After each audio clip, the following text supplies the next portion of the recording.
Good morning, ladies and gentlemen. Okay, let's try that again. Good morning, ladies and gentlemen. Much better. I hope we are well this morning and we are looking forward to today's engagements. Let me take this opportunity to introduce myself. My name is Lekwa Mukwana. I'm the Director for Learning Development here at Nelson Mandela University under the Learning and Teaching portfolio. We are starting with our program today for our annual Learning and Teaching Week under the theme Reimagining Learning, Transformation, Technology, and Teaching for a New Era. I hope we are excited, and you can see that our program is bigger than our program last year, which shows that this Learning and Teaching Week engagement is growing year by year. And I think for that, the Office of the DVC deserves a round of applause. Thank you. I am going to request that we have a safety briefing by Kolisa Lubambo.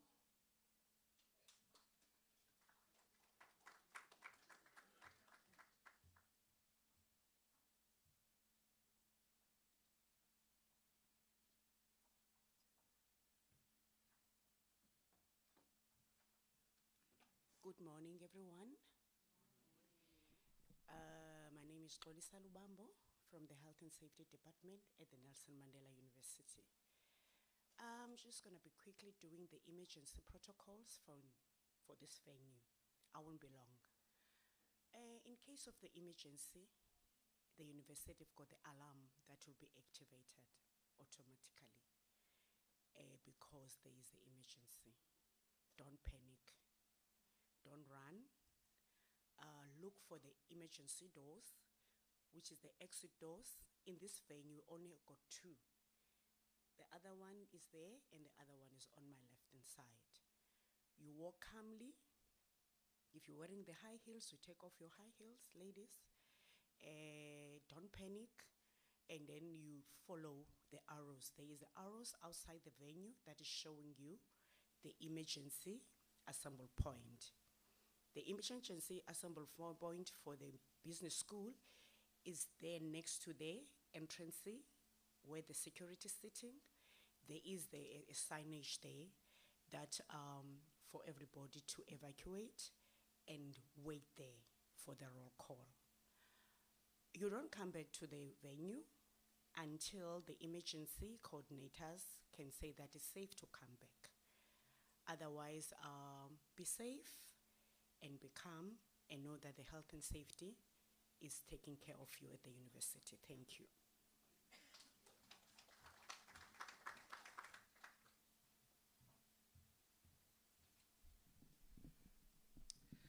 Thank you, Sisi, about that briefing. The most important is to be calm. And I think in terms of the hills, yeah, we have had what should happen. Ladies and gentlemen, without wasting time, we are going to have our official welcoming and opening address. The Vice Chancellor of our university, Professor Mutwa, could not be here with us today due to other competing commitments, but she has made time to record a video in which she is addressing us. She's giving us a welcome address. We are going to be watching that video, and then soon after the video, our Deputy Vice Chancellor, Learning and Teaching, Dr. Muki Muyeng, will come to give us her opening address, and when she is done with her address, we will have a video from the Learning and Teaching Week marketing, and only after that video I'll be coming back to say something. So let us look at the screen and listen to our Vice Chancellor. Thank you.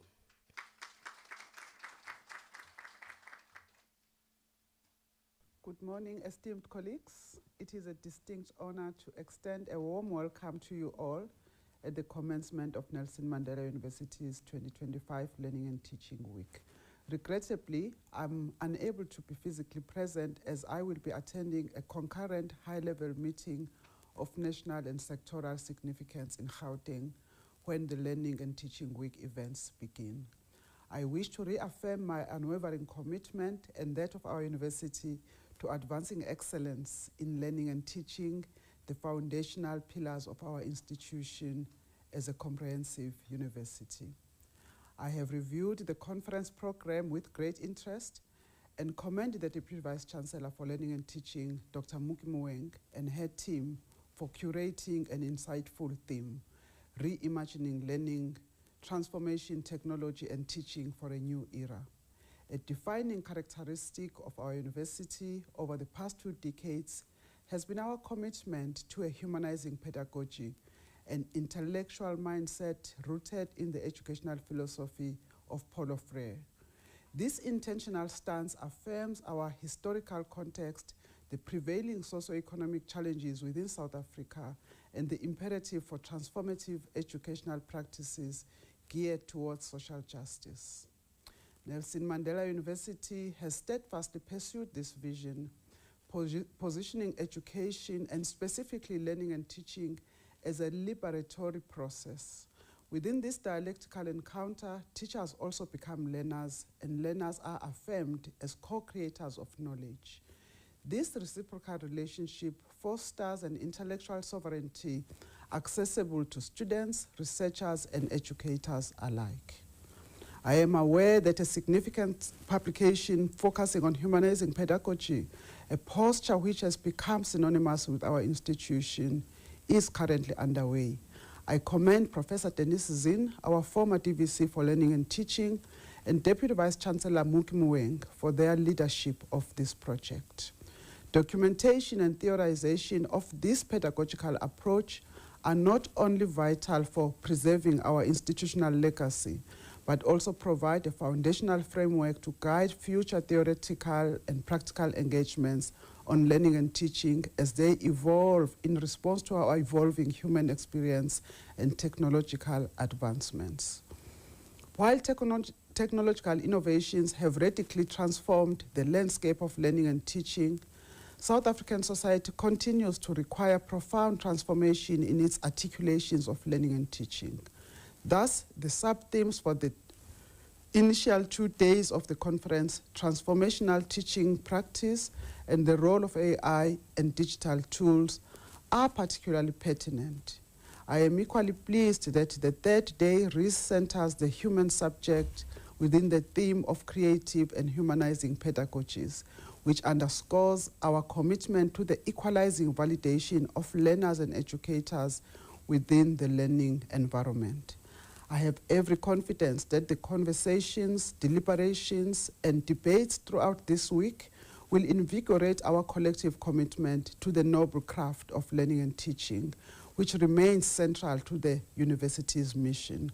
Moreover, I hope also this conference acts as a fertile ground for critical reflection on our current curricular and pedagogical approaches, encouraging us to consider what content warrants re-evaluation, how our teaching methodologies must be reimagined, and how we can affirm the diverse ways in which students engage in the learning process to enhance educational outcomes.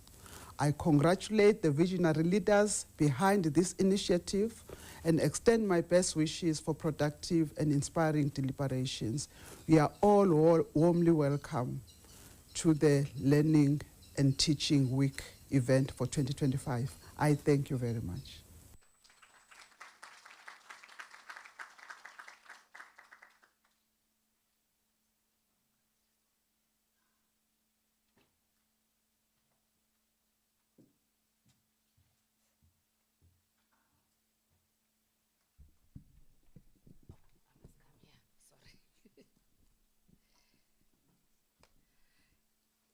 Executive management present, executive deans, deputy deans, DVCs of Learning and Teaching.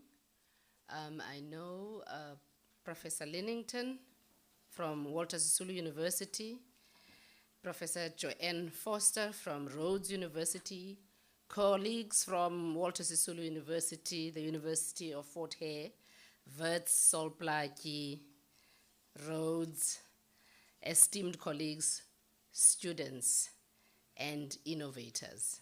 Good morning, molweni, goeiemorgen. It is both an honor and a privilege to address you at this year's Learning and Teaching Week, where we gather under the powerful theme of reimagining learning, transformation, technology, and teaching for a new era.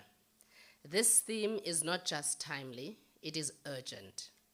It speaks to the transformative shifts that are reshaping our classrooms, our campuses, and our communities.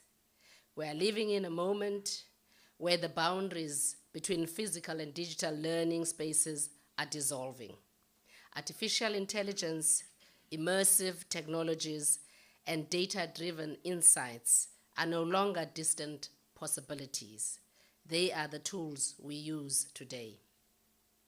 In this new era, we must ask, what does meaningful learning look like? It is no longer confined to the sage on the stage, to textbooks or lecture halls. It is experiential, collaborative, and deeply connected to the real world. It is learning that empowers students to be critical thinkers who interrogate the information that they readily encounter through their smart gadgets. Students, therefore, become co-creators of knowledge, not just consumers of knowledge. It is learning that values curiosity over compliance and adaptability over recalling and memorization. Reimagining learning, therefore, means embracing the idea that knowledge is not static. It is fluid, co-constructed, and often found in unexpected places. It means designing learning environments that are inclusive, culturally responsive, and driven by purpose. It means shifting from teaching content to cultivating portable competence, such as critical thinking, empathy, resilience, and digital fluency. But transformation is not just about adopting new technologies. It is about reimagining the very purpose of education. It is about equity, access, and preparing students not just to survive, but to thrive in a world that is constantly evolving. It is also about students being able to read the world as they read the word, according to Paulo Freire. It is about challenging the status quo by constantly asking how they can improve the human condition. This requires problem posing and problem solving skills. Reimagining learning also calls us to rethink assessment. Traditional exams and summative evaluations, while still relevant, must evolve to reflect the complexity of modern learning. Assessment should therefore be authentic, continuous, and engender learning. It should not only take into account what students know, but how they think, how they solve problems, and how they engage with the world around them. Consequently, feedback becomes a tool for growth, not a final judgment. We should ask ourselves what we prepare our graduates for. We must thus be intentional about the graduate attributes we embed in our curricula. Beyond disciplinary knowledge, our graduates must leave us with critical thinking, ethical reasoning, digital fluency, intercultural competence, and a deep sense of social responsibility. These attributes are not optional. They are essential for navigating the complexity of the 21st century. At Nelson Mandela University, we understand the importance of social consciousness, and so we embed in our curricula experiences for our students to get a deep awareness of their connection to society and a sense of responsibility for issues beyond selfish interests. We understand that the transformative potential of the university lies in its outward-facing posture towards society. This brings us to a deeper question. What is the purpose of a university in this age of transformation? Universities should not merely prepare students for employment, but should shape them to become engaged citizens, ethical leaders, and lifelong learners. Universities are spaces where ideas are tested, identities are formed, and futures are imagined and reimagined. With our students coming from different backgrounds, we understand the importance of university education as an equalizer. Therefore, when technology is harnessed with intention, it can democratize learning. It can personalize education in ways that honor the unique journey of every student. But it also demands of us a new kind of leadership, one that is agile, ethical, and deeply human, especially that we acknowledge that our society is still unequal and that access to technology, data, and devices is still a struggle for many. As I conclude, as we embark on this Learning and Teaching Week, I invite you to think boldly, to challenge assumptions, to ask not just what we can do with technology, but why must we do it, and who we must do it for and with. Let this be a space of collaboration, of critical reflection, and of courageous imagination, because transformation is not a destination. It is a continuous act of becoming. Thank you.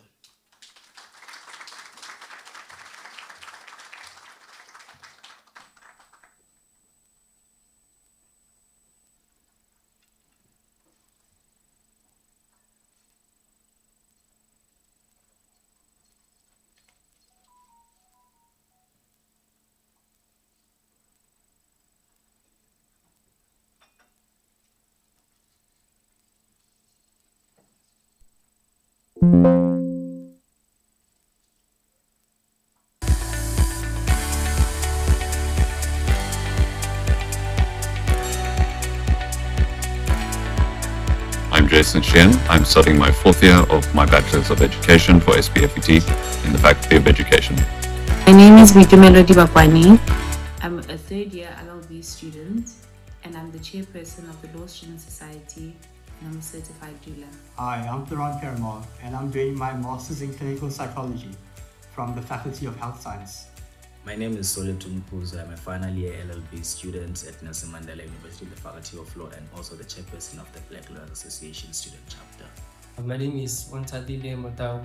I am a Bachelor of Pharmacy student in the Faculty of Health Sciences. Hi, my name is Yoni Skuman. I'm a master's student in Clinical Psychology here at NMU, and we are under the Faculty of Health Science. Hi there, my name is Hamza Khan and I'm a first year BA student in the Faculty of Humanities. Hi guys, my name is Chadwick Werner. I'm currently doing a B.Ed qualification in the Faculty of Education. My majors are mathematics and life science. Well, student success here would mean that I can give back to the community when I finish my degree here. I believe as a psychologist I can really make a difference if I succeed here at NMU. So student success can mean various things depending on the student, but what does it mean to me personally? I believe that it means having achieved academic success in terms of passing my modules. I think that's the most obvious answer that someone can give, and getting the degree at the end. Student success means to me both personal and academic growth. The university can offer these relevant experiences by focusing on career development and supporting students with their mental health.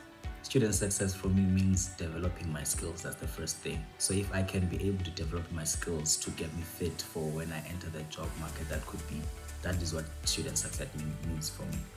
And with regards to what can the university do, they can partner with firms and other companies that could assist in offering mentorship with students and perhaps taking some of the graduates when they graduate? It's finding balance between my academics and my outside life.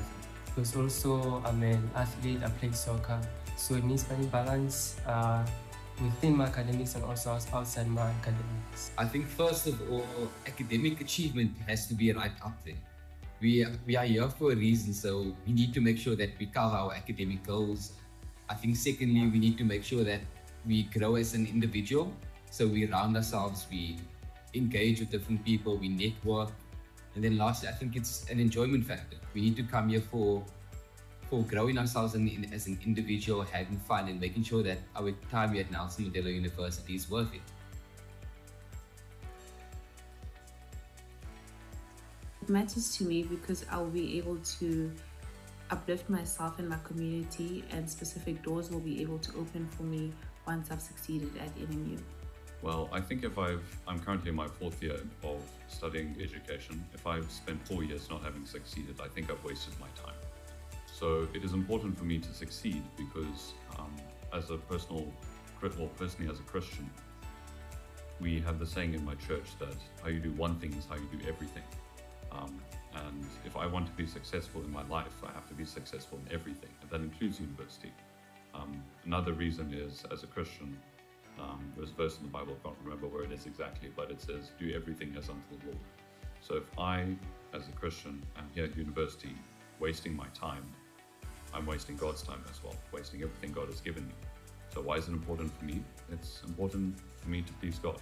And part of the way to please God is by being diligent in what I've been given. That includes university. It's about shaping our future. Every step we take today impacts our tomorrow. I think, like I said earlier, we are here for a reason. The jobs and the careers that we want to go into, they need this degree and this high certificate, whatever we're working on here, they need it for a reason. So it's important for us to achieve it here and make sure that we get it done in order to achieve in the outside world. One thing I really value about the campus is the very beautiful natural surrounding that the campus is in.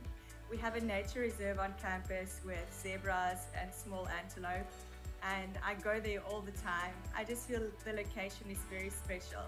It's also close to the ocean, and that also just enhances the experience that we have here at NMU. The setting makes it a really, really special place.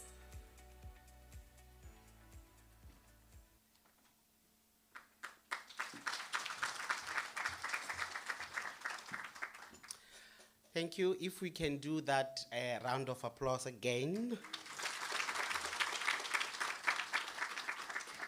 And then we can do it again.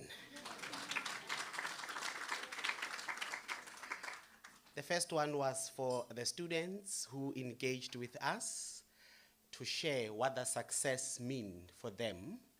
And it's nice when success is defined by those who seek to succeed, but not defined by those who are tasked with leading or creating opportunities for success.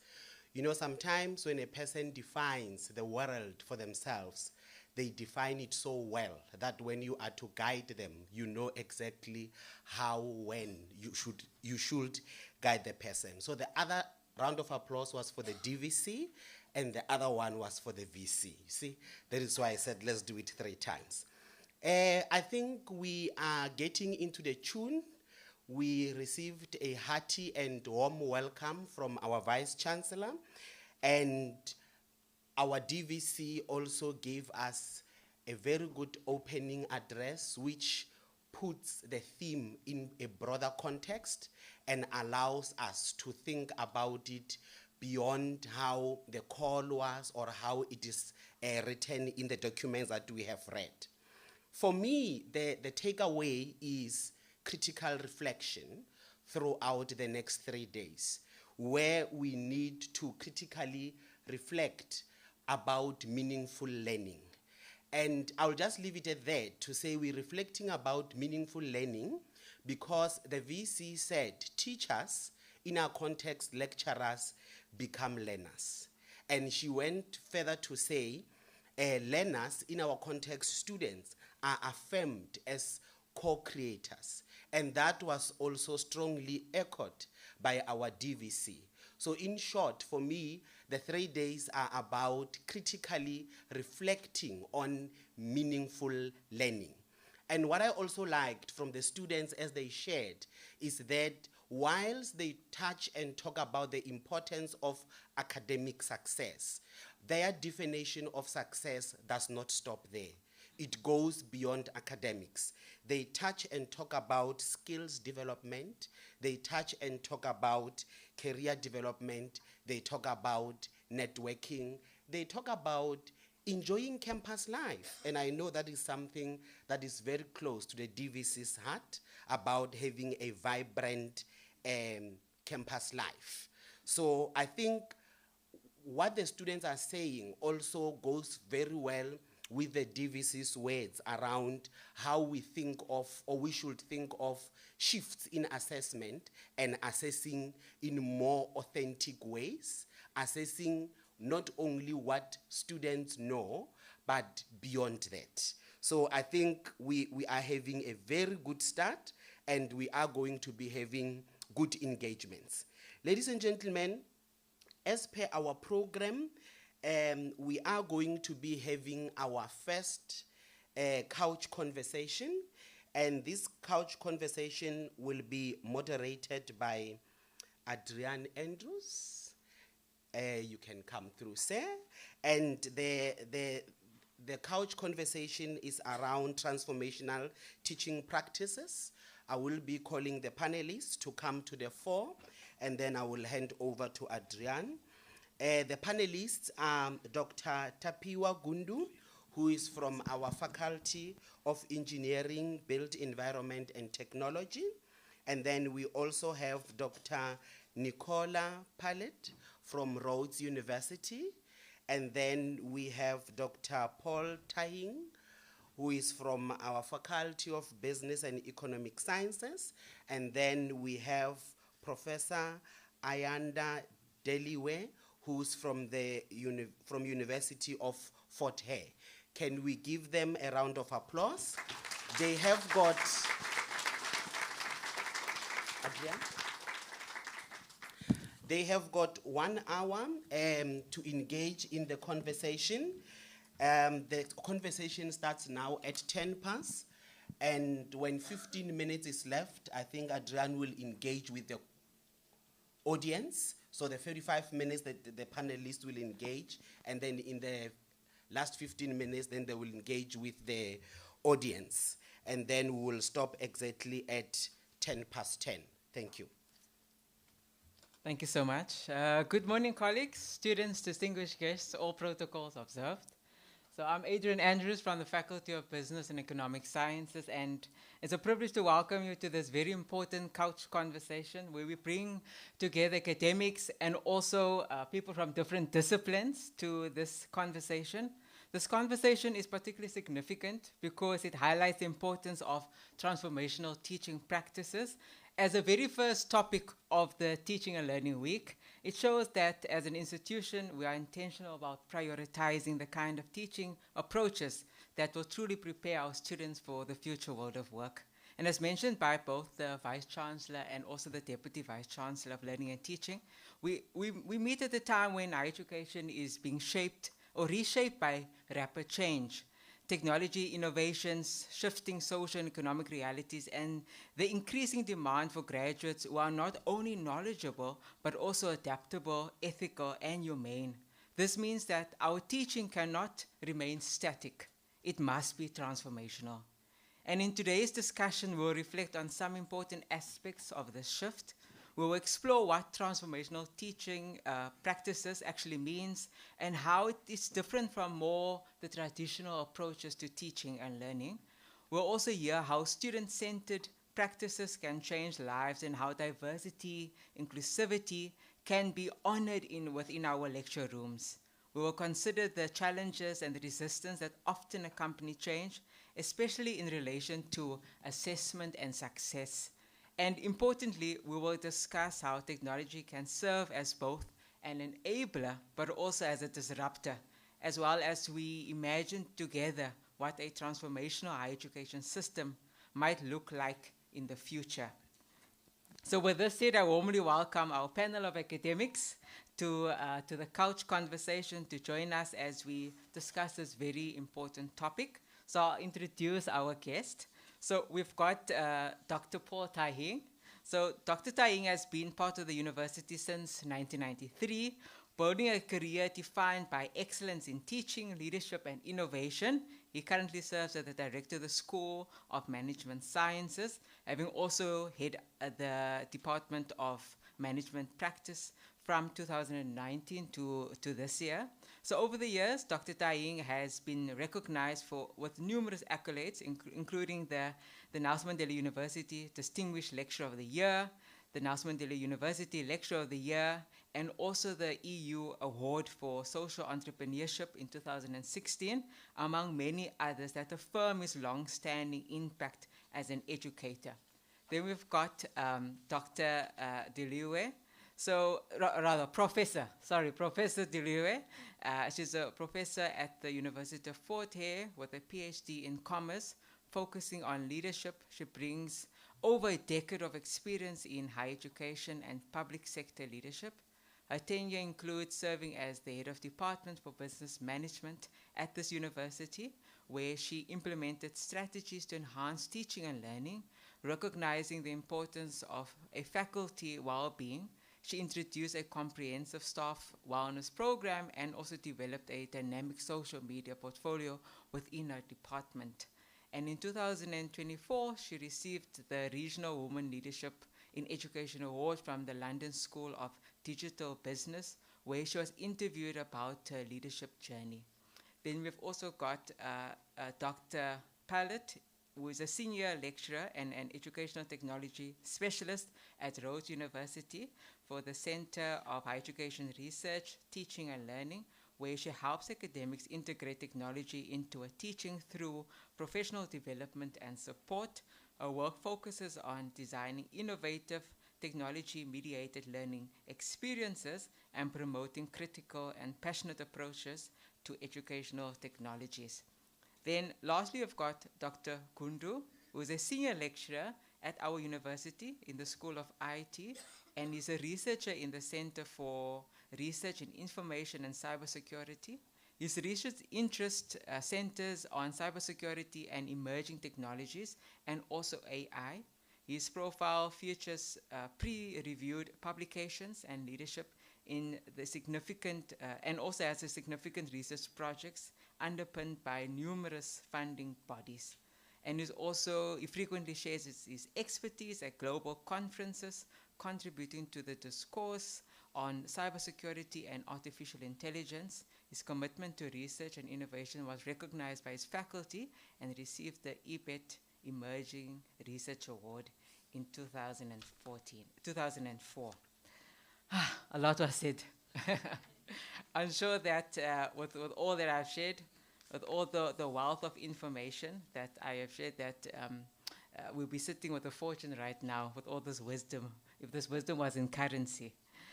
So with that said, let's get into the conversation. So I'll start with Dr. Pallet from Rhodes University.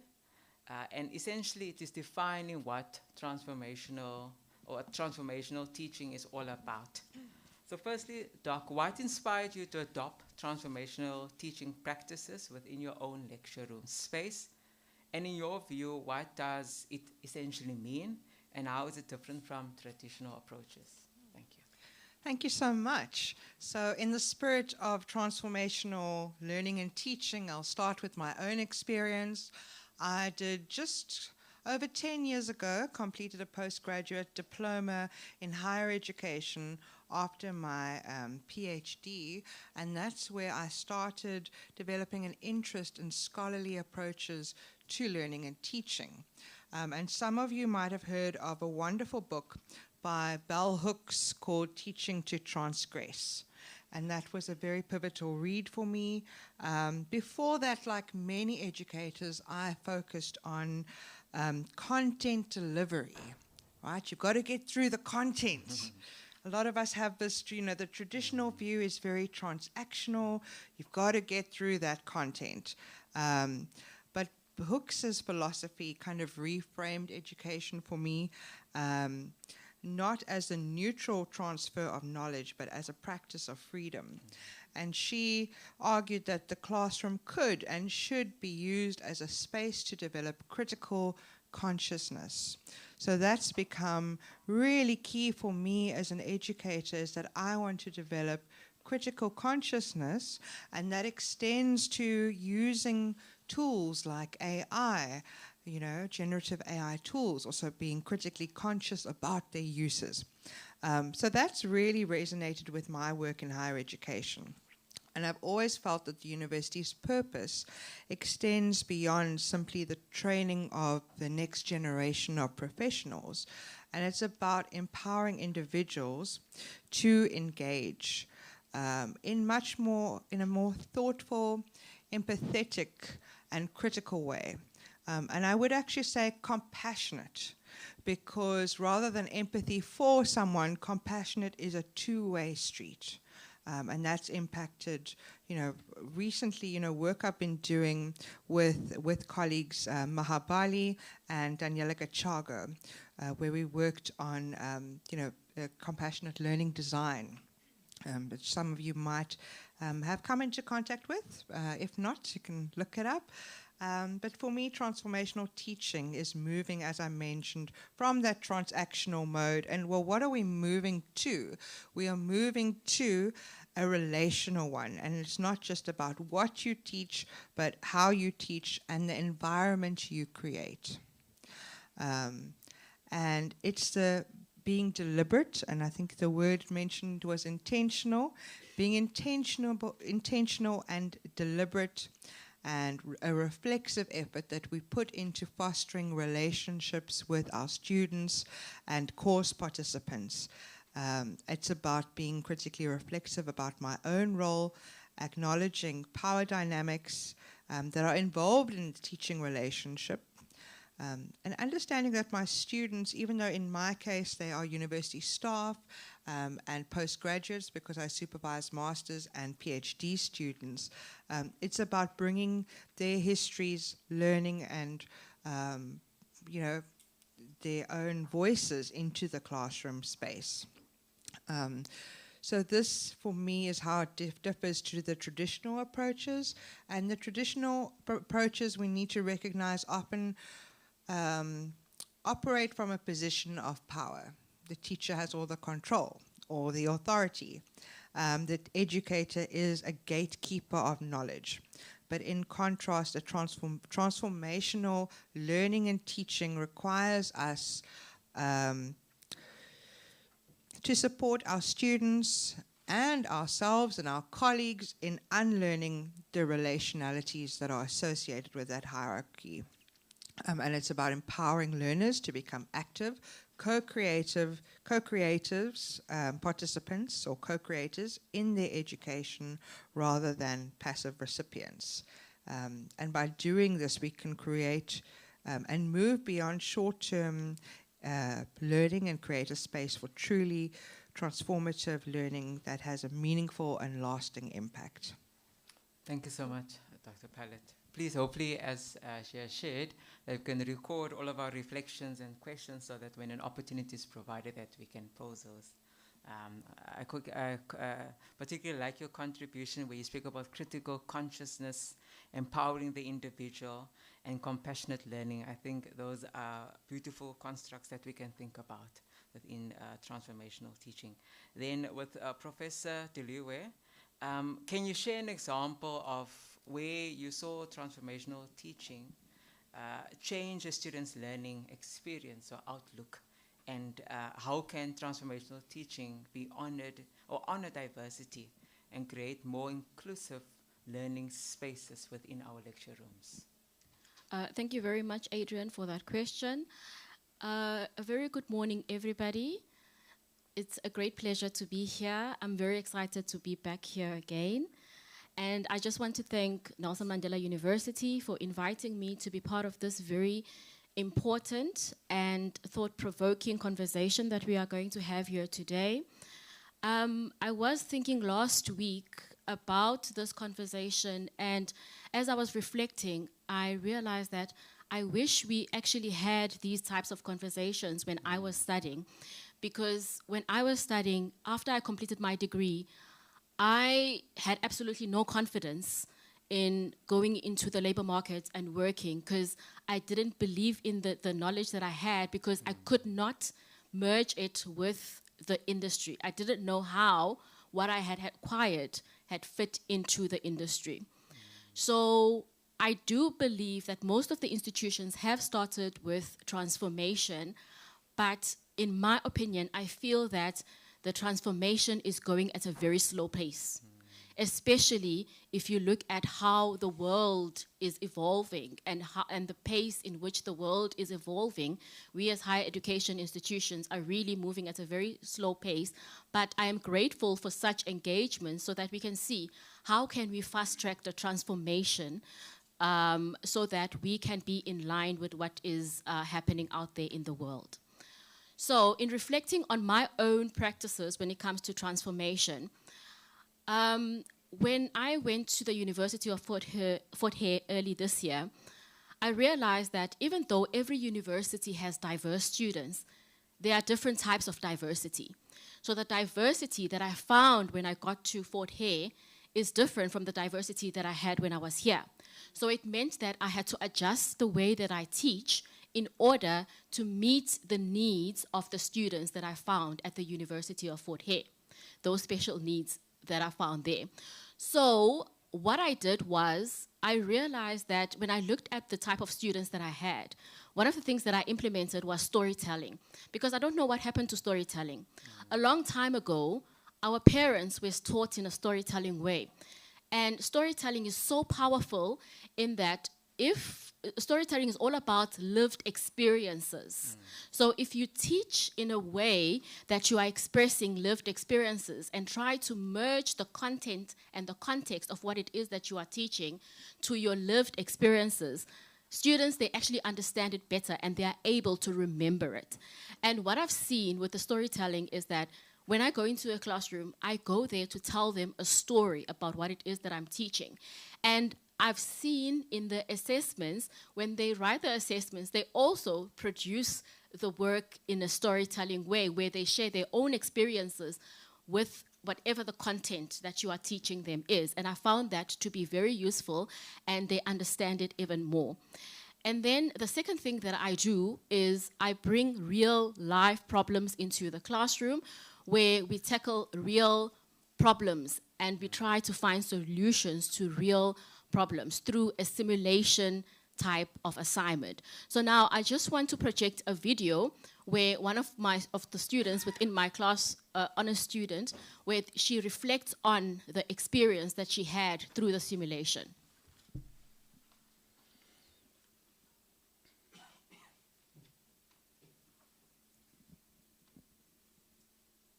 Is the key to success, right? But the real truth is, once that key opens the door, how we choose to furnish the room is entirely up to us. Warm greetings, everyone. My name is Akumi Sitlai. I am currently pursuing my honors degree in business management at the University of Fort Hare. And I am also the founder of a gifting company called Inner Glow. If you had told me a year ago that I would be a founder of a business, I wouldn't have probably believed you. But about 4 months ago, something changed.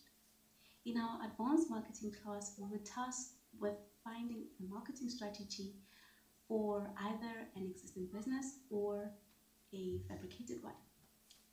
And after so much discussions with my group, we decided to go with my idea. A tech-driven company that specializes in presenting. Unlike our competitors,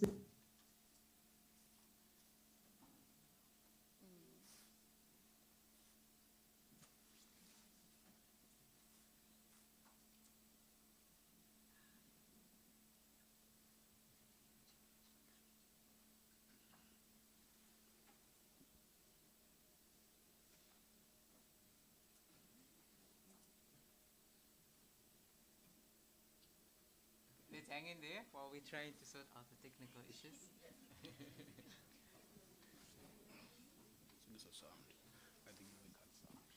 Okay, just in the interest of time, I'm just going to speak about the video. So what happened was I gave them a simulation exercise where they had to come up with the marketing strategy for an existing business or a business that they made up. So what this group did, they came up with a marketing strategy for a business that did not exist. And they presented that marketing strategy to us. And I had a panel of judges. One was an academic, and then the other person was an academic, as well as an entrepreneur. So through that, the business, because they had made up the business, those students, when they saw that this was actually something that was going to be viable, and when they were presenting their business, they even had material to present where they went out there and they had it made, the material, with the company name of Inner Glow. And we, as the panel, we couldn't even tell that it was a business that was made up because of the way that they had presented their business. So at the end, the student decided to go into the Entrepreneurship Incubator Center and get them to assist her to actually register this business because she saw that it was something that was going to be viable. So the whole reason behind this thing, I think I'm cutting it very short, but it's very nice and clear there.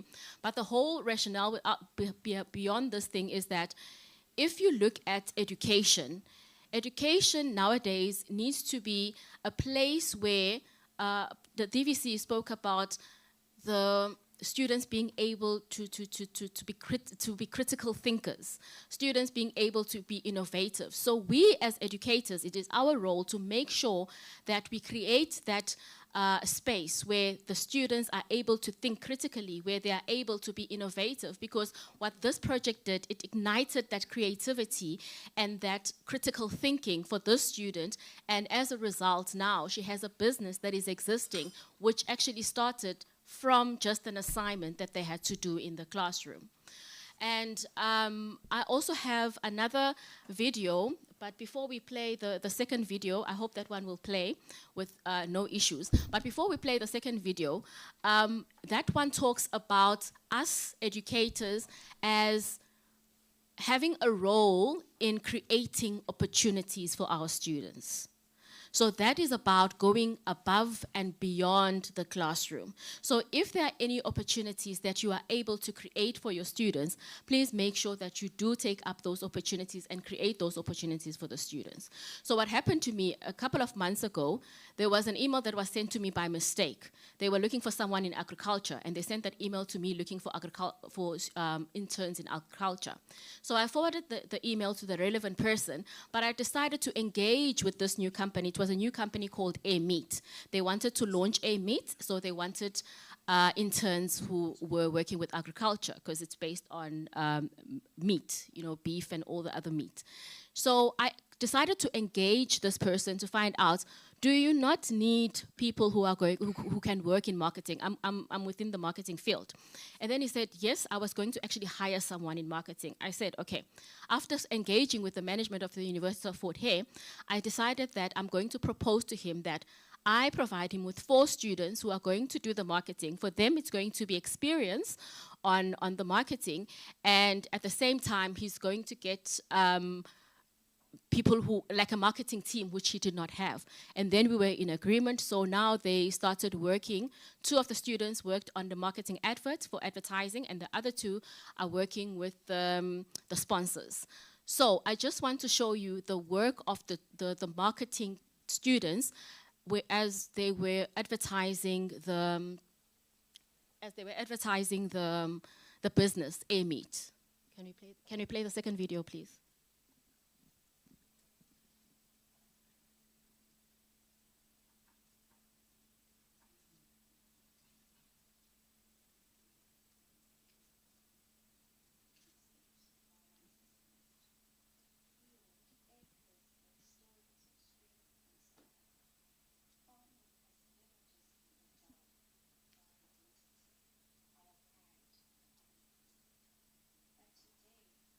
Many farmers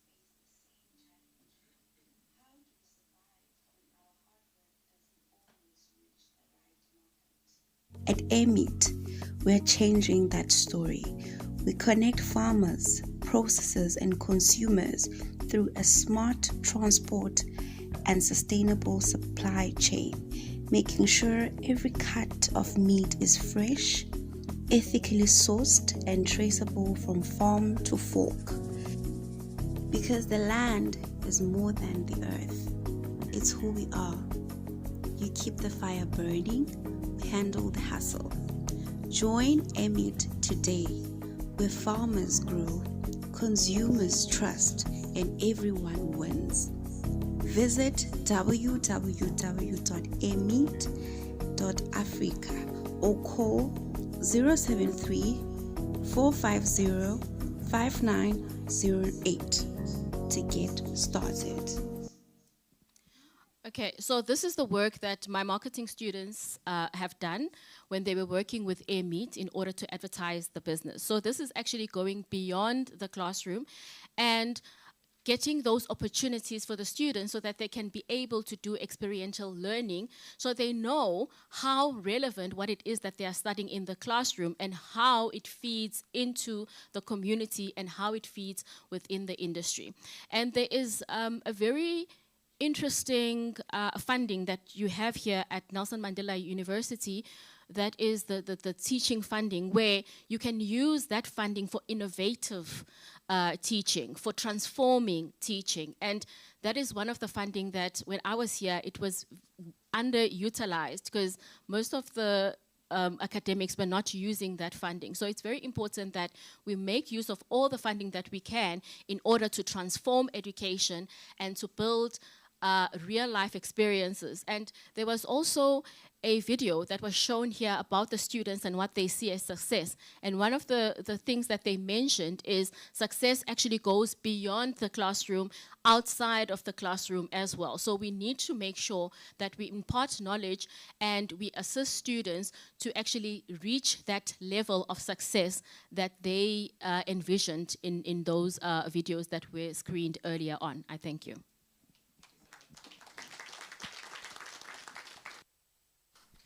Okay, thank you so much, Prof. I think we heard your clarion call for bringing about this transformational practices within our classes and not the slow pace that we're seeing currently happening. So let's go to the challenges and some of the resistance that relates to transformational practices within our teaching and learning spaces. Prof. Gundu, or Dr. Gundu, what are the biggest challenges or resistances that you've encountered in trying to implement this new teaching approach and teaching ways, and how have you navigated them, and how might transformational teaching reshape the way we think about student success and student assessments? Thank you. So this has been very interesting for me because I did not come through the same process that I'm trying to implement. I came through a process where I had to go to the university, I had to read some books, and then I had to retain the information in my head. Then I had to go and use it when I go to work, to the workplace. So now things have changed. So basically what was happening when I went to university, they were trying to teach me what to think or tell me what to think. So now I'm busy trying to tell the students or teach the students how to think, which is different. So the change is starting with me. So the challenges that I had were in threefold. The first challenge was me, because of how I was actually taken through the process. It was not, I was trying something that I was not too sure of, because I hadn't gone through the same process myself. So this was actually emotionally and intellectually draining. However, it had to go on, because that's the new way of doing things.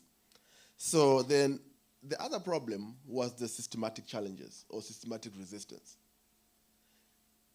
The university or the university systems are structured in a way that actually favors, standardization, and they also want to be efficient. So they are more geared towards efficiency and standardization, which is in conflict with what we are trying to do with transformational teaching. So that was stumble block number 2. Number 3 was mindset resistant of the students. If you're trying, with the students, because the way our assessments are, mostly they're just in the traditional way of doing things. So they are used to just memorizing stuff and remembering things and all that. So the moment you try to introduce this to them, they'll be like, just get to the point. What am I supposed to know for the test? All these other things, they're not interested in them. They want to know what is coming in the test. That's all they want. So you'll get resistance from them once you start trying to change the way they think from what they're actually trying to get, because they think they are here to just get some information and leave. But now the reality is all the information is available everywhere. Internet, AI, books. If you look back in time, universities were a place where students would come, get some information. Books were very expensive. You had to go to a university which had books. You get all the information as you can into your head before you leave the university, because you had no other resources afterwards. But now things have changed. So now the knowledge that we're giving the students, they're going to be reading something which is also probably contradictory to what you're teaching them today. So if we don't actually give them the power to think, to actually critically analyze the kind of information that they're getting, then would have done a disservice to them. So I've told you now these 3 problems that I had. So with these 3 problems, they also now even filtered into the assessments, because the assessments are usually performance-based. You know how it is when you've got a class that has got 300, 400 students. You're just thinking, how best can I get this test done? How best? So it's not at the interest of transformational teaching anymore. It's not at the interest of critical thinking anymore.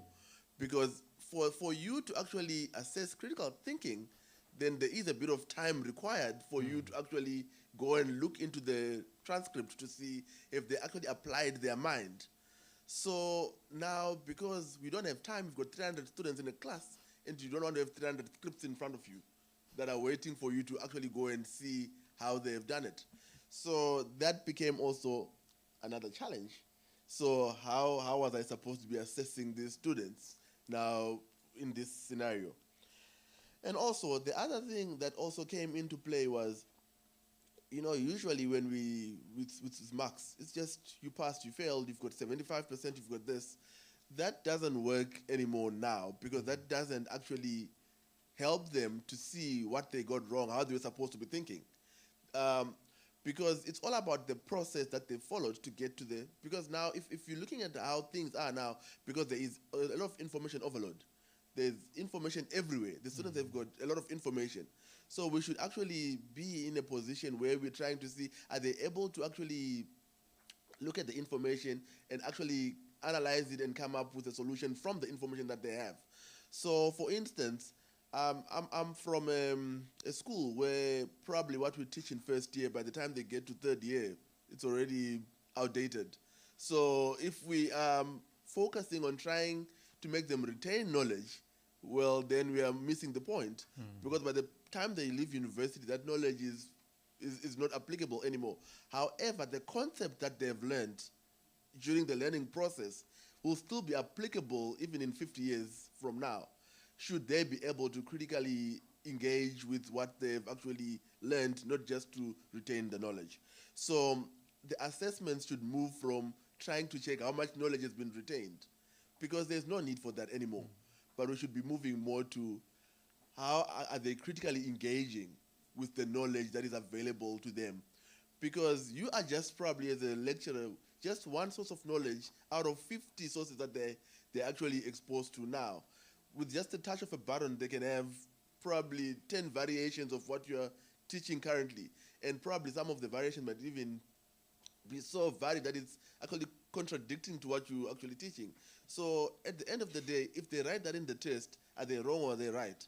If you haven't actually taught them how to actually engage with the information that is available. So, but how do you assess that? You assess that by trying to get this as realistic as possible. Give them live scenarios like what she was talking about, where they actually do something and you look at the process. You look at the process and how they came up with to that conclusion that they got, not the product. So we should move from trying to assess the product to assessing how they got to the product. So I think if we can all move from where we are in, which is our comfort zones, to that, because even now, if you're looking at, now we're talking about this transformational teaching, and now we've got AI also coming to disrupt everything that is happening currently now, which is also now having to make us shift our mind to how we assess. I know a lot of people, they say now students are becoming unethical because they're using AI. I think we're just being backward by not actually updating the way we are assessing. I think to myself, if a student can use AI to get my answer in an assessment, then my assessment is actually what is wrong, not the student. They should, because if you're using AI or you're using books and all those things, they should give the student a whole lot of diverse information that the student has to critically engage with to be able to come up with a solution, and not just something which is based on whatever they've got it from. So that's what I would say in terms of your questions. Thank you. Thank you so much, Dr. Kandu. I think we all could agree and we nodded with you. But yes, the problem is not the problem. It's not finding a solution to the problem. And you have narrated some of the solutions. Lastly, Dr. Tahing, in what ways has technology enabled or limited your ability to teach in transformational ways? And if you could reimagine higher education through a transformational lens, what would you want it to look like in the next 10 years? Good morning, colleagues, and thank you for the invitation to present this morning. In a very rapidly changing world, the old Chinese proverb of give a man a fish and you feed him for a day, but you teach him to fish and he will be fed for a lifetime. That old proverb is so very prevalent in 21st century education and life. And it's forced me for very often to sit back and reflect on teaching, my methods of teaching, the changing world and the impact of the changing world within the classroom. I have listened to the voice of my colleagues. I have listened to the voice of my dean, and to the best of my ability and reflection, tried to emanate and to implement change within the classroom. And I want to play a very, very short video. And this video highlights a few of the digital footprint that we've implemented in the faculty. And after we've seen this video, I'd like to just, if you will indulge me, to just explain the golden thread that connects all of these digital transformations. And thereafter, end off with my vision for 2034, if I'm still alive. But yeah, I retire in 4 years' time, so I won't be around. But my vision for 2034 or 2030. Thank you.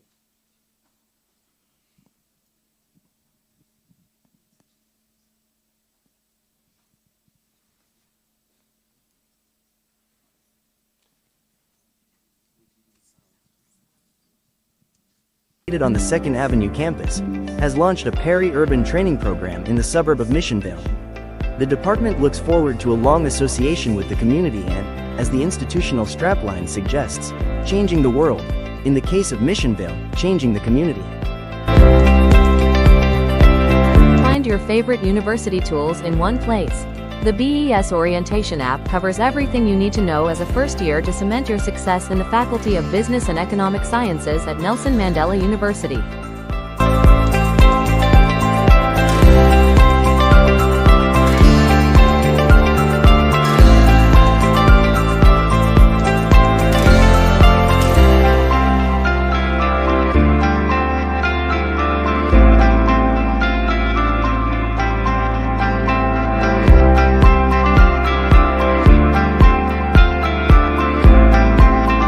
We also have the Academic Support app, which caters to students' needs regarding maths boot camps, writing center workshops and e-keys for exam preparation.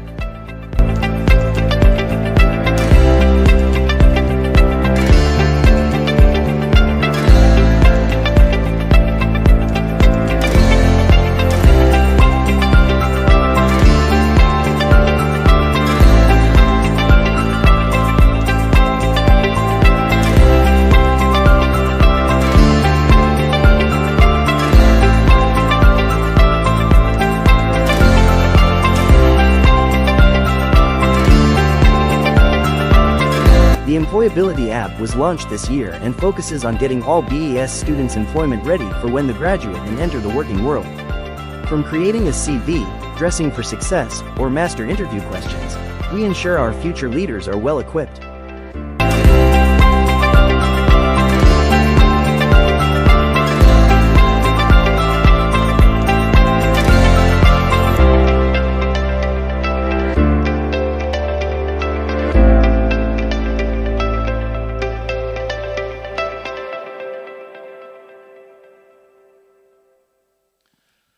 Right, so that's a little bit about what we do in the faculty. Now, just a short explanation to try to connect all of these various applications. So the orientation app. Now, during orientation week, we get between 18 and 34,000 traffic through that specific app. But the app is not designed only for use during orientation week. And that app has traffic throughout the year. So students within faculty access the app, and it gives them a lot of information and helps them to adjust with that life from school to the university. That app is linked to the academic support app. So in order to help students and promote student success, the Academic Support app is a wonderful app. It contains a lot of workshops that have been developed by the Academic Support Department. There are tutors online. There are academic advisors online. The keys to success, etc., are all highlighted there, and there is a tremendous amount of students going through that, trafficking through that app in a daily attempt to become successful. And then the third app that we developed prepares the student for the world of work, and it is a very, very nice employability app, which consists of approximately 8 modules. And students work through each module. At the completion, the successful completion of each module, the second module or the next module is unlocked. And until the student gets to the 8th module, successfully completed, and it then unlocks a few Google employment agencies, and students then have access to daily real-time job updates. So that's the golden thread that runs through all of the applications. However, and we heard this in the earlier marketing video, that not only do we as students need to promote or hone our skills for the job market, but we also want to be successful in contributing to society as well, and to be good in all spheres. And that is where the Dean's, our Dean's peri-urban training program comes in, because this is the opportunity to give back to society. And we incorporate students in the peri-urban training to do training in Mission Vale in business. And the thought behind peri-urban training is about taking the poorest of the poor in our community. Some of them are informal traders, others only aspire to want to open up a business. But here we are, with a wealth of knowledge. We go into the community every month and we teach those skills. Right, I'm going to give you a plug in. 16th of September, our faculty hosts a public lecture, please attend. It's in the dome, all right? It's in the dome. And at that public lecture, you will meet the community of Mission Vale. You will see what they get up to. You will see their products, and you will have the opportunity to buy, purchase their products, and engage. So come and share a glass of wine with us. Come and see the work that this community does. And it's going to be a very, very interesting talk as well. So please do attend. Second part of your question, Adrian, was how do I see transformational education in the next 10 years? And a lot of that we've already heard. But I want to summarize it. And point number one is human-centered and to be inclusive. To have a system that values every student's story, that values every student's background and aspirations, where diversity is not just only celebrated, but actively shapes our teaching, our learning, and our research. I also see education that is interdisciplinary and interconnected, learning that breaks down silos between disciplines and connects knowledge to real-world challenges so that students see themselves, and this is going back to what Dr. Kundu said, where students can see themselves as problem solvers and as innovators. I see a world of education that is flexible and personalized, where pathways allow students to learn in different ways, at different paces, blending digital and face-to-face spaces, and recognizing prior knowledge and lived experience. I see education being transformative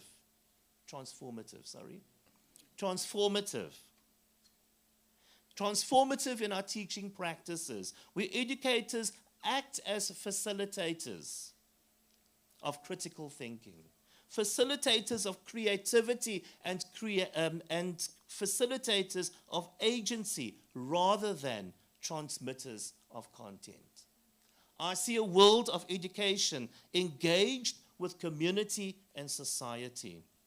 Higher education, which is not confined only to the classroom, but works in partnership with communities, industries, and civic spaces to co-create knowledge and solutions. And finally, I see a world of education where a place of belonging and growth exists, not just producing graduates. Not in just only producing graduates, but shaping resilient, compassionate graduates, citizens who can adapt, lead, and contribute meaningfully to society. In short, higher education through transformational lens would not only prepare students for jobs, but also empower them to reshape the world which they inherit. Thank you. Thank you. Let's give all of our guests a round of applause.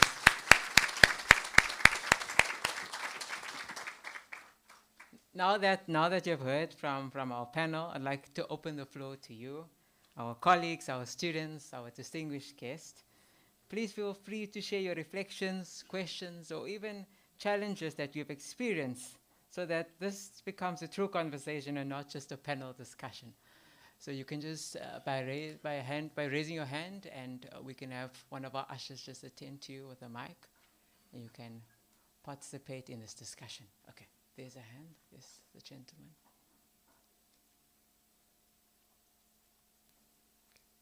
So you can mention your name, from where you're from, and then if there's anyone that you want to direct the question to. From heaven. I'm from heaven. I'm kidding. I'm Tepang Muloy from SPU. I'm a lecturer at Humanities. I have two questions directed to Dr. Palet and Prof. Deliwe. You spoke about two cardinal pillars of transformative learning, Dr. Patel. Now, I want to solicit your intake towards the status quo of our curriculum. It is my radical view that our curriculum is reactionary instead of being proactive. And I will give you the reason why I'm saying that. We are producing, rather manufacturing learners who are abstract thinkers, not pragmatists. And like countries like China's, Vietnam, who are doing vocational studies at foundation and FET levels. So since you spoke about compassionate learning and relational learning, how will you advise the curriculum designers and curriculum implementers to ascertain that at least we structure our learning and teaching in a way that will inculcate the culture of developing vocational skills? And then to you, Prof, you highlighted a very interesting element of storytelling, which is more embedded with IKS, Indigenous Knowledge System. Now my question is, given the era of artificial intelligence, how can we integrate the sustainability of storytelling to be in line with artificial intelligence, so that the question that you pose as to what happened to them, it can be addressed and eradicated by making sure that we digitalize the storytelling? We can answer it in the chronological order, Dr. Pallet and then Prof. Diliwe.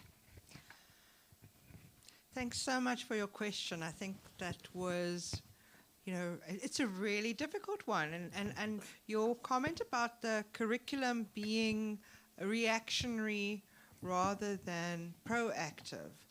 For a very long time, I think also the traditional way we design curricula is that we look at our learning objectives. Always, that leads anything. And I'm not saying that's not useful, but if we are privileging relationality, should we not be starting with our students? And there are people who have written about this, whether you're a learning designer, curriculum designer, whatever label you prefer, but there are those traditions of where you start and what that is involved in those processes. But more recently, scholars have started to question what is known as backwards design, and saying, look, we need to actually start with our students. And there are a couple of, if you just Google backwards design critique, you will find quite a few alternative ways around that. One perspective that I've been involved with, I mentioned my colleagues, Maha Bali from American University in Cairo, in Egypt, and Daniela Gachago, based at UCT. And we put together this model called the Compassionate Learning Design Model, where we talk of curriculum. At the moment, there's a lot of designing for students without their input. And how, yes, we can't, in many spaces, students can't, and because of how our programs and courses are accredited, you can't let students decide their own objectives or the entire course, but you can still incorporate their voices and feedback in particular ways. So we've got the scale, designing from going for designing for to designing with. So if that's something you're interested in, you can take a look at that. And we were talking about co-creation. And I think that's way to get colleagues to get started with these ideas of co-creation. And yes, in particular contexts, but there are forms that might not be feasible. But where could you, where are those little cracks of gold where you could do something? Yeah, I hope that answers your question. Thank you, Doctor. Prof. Diliwe. Okay, thank you very much for that question. As my colleague here has indicated, it is also a very difficult question, but I'm glad that you asked that question because it's something that we have debated. I remember we had a SOTL presentations not so long ago at the University of Fort Hare, where we were talking about this indigenous knowledge, and that there is a lot of indigenous knowledge that is out there. Like if you, for example, when a person gets sick, you go to the hospital and then you get medication. But then there are other ways in which our grandparents used in order to heal flu. But because it is not medically tested, it's not trusted by people.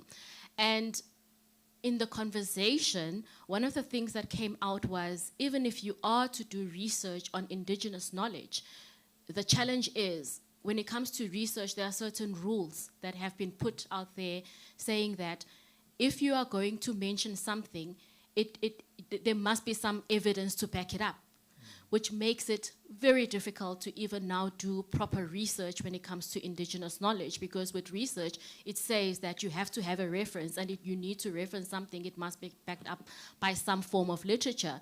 And within that space, it's very difficult to find literature that speaks to that. So one of the recommendations that I came up with is we need to start doing research when it comes to indigenous knowledge so that we can document this indigenous knowledge. So the documentation of this indigenous knowledge is what is going to assist us in integrating it into AI. Because if it is not documented, then AI is not going to be able to recognize this information. So now, how do we do research on indigenous knowledge and document indigenous knowledge when we have this challenge of research where there are certain principles in research? So one of the recommendations that I came up with there was a group of academics who were doing a study. I said that the way in which you can tackle this is through grounded theory studies, where the theory and the literature is actually informed by the information that you get from your participants. So that is one of the ways in which you can conduct your studies in order to capture this indigenous knowledge. So the most important thing is about capturing all of that knowledge. Once it is captured, then AI will be able to recognize this knowledge and it will be integrated into AI. And then there was also this other nice project that these academics were doing where for an assignment, they gave the students an assignment to go and collect indigenous knowledge from their grandparents, their mothers, and so forth, and then they start documenting all of this knowledge so that they can create, they can have like a journal of all of this knowledge and from our grandparents. And then what they want to do is they want to then use that knowledge in order for them to do their research within the department on capturing this indigenous knowledge on agriculture. It was focused on agriculture and on in terms of for farmers, how to farm in the old way. You know, not the way that we are taught in school, but in the ways in which our great-grandfathers were farming. So they wanted to actually capture all of that information. So just to answer your question, the most important thing in storytelling is not just telling the story, but making sure that these stories are captured somewhere, so that these stories can be told even years to come from now. So even the research that we do, it needs to be research that also focuses on this indigenous knowledge so that it can be out there, it can be known, it can be told to all the nations and around the world, but the only way to do it is for us to make sure that we capture everything. Thank you. I don't know if I've answered your question. Thanks. Okay, thank you. I see there's a hand right at the back. Program Director, are we doing fine with time? Go ahead. Thank you. Can I ask? Yes. Thank you so much. I'm sitting here, I don't know how to even pose my question. And thank you so much for this gathering. I wish we could gather all academics, you know, from senior management and all that, because it's really frustrating on the ground where you are trying to, you know, Prof, like you showed us how you engage your students with the outside world, you know, solving real problems. And where you try to do that and you don't have support. It's really, really, really, really frustrating. Because for IT, interview has changed. You know, the industry says to us, don't give me your certificate, but show me what you can do. And, you know, interview, they want you to first show them what you can do before they can call you for an interview. So I'm just pleading with you to, you know, help us, you know, give us ways on how we can convince colleagues. I don't think students have a problem with that transformation. It's us first who must transform. And so that then when we go down there and transform, or whatever assessments that we give to students is more relevant. I'm sitting here thinking, do we really ask ourselves, what type of students do I want to produce that must go out? Attributes, graduate attributes, do we often think of that when we're engaging with the students? At times the content doesn't have to change, but how you deliver the content, that's what matters. So I just want to, no, it was not actually a question, but just a comment in thanking the panel, you know, or the organizers of the university for this gathering. Thank you so much. Dr. Taing is willing to respond to that question, and then the hand right to the back. Thank you very much for that comment. In my experience, and the advice that I can give you is that when you have an idea, test it, pilot it. I promise you, after you've piloted something and you've tested the idea, and you go back to your line manager or you go back to your managers and you say, just like in research, here was the project, here is the how I tested it, here were the results. That is how you get the support. Okay. It's all right. Okay. Yes, Prof. And network. Okay. Thank you, Doctor. Good morning, colleagues. Amanda Singleton from Accounting Science. Thank you for your contribution. It's been very interesting to listen to you. And something that a couple of you have mentioned is making me think about, have we questioned the structures that are limiting us with this transformation?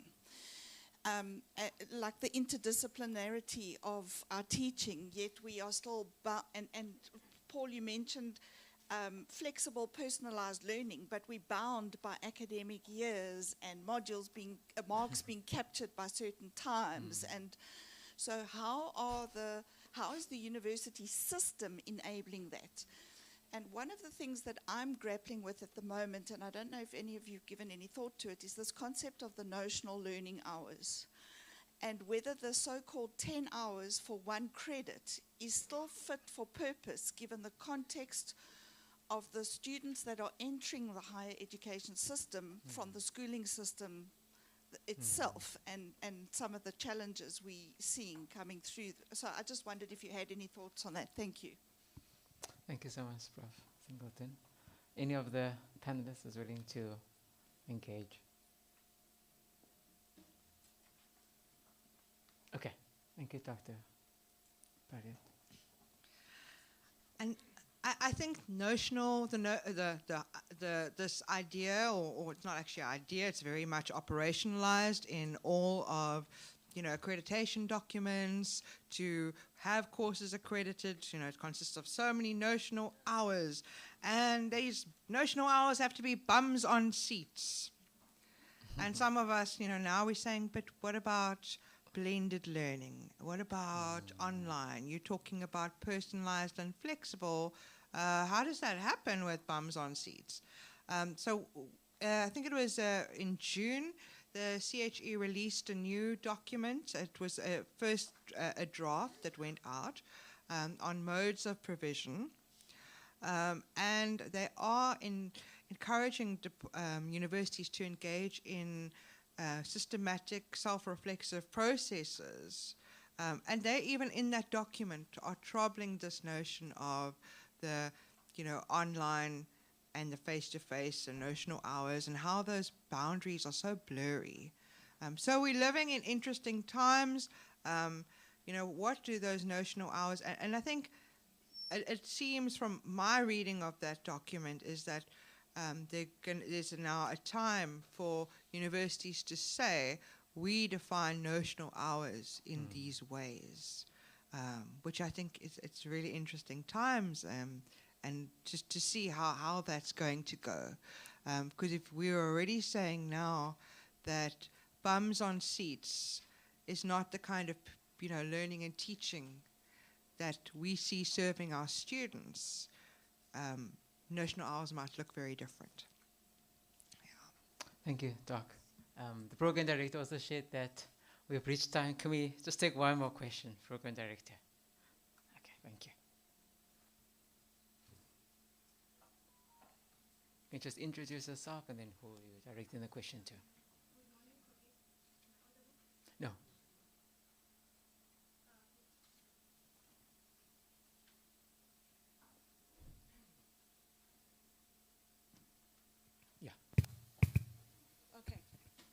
Good morning, colleagues. My name is Abulele Mbanga from the Nelson Mandela University.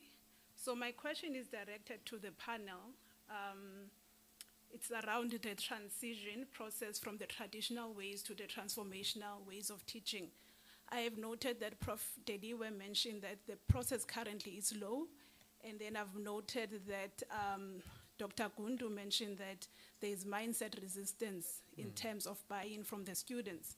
So my question is around, do we have any plans in terms of managing this resistance to ensure that there is buy-in from our students and other stakeholders? What is a plan in terms of ensuring that the transformational process is seamless?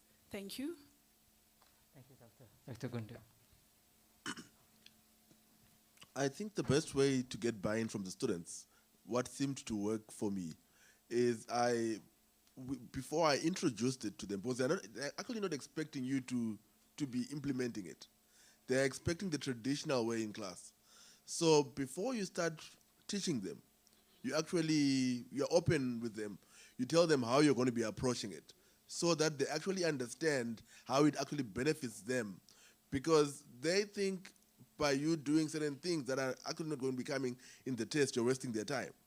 So, but after you've made them understand what you're trying to achieve and what kind of students they're going to be at the end of the day, then they'll buy into the process.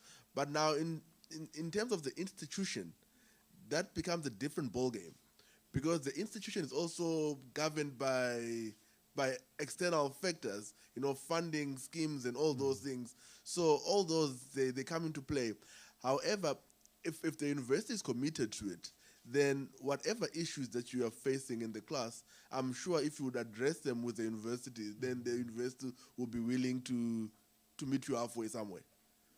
Yeah. Okay. Thank you so much, Dr. Gundu. Because of time, Program Director and DVC Learning Teaching, next time we need a bigger segment of the program, please. So as we close, I want to thank our panel for their very rich engagements and insights, and also for our interaction with the panel. Even though we are closing, may the discussion continue within our corridors, our lecture rooms, our offices, and let us truly realize this transformational teaching. Thank you.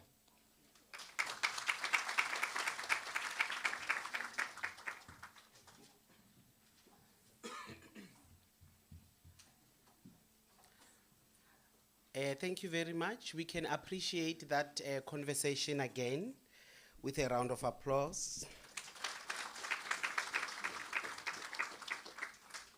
Thank you. When engaging in conversations, time can never be enough. So the good thing is the conversation has started, and then as and when we mingle, we can always continue with the conversation. We are going to be taking a break, and then parallel to the break, we are also going to engage in an activity in the foyer. There are two activities. If we look at the program, timestamp 7:30 to 8:30, there is a collaborative doodling there. So when we go for tea, we will also do that activity. There are tables in the foyer with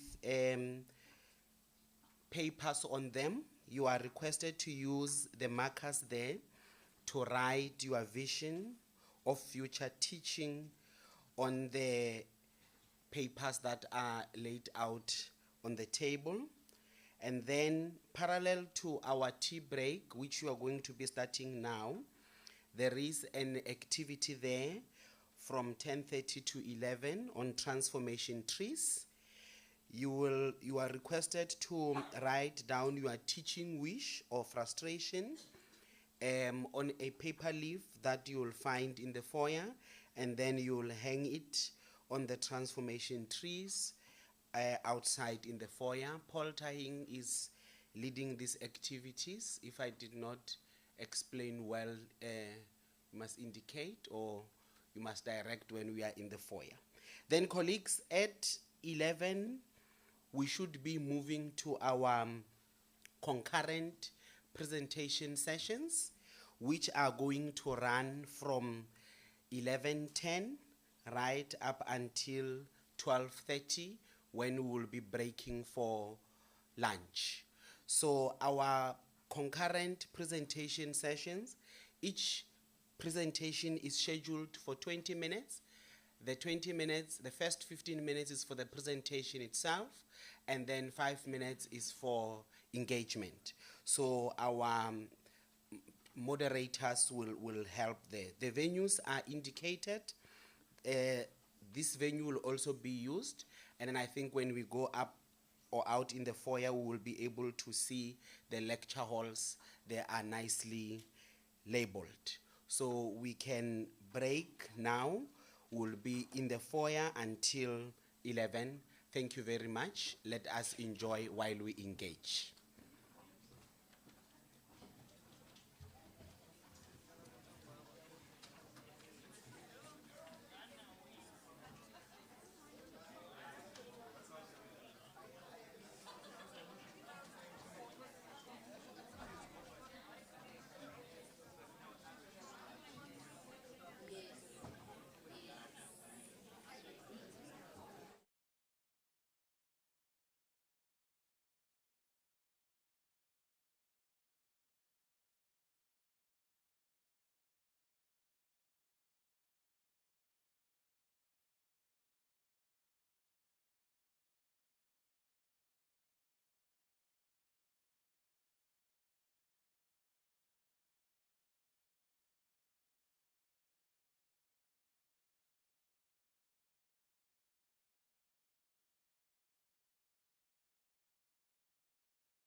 when I must go. Okay. Yes, I will.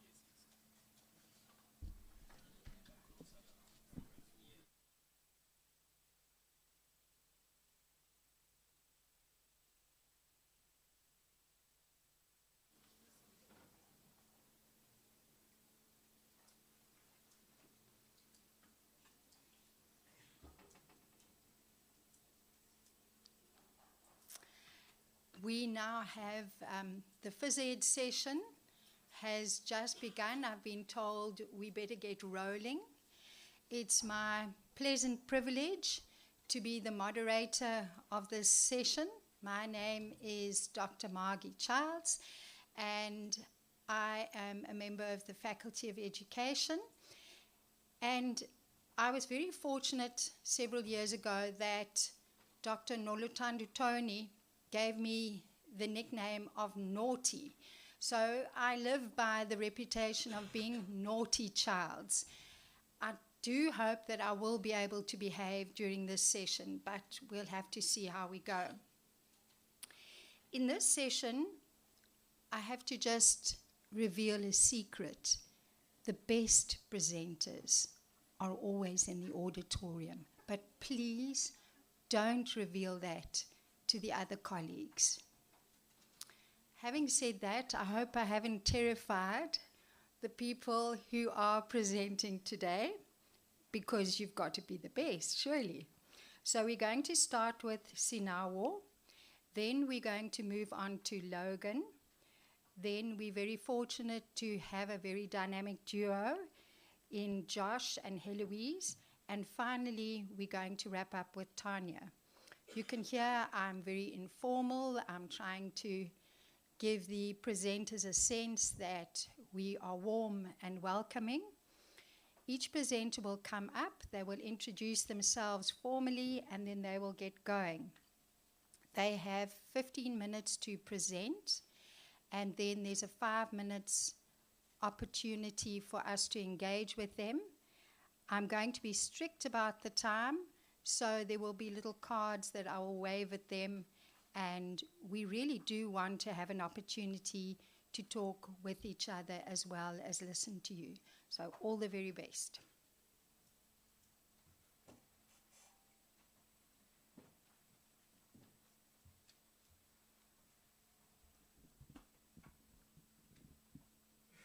Good morning, everyone. My name is Sinawo Lukubeni. I am a student at NMU under the Faculty of Humanities, Department of Linguistics and Applied Linguistics. Today, I will be presenting a paper titled Reimagining Mathematics Education, Interrogating Versioning for Transformative Learning. The focus of the study is on how translation, particularly the way it has been implemented through versioning, affects access, equity, and transformation in mathematics education.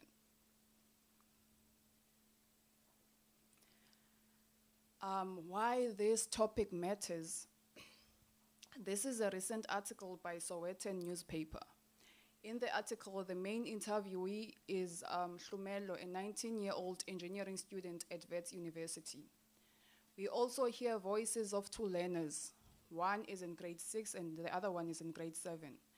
They all hail from Tofimvaba in Transkei. Their experiences reflect the realities of learners at different stages of education and highlight why this topic is important. The topic matters because it captures the lived experiences of many South African learners. Language is central to how learners understand and connect to knowledge. Mother tongue learning has cognitive and emotional benefits, especially in technical subjects like mathematics. However, the way translation is being done through versioning raises questions about whether we are truly transforming or simply ticking policy boxes. South Africa's education policy envisions a multilingual, inclusive learning. According to TIMSS, South African students are ranked among the lowest in mathematics. mathematics translation has been positioned as a tool to advance equity and access. Nongo and Chocho, I quote, they say, "It is an undoubtable fact that a learner understands better when concepts are introduced to him or her in his or her first language. But the success of this depends on whether mother tongue instruction is implemented meaningfully, not symbolically." My presentation explores this tension. The case study examined in this study was the 2020 pilot translation of grade 12 mathematics into isiXhosa. The goal of the project was to assess translation accuracy, cultural appropriateness, and clarity. The main question of the study is, how did versioning influence comprehension, and did the translated papers really support learners? In 2020, this is the background of the project. In 2020, the Eastern Cape Department of Education introduced a pilot project in some quintile 1 to 3 schools. Trial exams were offered in English plus isiXhosa or English plus isiSotho. The goal of the project was to improve understanding and performance by giving learners mother tongue access in key subjects. The subjects they chose for the pilot were mathematics, life sciences, and history. However, I'd like to note that this was only done for the trial exams, not the finals. The context of the Eastern Cape education landscape. To understand the challenge, we must look at the Eastern Cape education landscape. Apologies. According to Ngumbela, the Eastern Cape is the second poorest province with a GDP per capita less than half the national average. More than 95% of its schools fall in the poorest quintiles, which is quintile 1 and 3. These schools face major infrastructure backlogs, educator shortages, and low metric pass rates. The language disadvantages compound these inequalities, leaving learners with limited access to meaningful education. Multilingualism, as defined in the 1997 Language in Education Policy, is the use of more than one language to promote equity and close gaps between learners. Translanguaging, on the other side, is when a learner draws on their full linguistic repertoires. For example, using both isiXhosa and English in math lessons. The definition of versioning. According to Porter, versioning is when translations are produced in a simplified or incomplete way in indigenous languages. Instead of giving learners full access, versioning reduces content quality and becomes tokenistic. It risks turning transformation into symbolic compliance, where policies look progressive on paper but fail in practice. This study uses 3 theoretical frameworks. The equivalence theory by Nida, which focuses on meaning preservation. The second theory is the Scopus by Vermeer, which says translations should serve the purpose and needs of its audience. And the third theory is translanguaging, which emphasizes that learners should use their full linguistic repertoires, integrating all their languages for learning. Some of the key findings of this case study. One, which was the main issue, was the excessive use of borrowed words. The papers borrowed excessively from English and even used English terms for words that have equivalents in isiXhosa. For example, the term September and Mathematica have isiXhosa full equivalents, but they were preferred because they were trying to create a version of the paper that resonated more with the English version. Another thing to note was the terminology was inconsistent across both papers. The papers that were examined was paper 1 and paper 2 of mathematics. This undermined comprehension and trust, and most importantly, there were no glossaries or footnotes, meaning that learners still needed the English knowledge to succeed. These are some of the borrowed words. For instance, instead of using Eyomsinsi for September, the paper used September, which is a borrowed word. Again, for mathematics and all these other words, because they were trying to create a version instead of translating something that will resonate with the target audience. There were also problems with equivalence.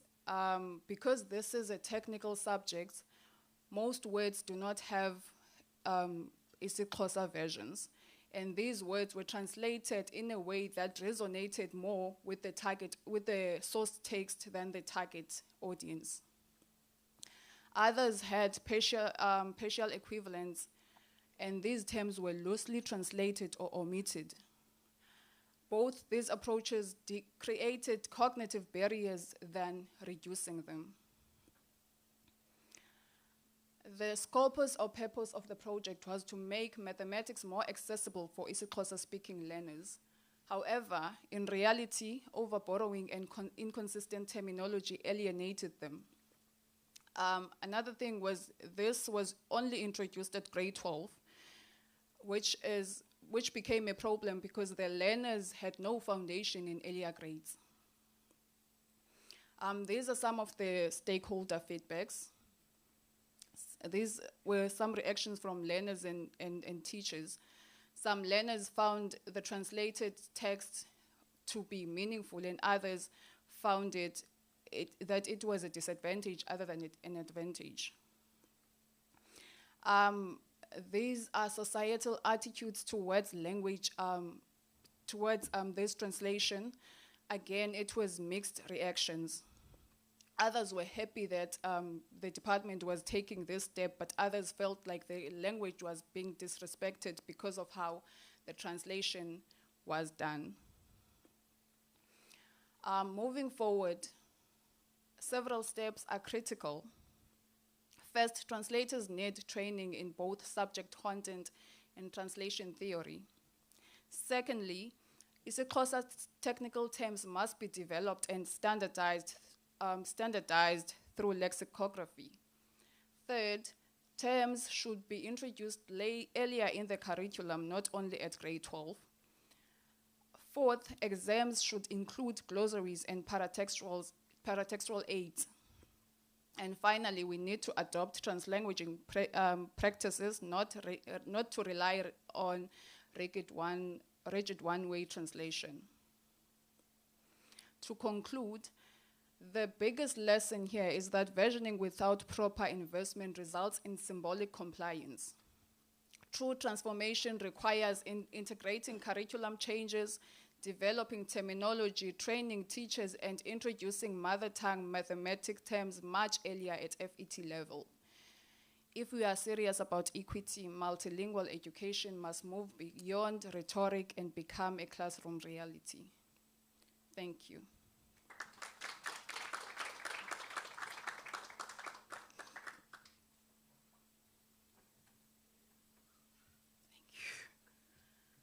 We have a few minutes for questions.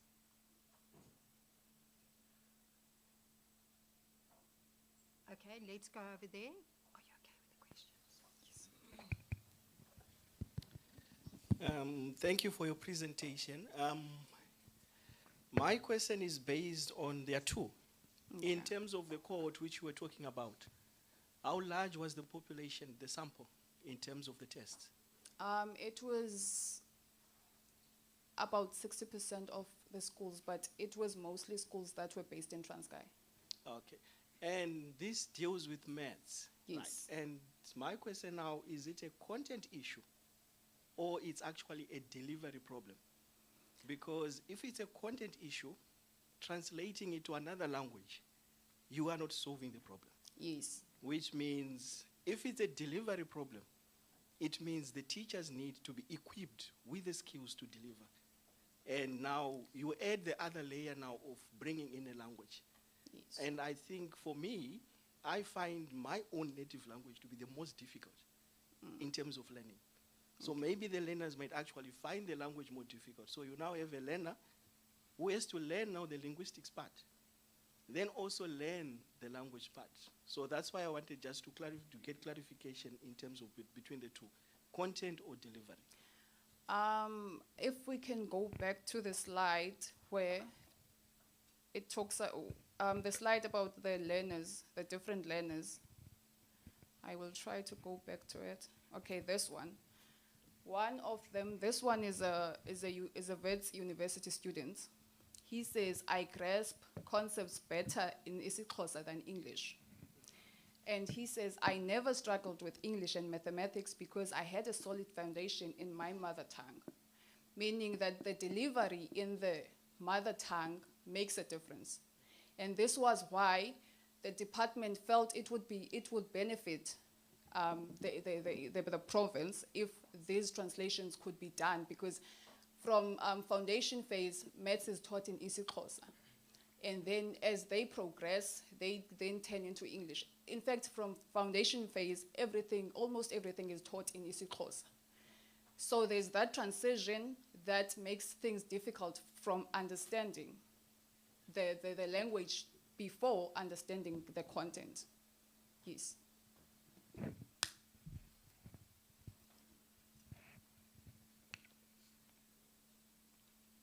have time for another question. I'm going to go to this side of the room.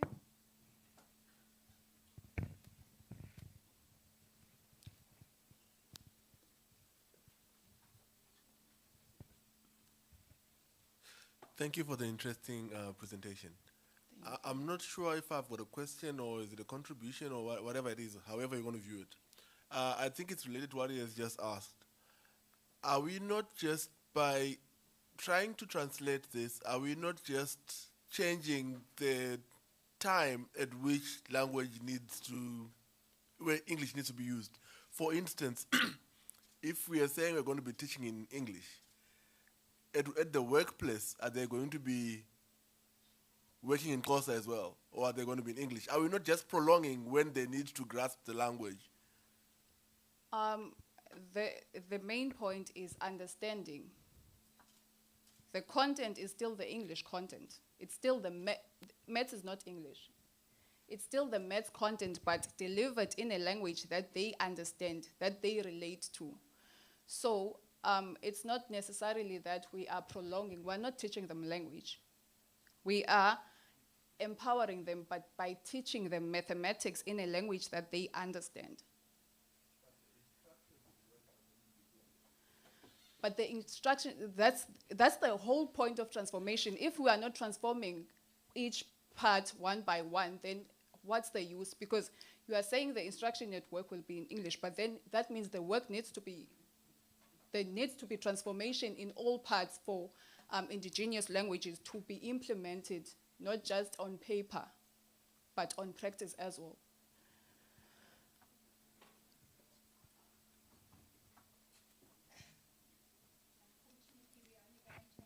More question.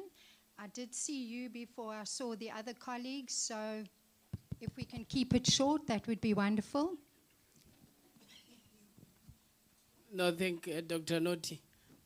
No, I have a different version from the previous speakers.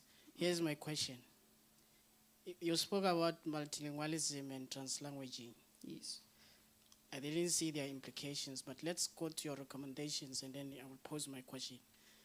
What is your view about mother tongue-based education that is being implemented across the country in elementary schools from in grade 4 to grade 9? is it going to assist us to develop indigenous languages? Because we need to begin developing these indigenous languages. So in answering my question, try to marry it with the implementation of multilingualism and translanguaging. Okay, thank you. Okay, I'll take that one. Thank you so much. Just a second. I'm really sorry. I'm going to have to interrupt you. I'm terribly sorry. Okay. But we can't delay. We need to get the next speaker up. Okay, let me answer Please that one. forgive me.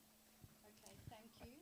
So we're just going to take this question that you've already received, and then we've got to move on to the next presenter. Okay, thank you. To answer your question, my view on multilingualism and translanguaging, I say it's something that needs, along with translation, because again, this is on paper.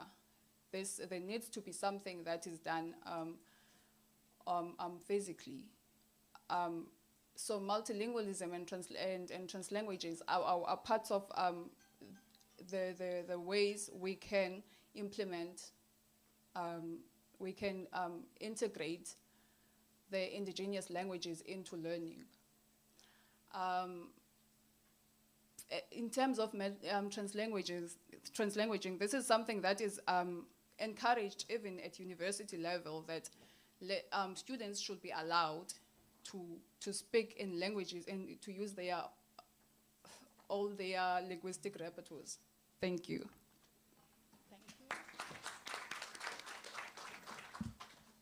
I'm terribly sorry to be so fierce, but it's now 11:30 and we need to allow an opportunity for Professor Atimulam to present to us. I do hope that you will continue to engage with each other as you find each other at lunchtime and tea times, etc.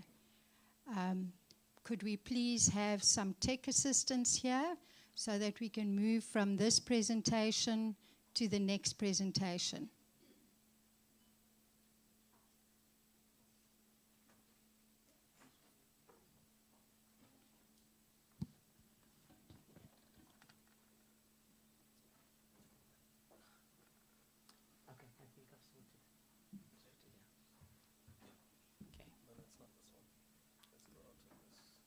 This is my one, yes, student. Okay, okay.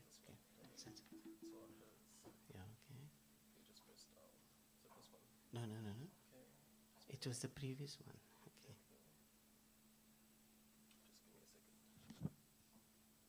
Okay. Yeah. Okay. Good morning, ladies and gentlemen, and welcome to my presentation today. I'm going to focus on the funds of knowledge, and I think in the previous presentations, they spoke about how we need to try to create opportunities for our students to bring in the indigenous knowledge into the classroom, and how teachers and lecturers can facilitate this. And now my presentation is based on how I actually do it. So I'm going to share with you some very interesting ideas of my experience in the funds of knowledge over a long period of time. Actually, I started teaching in 1985, and I've been using funds of knowledge since the time I was teaching, primary school and secondary. And then I came to university, and I also started using implementing funds of knowledge, but this was taught to us at university when I was at UDW. So what exactly is the funds of knowledge? So basically what we find is that within a classroom space, teaching or lecturing space, we tend to underestimate and constrain the knowledge that the students and learners bring to the classroom space. So what we find is that we need to think about, educators should guide students to find the meaning in activities rather than learn the rules and facts. And that was mentioned earlier on. I ask my students, do we really need to know all these facts? I need to teach you how to think. Because without thinking, you are nothing. You are unemployable. So that is how I work with my students in their classes, and I try to tap into their funds of knowledge and their talents. Because each child or each student has different talents they bring to the classroom space. So what I do, because of my interest in creative arts-based methodology, I bring the creative arts-based into my class. Dance, music, drama, storytelling. We heard a fantastic presentation on storytelling earlier, and presenter told us how this was done. So I want to share with you how I have tried to bring funds of knowledge from the students' indigenous backgrounds into my teaching. I cover whatever I need to cover, but I link the funds of knowledge to the theme. And I'll explain to you, and I'll show you some pictures, some photos of work that I have done over a long period of time, and then just share some of my insights with you. But the notion of the funds of knowledge was actually presented or undertaken by Gonzalez, Moll, and Amanti. I just wanted to bring in some theoretical background here. These were three researchers who taught at schools in the US, and many of their children were from Mexican backgrounds, Mexican American Latino backgrounds. So they had the idea that if they could get researchers to go to the families and find out from the families, spend some time with the families, find out what kind of knowledge the families have, bring that knowledge into the classroom space and link it to whatever themes they wanted to cover. And what they found at the end of the day was that those students performed phenomenally. They were so amazing, and it's because they could identify, they could bring in their own funds of knowledge and link it to whatever was being covered in the classroom. Of course, families have abundant knowledge, and we need to enable our students to be able to realize that they can bring that knowledge into the classes and not put up a wall, as we do, where we say, no, it has to be Eurocentric, Western, middle class. And Boudoir warns us about this because that cultural capital, those learners don't have that cultural capital. And so those learners feel alienated from what we are trying to do, and ultimately they then depend on the tick box. What is in the test? How many questions? And they go like berserk worrying about this test. And for me, I try to work differently, where the focus is more on the processes of getting to the end result rather than the product, taking them through the different levels. So, as I mentioned, they bring their various funds of knowledge to the class. And I like to mention this by Moja et al. He says different discourses between the home and the school context should be explored, and everyday knowledge should be integrated with academic learning to create new ways of knowing. And I think this was mentioned earlier on so prolifically by the previous presenters, and I want to commend them for that as well. So many students have the cultural and linguistic capital, and I've already spoken about Boudoir and his issues with regard to this. And some of the cultural capital that Yozo highlights that ethnic communities bring into the university space are the aspirational. What do they aspire for in terms of that community? The linguistic. Of course, we know that we are in a multilingual university. The social. How do they socialize? Is it collectivist or individualistic? The navigational. How do they navigate through different challenges? And the resistant. What is the resilience in terms of how they navigate through these multiple discourses and issues? And so these forms of capital, which Yozo says are actually the community cultural wealth, and they form the funds of knowledge of the community capital wealth. And of course, we know the linguistic capital that our students bring into our space? To what extent are we tapping into the linguistic capital of the students in our institution or in your institution, because our students come from diverse linguistic backgrounds? I will relate to you in one particular case where I worked with a group of students, and there were Chivenda, Shona, Ndebele, isiXhosa, Afrikaans, and they worked together in a group. And I'll relate that case study in terms of how they were able to reimagine some project that they were wanting to embark on.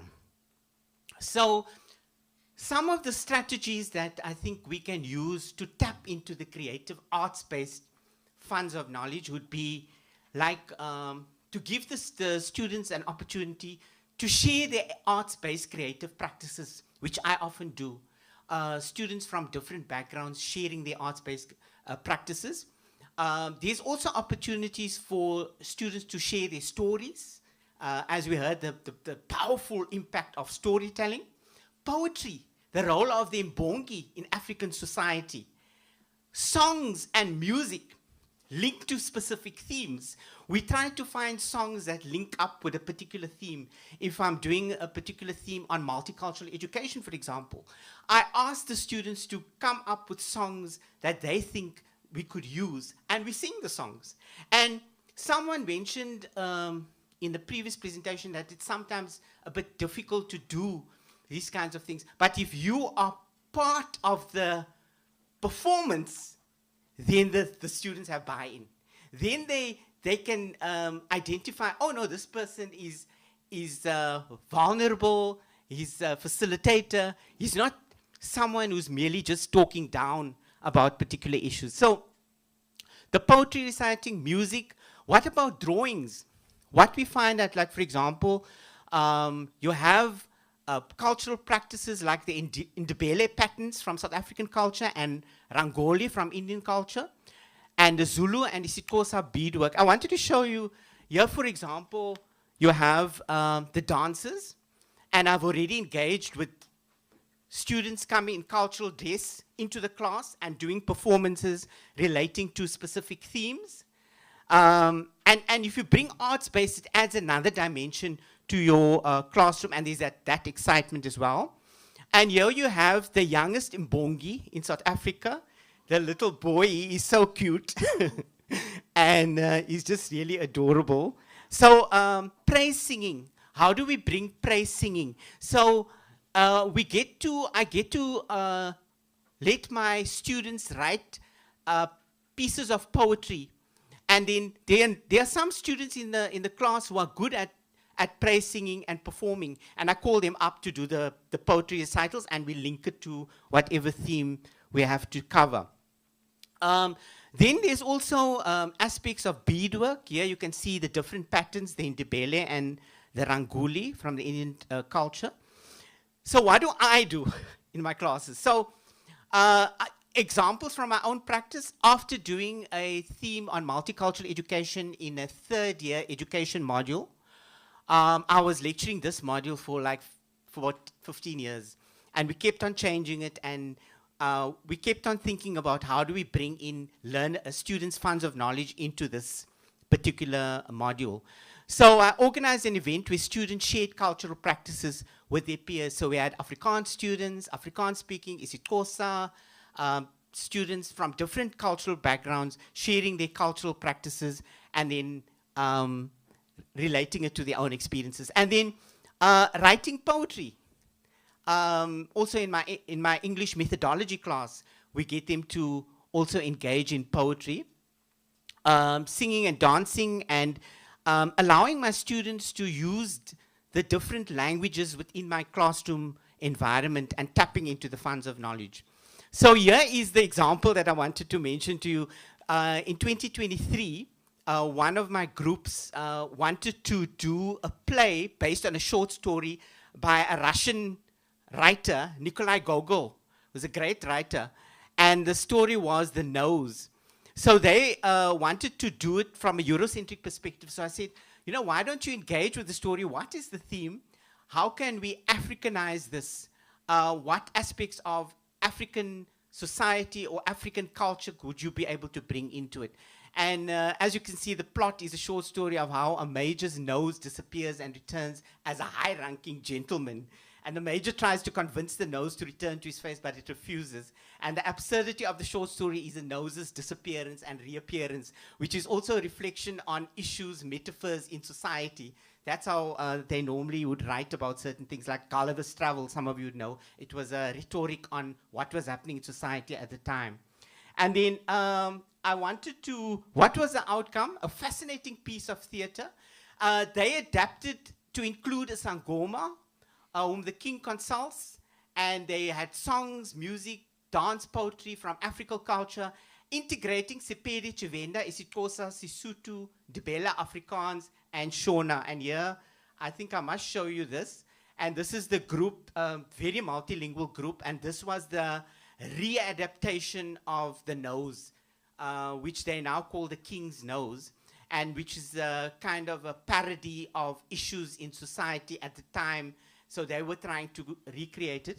And then the Sangoma as well. Okay, so 2 minutes left. And here's a photo with me. I'm showing you I'm vulnerable. I'm part of the group, and we're performing together.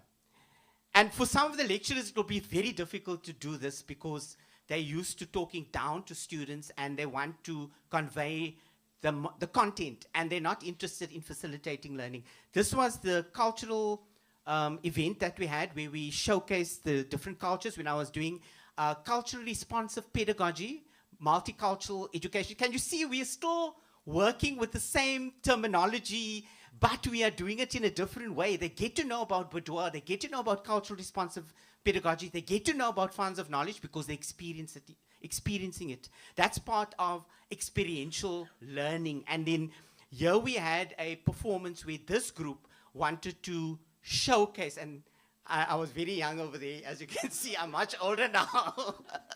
I'm part of the group, and this was, I think, maybe about 15 years ago.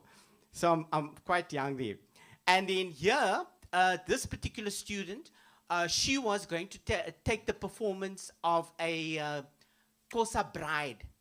So they were doing a performance, a cross-cultural performance. So she then spoke to the Xhosa students to ask them, how should I behave as a Xhosa bride in terms of cultural practices? So what we're doing is we also integrating cultures and amalgamating cultures. That's how it works in my class. We integrate and we amalgamate and we learn from each other. So I learn from them as much as they learn from me.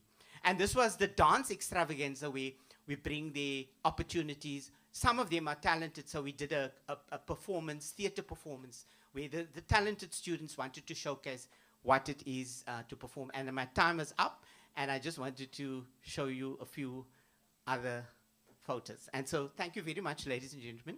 Thanks for your attentiveness. Thank you, Professor Atimula. I'm looking around to see if we have any questions. Yes.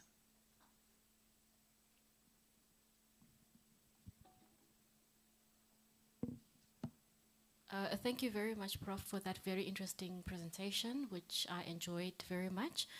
I just have a question in terms of, I know when it comes to transformation, it's also the part of it is about being student-centered, where we allow students to be able to express themselves in their own languages in the classroom. Now, I just want to hear your view in terms of how do you ensure now the integration of that information, because you will have students who are coming from different backgrounds, with different languages. How do we now make sure that everyone in the classroom is able to understand each other whilst we express ourselves in the different languages? The way I work with my students is I always have someone to do a translation. So there's that peer support. So all of them are quite fluent in English. English is their second language. So then after a performance or praise singing, then I would ask one of the students to do a translation for the rest of the class.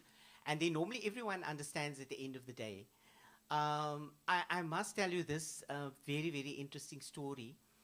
I normally get my students to write reflections. They write reflections about the experiences, and I read those reflections, and I critically engage with those reflections, and I write feedback based on those reflections. Those reflections are based on how do they experience this particular class where the multilingualism was used. And I must tell you, it was really fascinating, and I think I must mention this case. A white student wrote in her reflection that when she was with the third year so-called COSA students the previous year, and they asked them to be in groups, that they didn't want to work with him because they felt they wouldn't get a high group mark. But now when she came to my class, they were outshining all of those other students because they could bring their funds of knowledge into the class. And their performance was phenomenal in my PEDS 400 module. So that is, I just wanted to give you that example. So creative arts-based methodology is very good. So thanks. Thank you.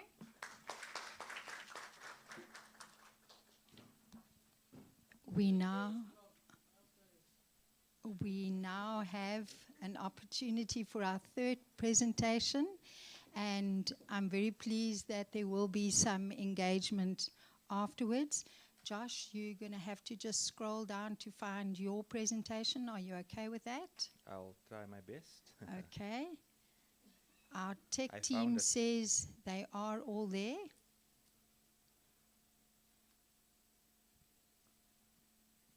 All good? Thank you. Can I start? Yes, please. Good. It's still good morning, colleagues. My name is Josh Jacobs. I am a PhD student here at Nelson Mandela University. I will be sharing some of the first unripe fruits from my PhD study. So I'm hoping that you can all help me get the fruit a little bit more ripe, and we can take it further from there. So if I look at the world globally, there has been a global call to reimagine teacher education. But when you bring it back home here to South Africa, and we have a look at our policies, we see that it's often a top-down approach. And we look sometimes past inequalities and institutional disparities. And our policy informs our practice, and that causes a pedagogical challenge to us. You'll see that we have hybrid-based teaching in digital spaces, but we often replicate face-to-face models of teaching in our digital spaces. Our learning management system often functions as a content repository rather than a place for transformation. So it reinforces the banking model of education as presented by Freer. So you have this hierarchical pedagogy that limits our engagement with our notions of space and time, and we have a lack of clarity to what constitutes now meaningful digital learning. So I came up with this conceptual framework to address aligning something called the chronotope of space and time for transformative education, which is rooted in scholarship as well as my personal teaching experience. So scholars such as Rule notes that we can shed light on understanding and enabling learning engagement in online learning. So that's a concept that has been brought over to education. Additionally, Compton Lilly also argues that we have to recognize and attend to the spatial and temporal complexity when we support our staff and students. So the prevailing variation of ICT integration now reflects a lack of clarity of what constitutes meaningful pedagogy and how lecturers in our case conceptualize the space and time arrangements of these. So in response, I argue what constitutes meaningful digital pedagogy, as well as how can we address these notions of space and time. So our first input we have a look at Nelson Mandela University. We acknowledge our history and the formulation of the institution. It was established in 2005 through a merger, and it comes out of this apartheid era institution that was rooted originally in Christian national education. Currently, our student body is multicultural, shaped by a apartheid legacy. We are committed to a humanizing pedagogy in response to South Africa's dehumanizing past. And our humanizing pedagogy hub is embedded in the curriculum as well. So there were calls for transformation and social justice.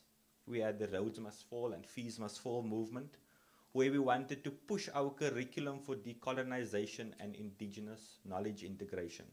So guided by Vision 2030, we want to be a dynamic South African university that is socially just, equitable, and transformative. So we start building on our conceptual frame. This is the institution, Nelson Mandela, and that frames, well, basically the whole study. And then next, we're looking within teacher education. Teacher education has a critical role in higher education.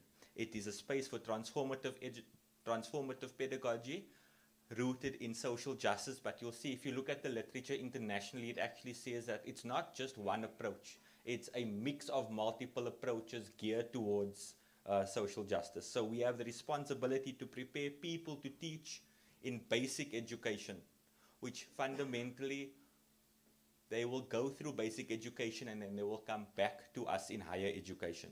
We are structured across multiple purposes. We have the role of educating our teachers for South Africa. We have continuous professional development of the teachers in the system, as well as the school-based support of how we engage with the Department of Education, as well as privatized education. We look at the future-orientated needs, which we have to address the fourth industrial revolution technologies as well as critical 21st century skills. What's also interesting from this is that this framework also recognizes the need to move away from the fourth industrial revolution into society 5.0. And that's a really interesting point that's brought up into the next part of the framework. So student teachers are thus expected to impart these skills to their learners when they go teach. So you have this forming now. You have Nelson Mandela University, you have teacher education. Our third component is a digital learning environment. So this one is really different from the normal approaches that you see in literature. If you read a lot of the literature, it views technology as its own separate entity. It doesn't really use the technology and acknowledge that technology has a role and part in shaping the context of which learning and teaching is taking place. And so a little nod to some of my previous work is that we look at it from an ecosystem perspective, is how we view technology. It's through the social, the cultural, and economic context that it helps shape our interactions through WhatsApp, through Messenger, through the learning management system. It connects our teachers, students, and institutions together through a shared digital tool, as well as we see that there's global trends for personalized, collective, and self-directed learning. That's really the trend. So it's a natural ecosystem interconnected in human and technological components, as well as it enables access, evaluation, and integration. And lastly, also, it fosters digital literacy, lifelong learning, and innovation as well. So the more you use technology, the more you become digitally literate. That's a little different from some of the concepts that you see. So here's our full context. You'll see that we have the institution, teacher education, and we see that technology helps frame the context. But within this context, you have teaching that takes place, which comes to one of the next points. That is the I, how, it framework. And you'll see that it's also in the literature also calls it a didactical tetrahedron. I practice that word a lot. Its origin and purpose, so it first got created in about 2002 by David Hawkins to explain how teaching dynamics takes place. You have the I, that is one component of your triangle. You have the thou, that's the student, and you have the it, that's the subject matter, and it forms a instructional triangle. It's also known as the teaching act of how we teach. And some of the key insights is that the it is the shared curriculum between the student and the teacher. And it is completely different between the I and the thou, which is the student-teacher, because the student-teacher relationship is extremely important in this teaching. And you must have deep engagement with the content, which is essential for learning, as well as the materials that is presented by the lecturer. Yes, this framework does not deny student voice, but it also showcases the important role of the lecturer in the context, because it's the lecturer that provides the content and the guidance for the learning. And it acknowledges the prior strengths as well as the strength of prior knowledge as well as student engagement.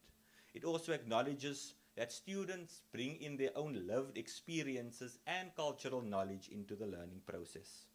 And that's really how it falls part of this framework. So you have this broad context and you have this teaching act that takes place. But what's important is that the I, is that 5? Okay, I'll speed it up. So that is the chronotype. So this is one of the parts where it really becomes interesting. You see, chronotype is a concept created by Mikhail Bakhtin that refers to time-space, to refer to the intrinsic connections between spatial and temporal relationships. Literature also says that time is the more predominant notion within this framework. So it shapes how teaching unfolds socially and how it supports dialogic engagement in the classrooms online. So the instructor has to pay special attention to how the teaching shapes frame space as well as time. Ultimately, the chronotype perspective is concerned how dialogue takes place in a socially mediated learning environment.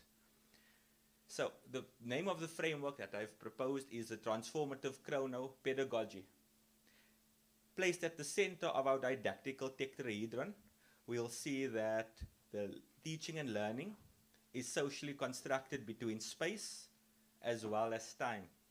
And if you have a look at these notions and you place this at the center, it is up for the lecturer to frame the space and time of our students. But when you frame the space and time, it leads to something called dialogic engagement. From a critical perspective, dialogue is the cornerstone of transformative pedagogy. Critics of digital platforms often prioritize delivery over the interaction of the students. And technology can either enable or constrain relational learning. And the chronotype situates dialogue across space and time to enhance the engagement of our students as well. And it helps digital communication to reshape learning within that critical inquiry. So you have this dialogue back and forth once the lecturer has taken note of the space and time constructs of how learning takes place in a hybrid learning environment. Because learning often doesn't occur only in the classroom. It happens when you are out, it happens when when the penny drops, is what I would say, your aha moment. So your dialogue ultimately leads to a transformative practice which builds on prior knowledge. And you see that the Freirean vision here is to have creative critical engagement with those realities. You must ensure equitable access as well as collaboration, and you must acknowledge and amplify marginal voices across cultures and creativities. So you want to, and what was also interesting is that digital competence leads to the decisions that you make within your didactical tetrahedron, and that shapes how the teachers and lecturers are seen as transformative intellectuals. What's also interesting really as I close is that within this framework you'll also note that language also plays a big part of this, and I think that's because of where the framework originally comes from within literature. It was originally in language and learning. And lastly, just a few implications of the framework. It responds to the needs of teachers to move beyond fragmented discussions of ICT and technology does not guarantee transformation. A poorly designed learning environment does reinforce exclusion, and I think that's where I really want to just stop for now. That's the main point I wanted to bring across. Please be conscious of how you frame and design your digital learning environment. Thank you, colleagues. Thank you, Josh. Some questions?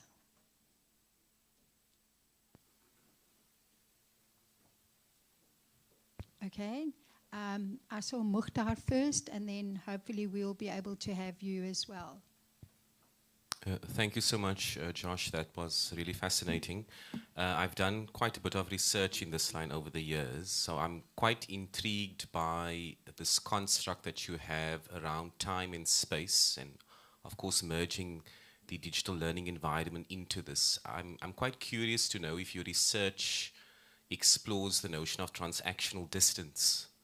I don't know if you're familiar with that concept by Moore, Michael Moore, who speaks to the issue of considering time and space in relation to teaching and learning. And it's been used quite a bit in framing synchronous and asynchronous learning. Does that feature in this model of yours? So that is a little bit out of the scope for this study.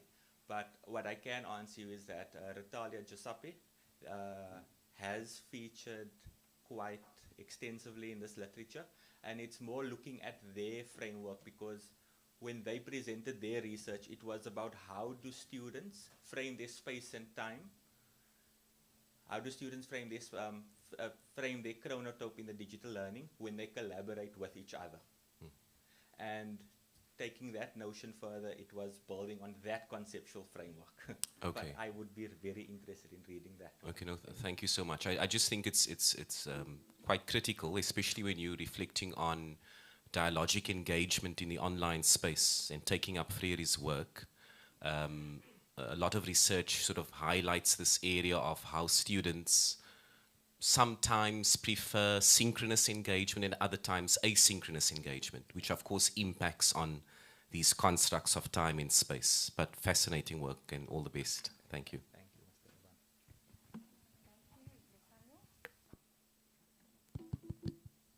Mr. Ivan. Hi, Josh. Firstly, well done.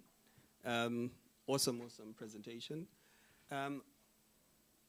All that I want to ask is, would socio-linguistic and socio-economic frameworks, if we're looking at Mandela University, digital learning environments and teacher education, would they feature somewhere in this? Because, as you say, some of the work that you have actually done here comes from a language background, and it has an effect on this particular framework that you have.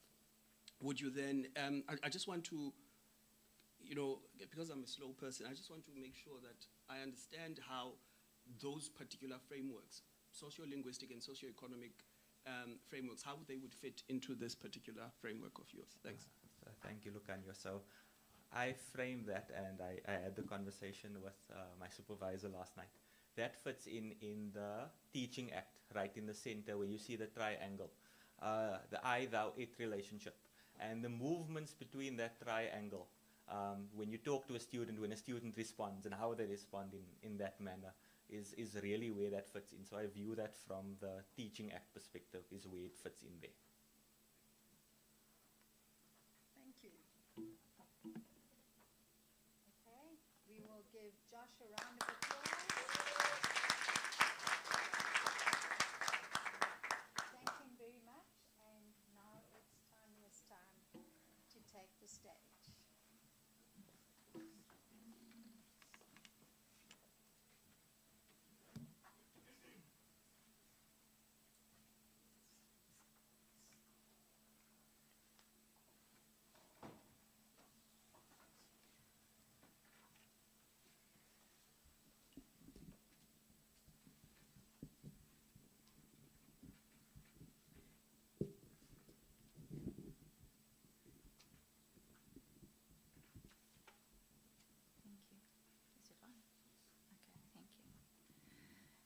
Hi, good afternoon. Molweni and goeiemiddag to everybody. The placement of my case study that I'm going to discuss seems perfectly placed, considering the previous speakers. It feels like my little presentation is just going to be a big wrap-up with a bow on top, because it seems to have a little aspect of every golden thread, we can say, as researchers, going through to my presentation. So thank you, Dr. Tai Hing, for the placement of being last. So my presentation today, first of all, I'm Mrs. Tanya Shrewsbury. I'm a lecturer in the Faculty of Business and Economic Sciences, and I've been lecturing for more or less about 28 years. And I lecture in the Department of Marketing Management. I lecture second years, third years, and then I also do the treaties for the advanced diploma. So the topic for me today to discuss is the University Pioneers Dynamic Learning for Gen Z, a recipe for engagement. When I say Gen Z, I almost get the grills, as they would say in Afrikaans, because we always say, oh, Gen Z the whole time. They really are a very exciting group of students to have to deal with and engage with. So my first question I would like to pose to you, and one that you can perhaps just keep in the back of your minds, and hopefully by the end of this presentation you would have an answer for yourself. How can educators at Nelson Mandela University transform traditional teaching methods to meet the needs of today's hyper-connected, actively engaged students who expect dynamic, visual, and interactive content? A very different type of student from when I was a student and through all my years of lecturing as well. So the first one, this is a very personal presentation from me as a lecturer, and just an example of what I do with my students.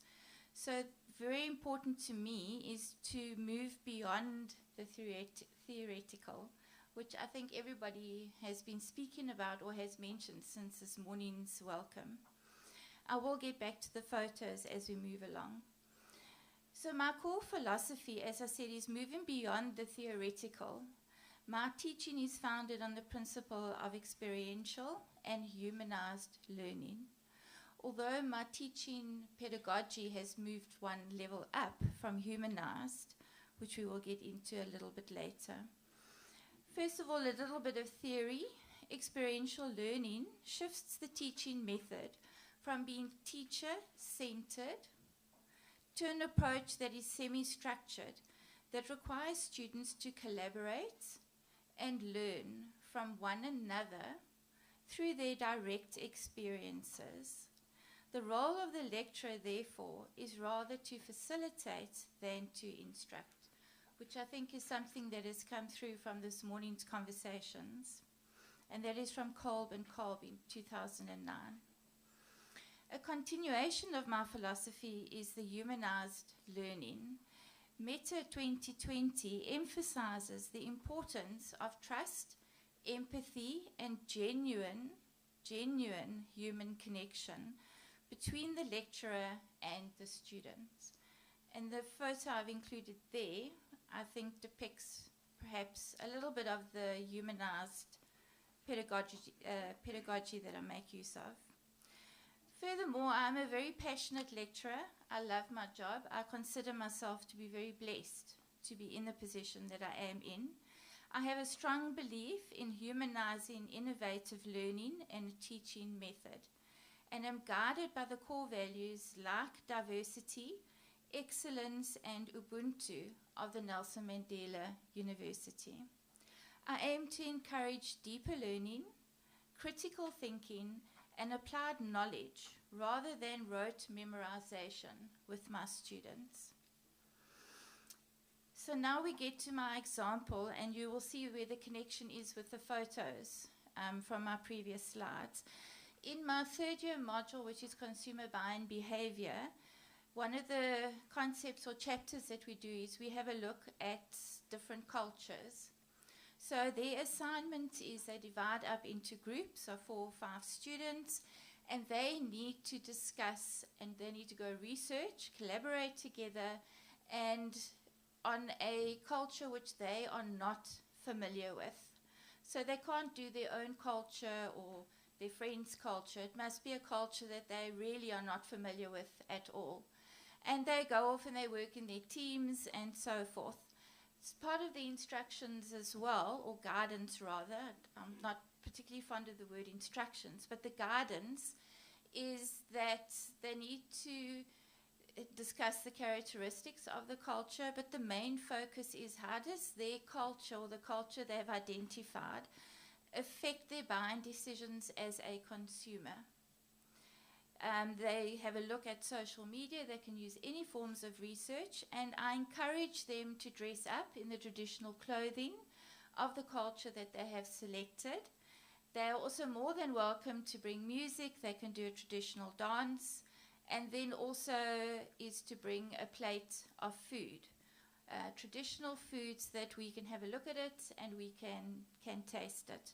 I do pre-warn them that I'm not a very adventurous eater, so not to be offended if I don't want to partake in a particular meal. I do try though. So here is a photo you can see of a group. They did the Mexican culture, and to the left-hand side is a photo of, it was like a nachos meal that they did, but they just made very big nachos.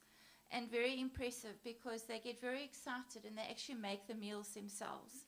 They don't go out and purchase the meals. Further on, the concept of beyond traditional lectures, I believe in a hands-on activities. This method replaces your traditional lectures with immersive, engaging activities between the students, the various groups, and then also between me as the lecturer as well.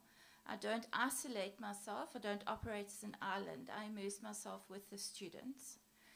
A recipe for engagement. It is a fun way of learning, of getting concepts across to the students, but it must be done in a very trusting and comfortable learning environment where we emphasize the value of respect, respecting each and every culture and who the individual is. For this particular assignment that my students do, there is great excitement when the students come and they're all dressed up and they've got their food and you get a whiff of the food and they bring their music. Then other students in the corridors or on campus become very excited. And they, oh ma'am, can I join in? And I say, yes, of course, you're more than welcome. And they actually come into the venue and they watch, even if they don't know the students or if they're friends, they come and they watch the presentations. And then also I invite the staff from our department or from campus to come and also watch the students as well. So we all become completely immersed in this particular presentation. If we have a look at the essential skills that I try and foster, very important is your graduate attributes, especially as they are third years. This method goes beyond subject knowledge to cultivate vital real-world skills. Now, what vital real-world skills? They have in fun. The best way to learn vital real-world skills is to have fun. So, for example, they learn teamwork. Students collaborate on their research and also on their presentations. Who's going to be doing what? Communication and conflict resolution. They learn to effectively share their findings and navigate group dynamics. I often get, oh ma'am, must we really do it in a group? I rather want to do it on my own because in a group, so-and-so doesn't do their work. And I don't like to deal with conflict and it's my friend. And then I say no, because when you go and work one day, group dynamics and everything is accomplished in a team, many things. So you need to learn how to deal with group dynamics. And then also respect for diversity, which I mentioned earlier on. Students develop a deep appreciation for different cultures and perspectives, aligning with the Nelson Mandela's core values. And you can see the presentation slide at the bottom there was a presentation that a group of students did where they chose the Zulu culture. And they did a dance and they had food. The lady in the white outfit made the most delicious sweet bread, which I couldn't stop tasting. And then the achievement of the goal, of my goal, for my students is to deepen their subject knowledge. They gain a profound understanding of core concepts. For example, consumer behavior, the cultural influences on decision-making processes and markets, and then also social dynamics. The second one is making learning memorable, which is very important. Create an educational experience that is personal, engaging, and unforgettable. I still have students today who I may bump into from years ago who will say, "Oh, ma'am, remember when you ate that Mopani worm that one day?" And I was, "Oh, yes, I'll never forget that." And then the third one is the directly applicable. Students leave the module with knowledge and skills that are directly applicable to their careers and their lives, turning theoretical concepts into lived experiences. And one more, which is very important for me, is that I also learn from the students, from my students as well. Thank you for the opportunity. And my 3 favorite words: change the world. Thank you. Thank you, Tanya. Ladies and gentlemen, again, you have a chance to ask your questions or perhaps make your comments. Okay, I have over here and then in the middle. Thank you.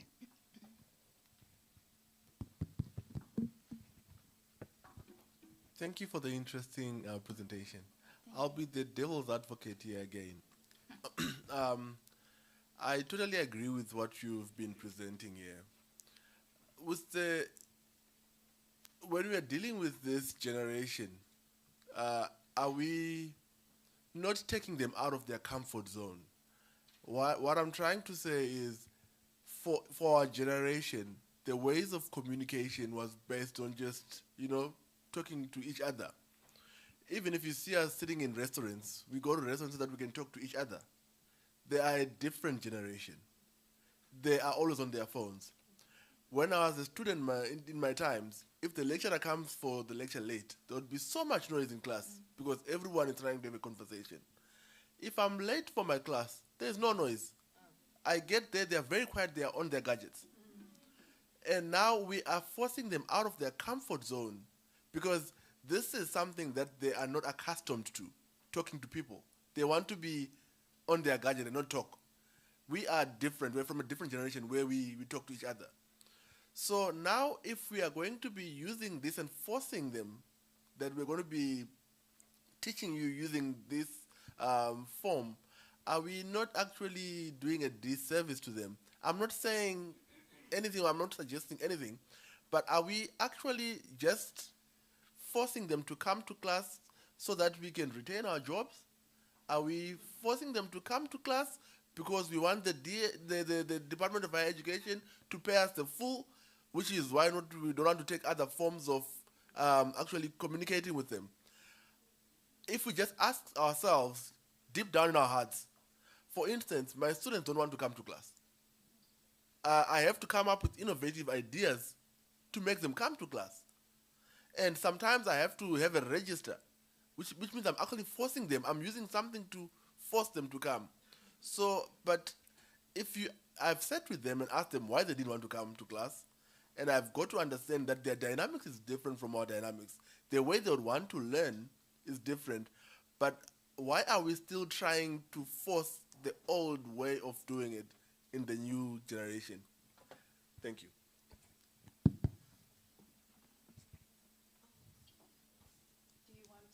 Can I answer as a... we'll go to the middle and then we'll see. Okay. Thank you. We do have to remember, ladies and gentlemen, to try and keep the questions or comments brief. Thank you.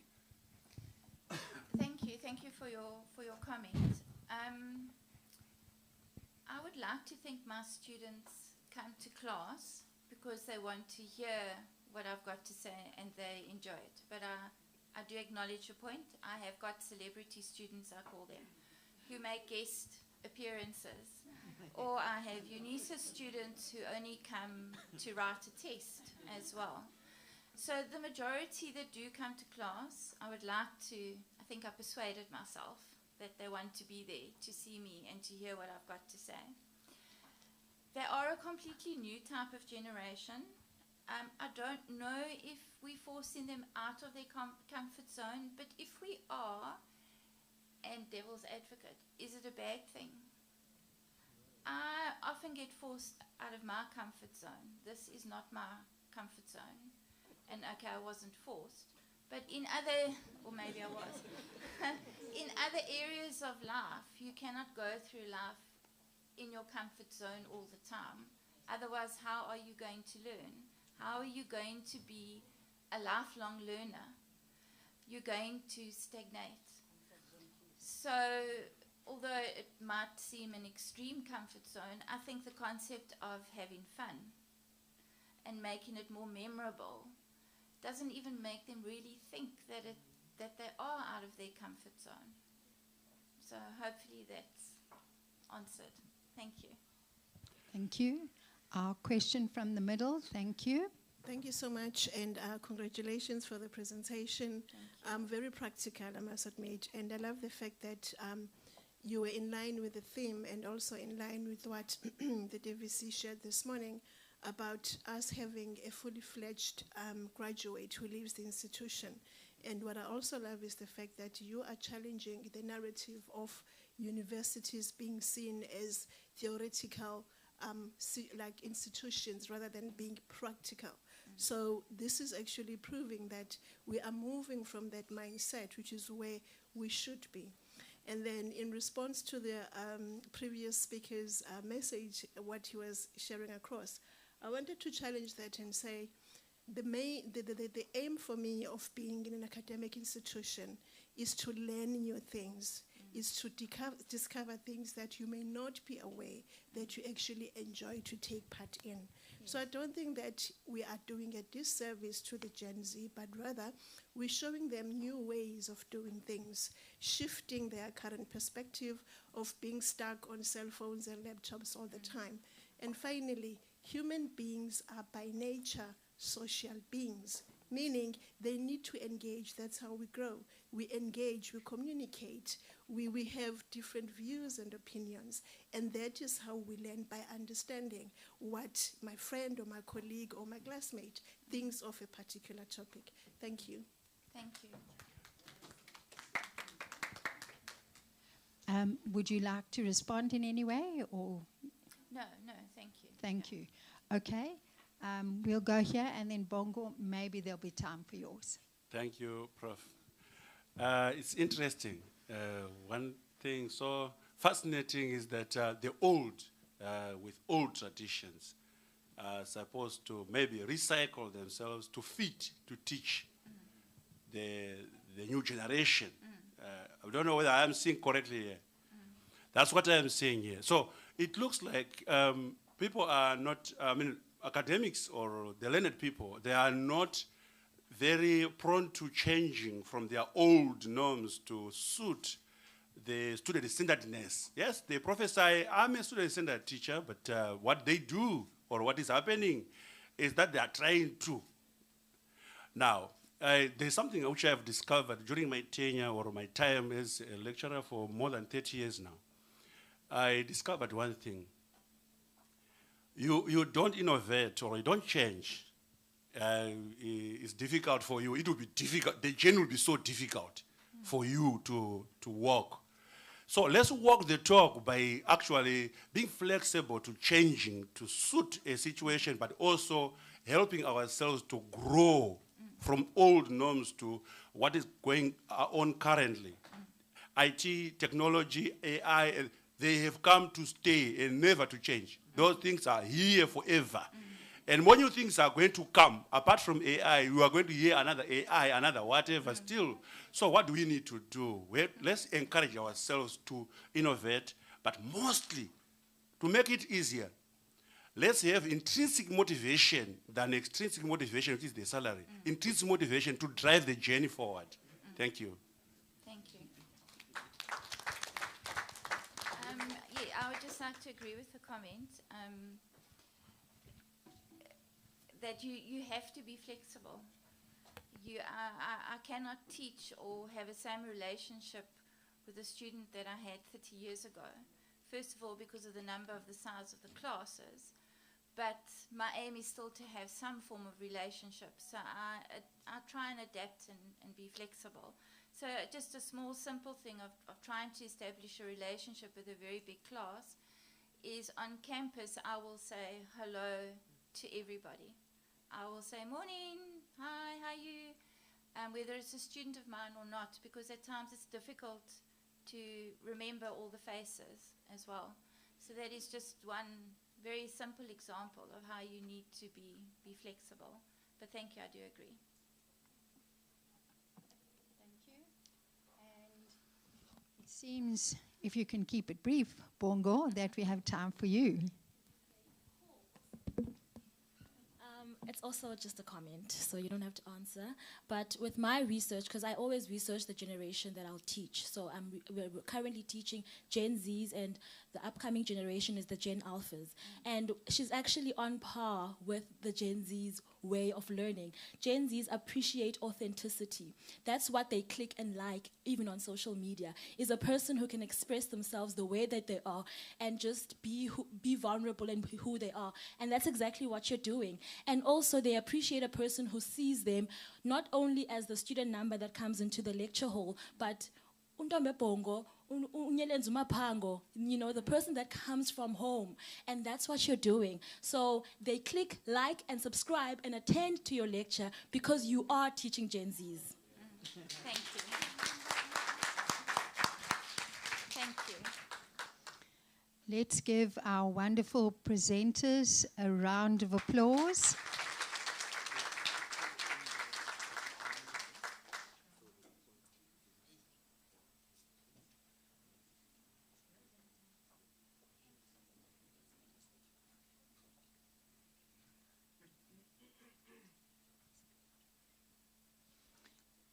We have been told by our wonderful program director for today that we may have some more questions. So if you have a question you were not able to ask to one of the other presenters, you are more than welcome to do that now. Okay, you did have your hand up, so I'll go to you first and then I'll come to you. Okay, let's go. And if you just say whom you're addressing with your question. No, it's Prof there. That's why I said we'll engage. Prof, I want to embrace your versatility when you're presenting. You seems to be very affable with what you're doing. My question is this. Given the reflections of your students and their experiences, how did they influence you towards decolonizing the curriculum and Africanization?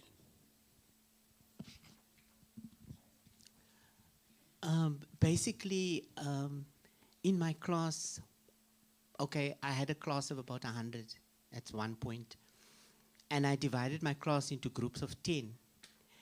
And when I was doing a section on culturally responsive pedagogy, I asked the students to tell their stories. So I integrated the groups so that the groups could hear different stories.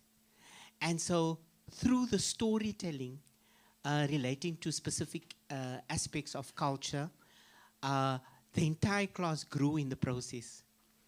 And so we all learned about other cultural practices. And my philosophy, or the way I envisaged it, was that they should have an understanding of whatever theoretical background we're doing it, but link this to their own personal experiences and to their own cultural practices. So, like for example, the isiXhosa students like would maybe talk about an imbongi, and then there will be opportunities for students to maybe write a praise song on a particular theme. And then we have that praise song presented to the class. And then the other students get to understand what is an imbongi and the praise singing. I'm not too sure if that's what you wanted to know. But through the experiential learning and through their own iterations of the experiences relating to their cultural backgrounds and experiences, we were able to have a better understanding of commonalities in terms of how we link together as humans. In Sanskrit, my religious language, we have a saying which is, I use this as the pivotal message for the teaching, Vasudevan Kundamantam, which is that Vasudevan means that the entire world is a family. So as we are in this class, all of us are interrelated and interconnected. That's a core value of Hinduism, that we all are family and we all are connected. And so through our interconnectedness, we become whole and we become one and we become a union. It's a similar, when you think about the coat of arms, we are united in our diversity. So if we can maybe have something like a slogan to say, I use the analogy of a family. We are a family in this class. We have our trials and tribulations. We are not always going to be happy, but we have to support each other to try to be the best versions of ourselves so that we can truly realize who we really are and come to terms with who we want to be. So that is basically my philosophy. Okay, thanks. Thank you for that. Our last question over there. Thank you so much. My name is Malwande Mazingisa, and I happen to be the SRC Deputy President for 2025, and I'm a student also in the Faculty of Education. So I think it's very important that I make an input in this session because I understand very well that people who train us or people who will galvanize us to go and perform maybe at the level or at the field of education do not really understand the things that we go through or things that we have to experience when we get to the field. Some, I don't know, colleague there in the front mentioned the question of students being being relatable to your students. These people, they are old, and other colleague they spoke about the question of shifting from the old times to the new times, because we are living in a content world where you have to deal with the question of you enter the class, all students are frozen, or you enter the class, students, they just toss down their books and leave the class, and it's a TikTok trend of which you don't understand. You are an old person, and also we are young students fresh from the university. You enter the class, all students just leave for the camera, just for a content, and you are serious with maybe your presentation. So you have to deal with such, and they do not allude to such in the classes where we are actually getting prepared, where we are actually getting training that you must manage your class and all those things. How do you then manage the question where the issue where a student comes because she went and searched you on your Facebook and say, come back, hey, Malwande, chief. They just greet you like that without necessarily, because we grew up in times where we were scared of our teachers. We didn't have bond with them, but when you go there, they say, no, Malwande, chief, how are you? And they go to an old man, like maybe those who are close to retire, they say, Molo mtokelo, chief. They just do it for a trend. We are on camera by then. Or they come, they just take pictures of your shoes. They just mix each one with a song. So how do we then maybe get to deal with such a thing? Because class management is there. Maybe it might happen that it's the date in which I'm being assessed maybe by the university. I have to deal with such, or does the university cater for such cases? Because if ever I come with my assessor, my students are frozen until my assessor enters. So I thought I must make this input because, or maybe we can maybe perhaps extend in terms of the training that we give to our education students, because there is a lot that has changed now. Thank you for that. You didn't indicate any particular respondent, so I imagine that you're talking to all of us. And I do appreciate the comment. Could you give us some sense, if somebody asked you that question, what would you start to say to them? Because we know that there's not a definitive answer or only one answer. What would the start of your response to be in terms of classroom management? Obvious, when I enter the class, I will find students. Wait. Oh, thank you. Let me respond with So, this is what happens. We were told, no, just give silent treatment, and also we must appreciate the fact that we are living under the Bella Act. So, those things, that's why I wanted to bring it here. I didn't have actually an answer, because sometimes they say, if ever a student is misbehaving, you must just more a silent treatment and do a side eye and all those things, like all those precautions of dealing with students, more especially those ones that are more covered by the Bella Act, because everything now is a corporal punishment. So that's why I wanted to bring it here to the great minds so that they can go through it and maybe give an advice to a young teacher. Thank you. So, both great minds and young teachers, we say a very warm thank you to all of you for coming to be with us and to share your insights, your questions, and your comments. And we are drawing this session to a close, and we hope that you will enjoy your lunch. Thank you.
Thank you. All right.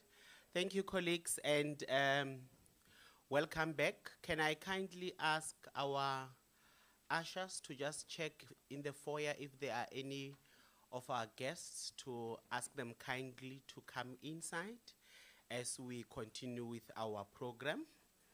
A very good afternoon to those of you who are joining us now.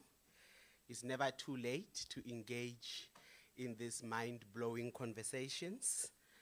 Colleagues, we are from lunch. I hope you enjoyed your lunch. And we are from parallel or concurrent sessions, which were also engaging. And then I would like to apologize for the 10 minutes, 15 minutes delay in terms of our lunch. There was a double booking with the restaurant or the cafeteria. So we are going to be continuing with our program for today, and we will now have a plenary presentation which would be delivered by Prof. Darrell and Mr. Mukta. It is titled Inclusive Pedagogy in the Age of AI, Shaping Mandela University's Digital Future.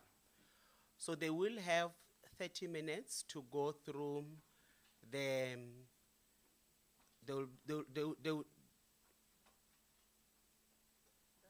okay. They will have 30 minutes. I thought I had said something wrong. Okay.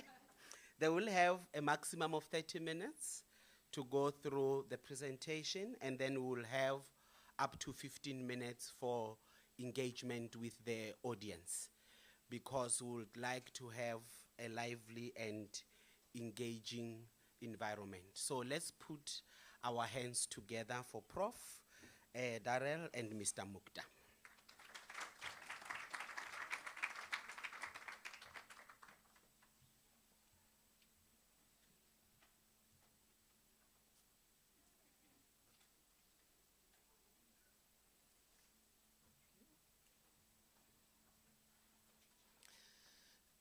Good afternoon, everybody. So I have the pleasure of going first.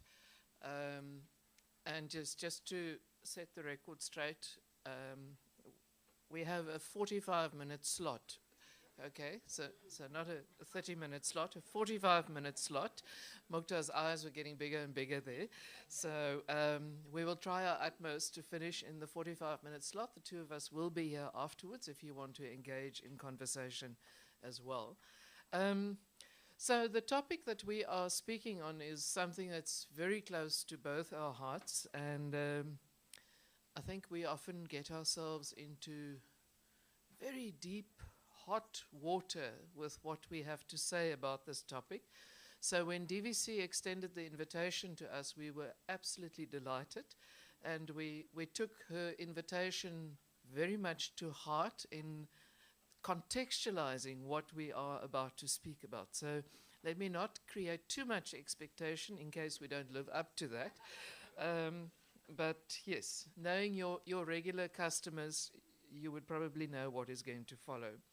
So ladies and gentlemen, in the era where we have these rapid advances of artificial intelligence and the digital technologies, I think it's time that Nelson Mandela University reimagines teaching and learning through an inclusive pedagogy lens.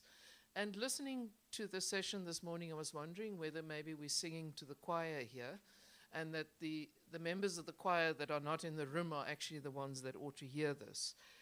But we need to have an approach that ensures that digital transformation is not only about innovation, but also about equity, access, and social justice.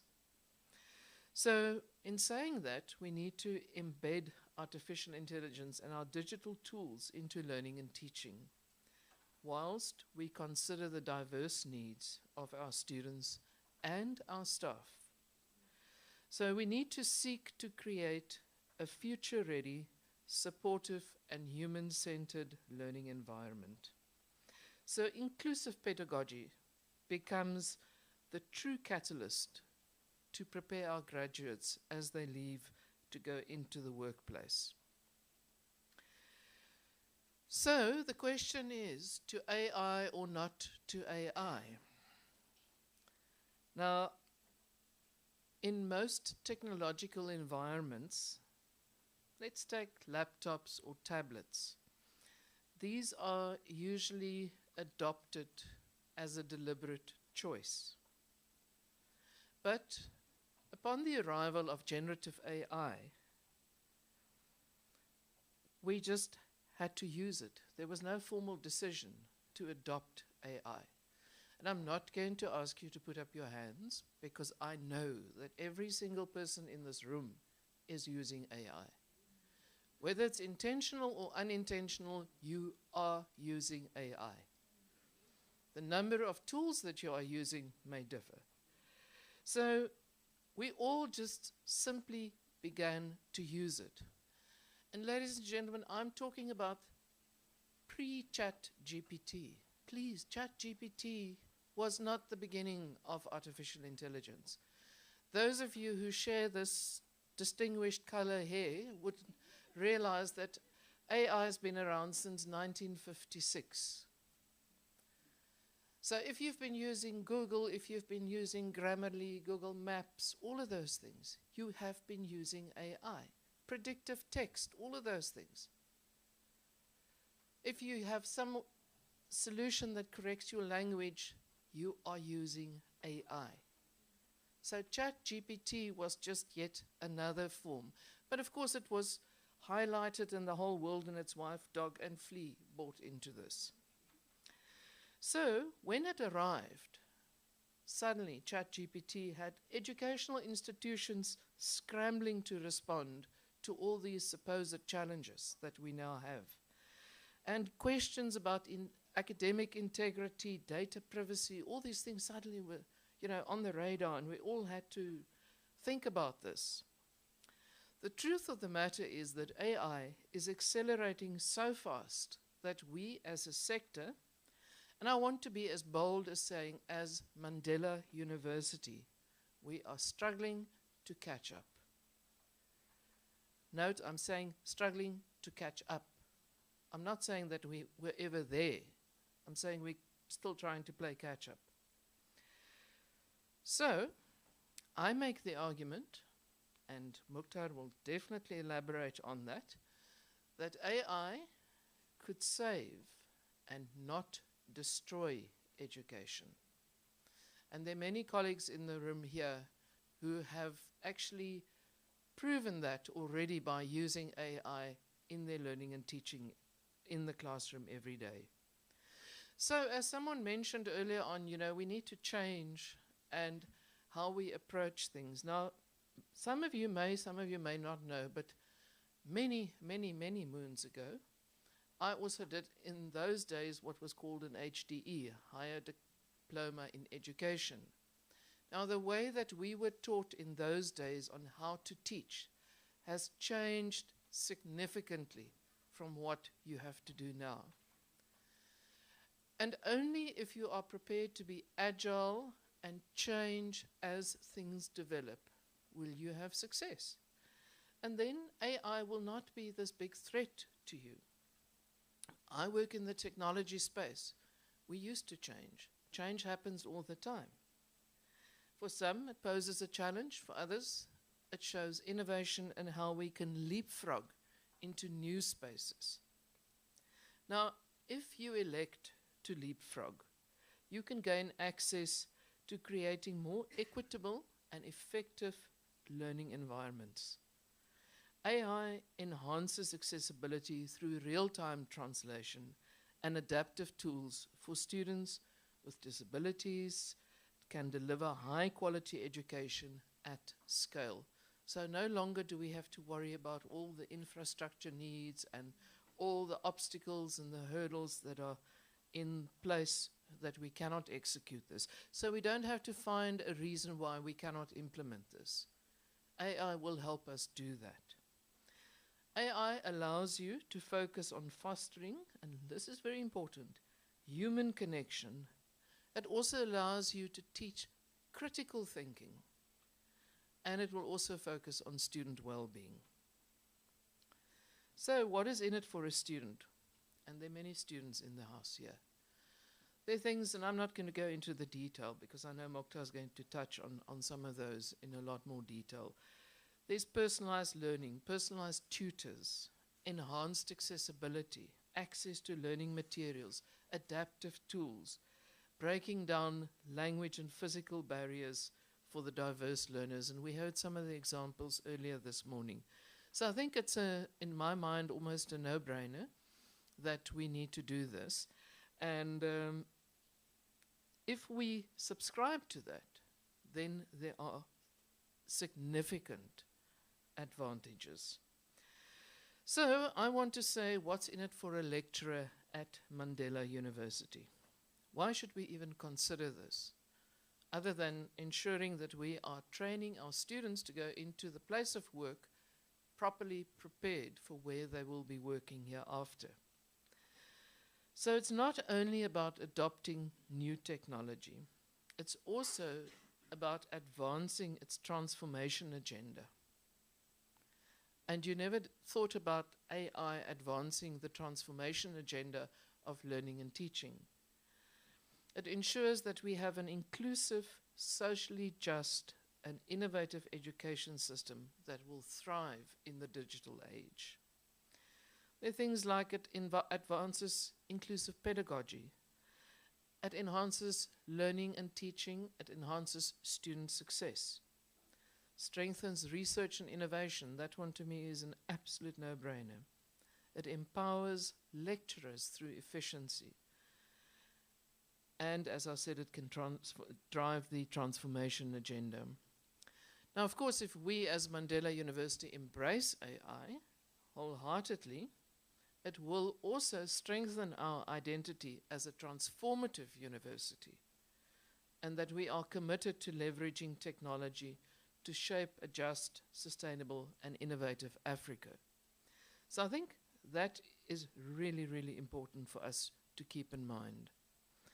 As far as AI for the educational ecosystem is concerned, and again, we could have a whole debate about that. Recently, some of us attended a USAF workshop where we had to listen to how all the other universities have actually really embraced this and what they have in place. And it makes us think, how do we create an ecosystem for the education system within South Africa? So the use of AI across the entire teaching and learning environment, not only for lecturers, but also for students, but also the other stakeholders in the system. It recognizes that education is an interconnected ecosystem which includes administrators, policymakers, researchers, and communities. And ladies and gentlemen, we need to move away from policies and strategies. We don't have time for policies and strategies. We only have time, but just for guides. We cannot be fixated on policy and strategy. And in the sector, we love our policies and our strategies. But the pace at which artificial intelligence moves will only allow us to have guides. And those we need to update regularly. We cannot wait until they've been through 5 committees and 3 approvals and then come back for reiterations and all of those. We really need to move. So, if for a moment you will note that I speak a lot about the human interaction with AI as well, if I just pause on that for a moment, if I were to ask you how many of you have studied maritime studies or have engaged with rope work and things like that, you would probably think I'm mad. But when you use ropes and things, you learn how to tie a knot in a proper manner. Now, we are close to our Ocean Sciences campus, so staff who are there engage with boats and knots and nets and things like that. So they get guidebooks with instructions on how to tie a knot. Now, you're probably thinking, okay, she's really lost it. But In 2025, I cannot give you a guidebook on artificial intelligence because it changes too much. At this point in time, we don't even know where the knots are, let alone how to tie or untie them as we move forward. So we have a kind of rope in AI that's bending around in interesting ways. Some of these may prove sturdy, some may prove faulty, but we won't know unless we try. And it's going to be like this for a long time. There was someone in the audience earlier on who said, you've been a lecturer for nearly 30 years and AI is here to stay. Well, of course it is here to stay. It's been here since 1956. So AI is a new kind of rope in our space. It offers potential for reshaping our educational ecosystem, but unlike the guidebook on knots, there are no fixed instructions.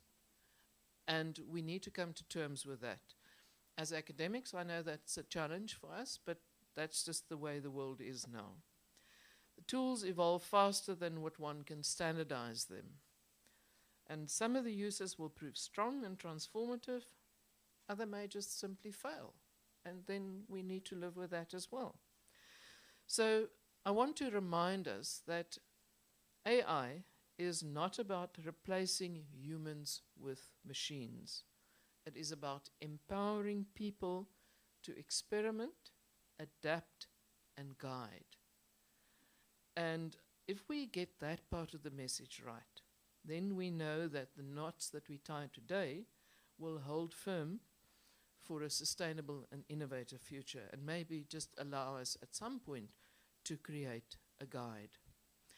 So I want to end my bit of this presentation to say, Quo Vadis, where do we go to from here? Are we at Mandela University digitally relevant? Is our strategy embedded in the learning and teaching agenda? Do we have a strategy for AI in our learning and teaching agenda? And do we subscribe to a digital transformation that is not just a technological shift, but a pedagogical and cultural one? And to take you on that journey, I'm going to invite Mukhtar to come forward and take over from me. Thank you very much.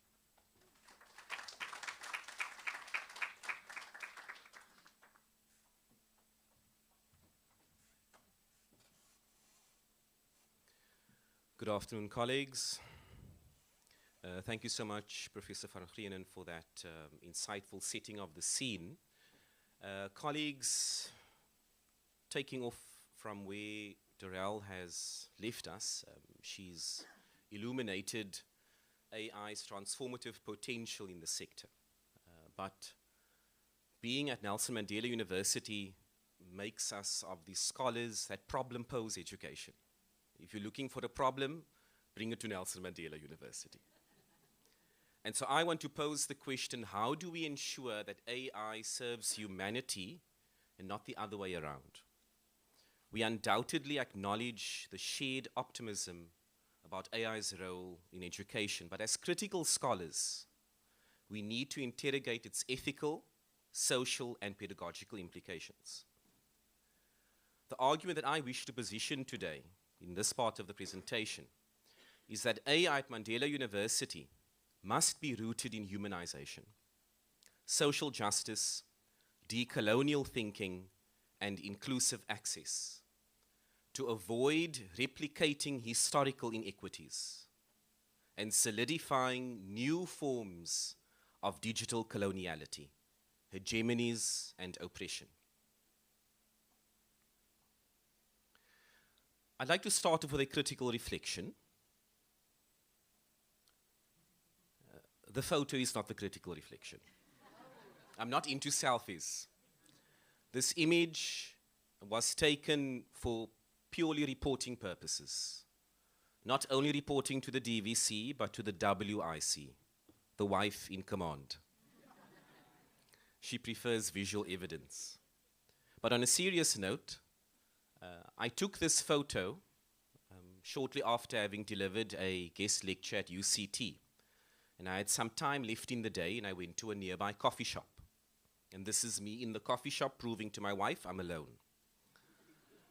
And this was taken moments before a really eye-opening moment. After a few minutes, a group of students entered, and they sat beside me. This is not them. This is an AI-generated image. And I was completely taken up with what was unfolding in front of my eyes and my ears, because I was being critically conscientized. 4 students, each with devices, laptops and mobile phones, set up next to me. And from my very ethical observation, and perhaps not very socially polite data collection of quantitative eavesdropping, but in my defense, they were right next to me, DVC. I deduced the following. They were working on a group project. They had just come from a lecture with a lecturer earlier that day, probably in the business studies field, that openly endorses ethical use of AI and teaches with that in mind. The lecturer allows these students to transcribe his lectures. The students met to work on the content of their project, and in a very natural and interactive manner, the following discussion took place. Cue the era of AI. There was an apparent leader who confirmed that he created a central database for uploading all the contributions from the group. He confirmed to the group that the curriculum, the lecturer's slides, and the audio transcript of the lecture that they just had 2 hours earlier have all been uploaded to ChatGPT, and themes have been extracted already to frame their discussion that afternoon. He ran the assignment question through AI, and he reported to them that it provided a very superficial response. Another member then commented that she had also used AI to transcribe the lecturer's presentation, and she shared that AI had given additional resources that they may consult in preparation for this group project. She interestingly shared that she asked AI to simplify the language used by the lecturer, and I quote, she says, he speaks in derde rakke Engels. One must love the Cape colloquialisms. She used AI to summarize the lecture content and simplify the language for her consumption. The group agreed on the purpose of the afternoon. They agreed to prompt AI in that coffee shop and reconvene in 10 minutes for a discussion. One student's laptop froze because it was a bit outdated, and he shifted to his cell phone to continue engaging with AI. And they prompted, and they discussed. And one student shared something that had been generated by ChatGPT, and the leader responded, that's a bit on the surface. And then he cross-referenced it with lectures delivered by the lecturer 1 month prior, pulling up the notes all built into this repository. And then he asked his friend, did you use a free or paid version of ChatGPT for that text? And the friend said, it's a free version. So he says, I think that affects the quality of the response. And the other student then said, I have a paid version.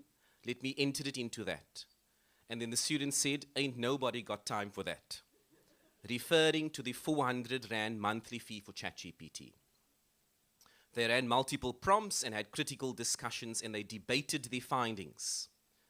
And the very interesting point of my observation is that their discussions revolved around how the generated AI missed the socioeconomic factors of the particular suburb under study in Cape Town.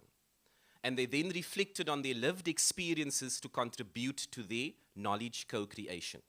And finally, after 2 hours, yes, I had to sip really slowly on my coffee, they had developed a framework to which AI was a contributor. Close my eavesdropping. Now, I was in awe of what I had just observed. That students had demonstrated to me what has become a norm for socio-digitally, culturally constructed learning in this era that we are in now. And so some take-home points from this incident is that AI literacies are advancing and shifting, and an ethical and robust environment for AI use must be fostered. That knowledge co-construction today includes AI, that the human must remain the leader, that technologies must support learning and teaching and not replace it. And there are new issues of digital divide surfacing in this era. So coming now to our learning and teaching framing at Mandela University, Paulo Freire's conception of humanization. From the VC's address this morning, as well as the DVC, learning and teaching, the Freirean discourse undergirds our analyses and interpretations of our learning and teaching context. So using the Freirean analysis for AI, let's talk about critical consciousness, which was beautifully shared in the panel discussion this morning. Using critical consciousness, AI must foster dialogue, not monologue. AI must be a co-learner and not a replacement for educators. In reflecting on the banking model, AI could mechanize learning if it's used uncritically. And what do I mean by that? If there's an over-reliance on the responses from ChatGPT, that is the banking model perpetuated. If we build up that culture, that take this to ChatGPT, you'll get an answer that's simply knowledge being banked. And interestingly, critical digital pedagogues argue that if a teacher fears being replaced by AI, then in all likelihood that teacher has been perpetuating the banking model. And we need counter practices. We need to use AI to amplify student agency. I'm speaking to my colleagues, fellow academics. What if you co-designed the ethics of AI use with your students and not gave them a policy to follow? What if they told you how they are using it and you then navigate that space ethically? When we reflect on AI, we cannot omit the digital divide reality. Our context necessitates that we consider the digital divide. How is access viewed? Who has access? What type of access? Paid or unpaid? Who needs access? Who and what contributes to the digital divide? And there are multiple layers to the digital divide. If you look at the latest literature on South African students accessing their learning materials, they indicated that, I think, out of the 24,000 South African university students who were sampled, all the respondents indicated they had some form of access to a device, be it a university-provided device or a mobile phone or a personal laptop. What is quite interesting for my presentation is a new area contributing to digital divide is the underpreparedness of educators in the space of AI use. And so I want to quote one of the student participants from one of my studies. And this student participant said, "It's like lecturers follow a motto, because I don't know, you can't do." Interesting, eh? And then we come into this issue of digital neo-colonialism. And I quote Zembelis here, who calls for decolonial ethics for AI. And I'll quote from his works. "Digital spaces form digital territories that, like physical spaces, have the propensity to become sites of extraction and exploitation, and thus sites of digital territorial coloniality. Digital neo-colonialism is the use of information technology and the internet by hegemonic powers as a means of indirect control or influence over a marginalized and disempowered group or people economically, socially, and culturally. Who are the bearers of hegemony now? The lecturers.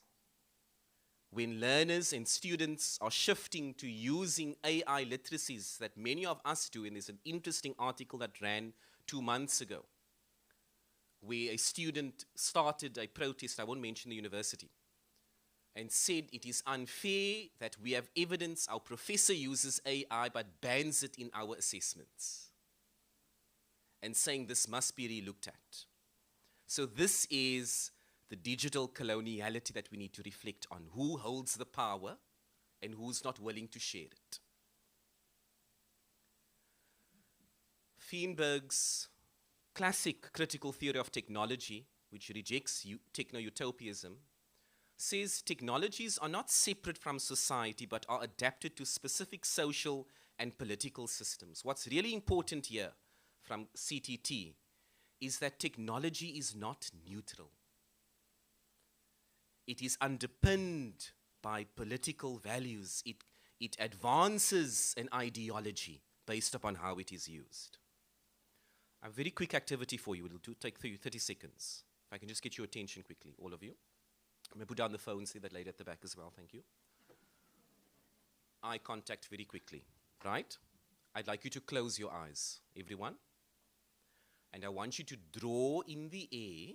Draw in the air. Please close your eyes, young lady. Thank you. Draw in the air AI. Give it a form with your hand. Just draw it in the air. Give it a form. I'm seeing everyone do it. Fill in a color. Right? Use your imagination. Thank you. Open your eyes. Right. You have that image there. So if I might ask you, what did you probably draw? You drew Siri. What else? Just call out what you drew. A bubble. A blob. A thing new that I drew on the screen, okay. A cigar, okay. Interesting. So that shows that Nelson Mandela doesn't conform to the norm. Because when you reflect and when you do a Google search on AI, generally with AI we reflect on robots. I'm sure some drew robots. I saw you doing it, you just didn't call it out. Hence I asked you to demonstrate. The gentleman confirms he did. And when you added a color to it, what color did you use? So when you Google an AI robot, this is what appears. I just did this an hour ago. And now let's cue ideology. So using critical race theory scholars, they say that AI is predominantly portrayed as white in color, in ethnicity or both. And they use critical race theory to examine what they call the prevalence of whiteness in AI appearing currently in humanoid robots, in chatbots, and virtual assistants, in the images that appear on Google. And they question to what extent does this perpetuate an ideology of what they call the white frame, saying that, and this is what they deduce, machines that are intelligent, professional, and powerful is to imagine them to be white or in light colors. What does that do to the South African student mind at the brink of decolonizing AI? So it is important, colleagues, that we reflect on AI in social justice. There are risks involved. We have to consider data colonialism. We have to consider ChatGPT's Western-centric knowledge hierarchies. We have to consider the hegemonies. We have to consider algorithmic bias. But AI also has radical possibilities for us, as Professor van Grienen mentioned earlier. AI can increase accessibility. It's being used for multilingualism, for translanguaging. It's used as a decolonial tool.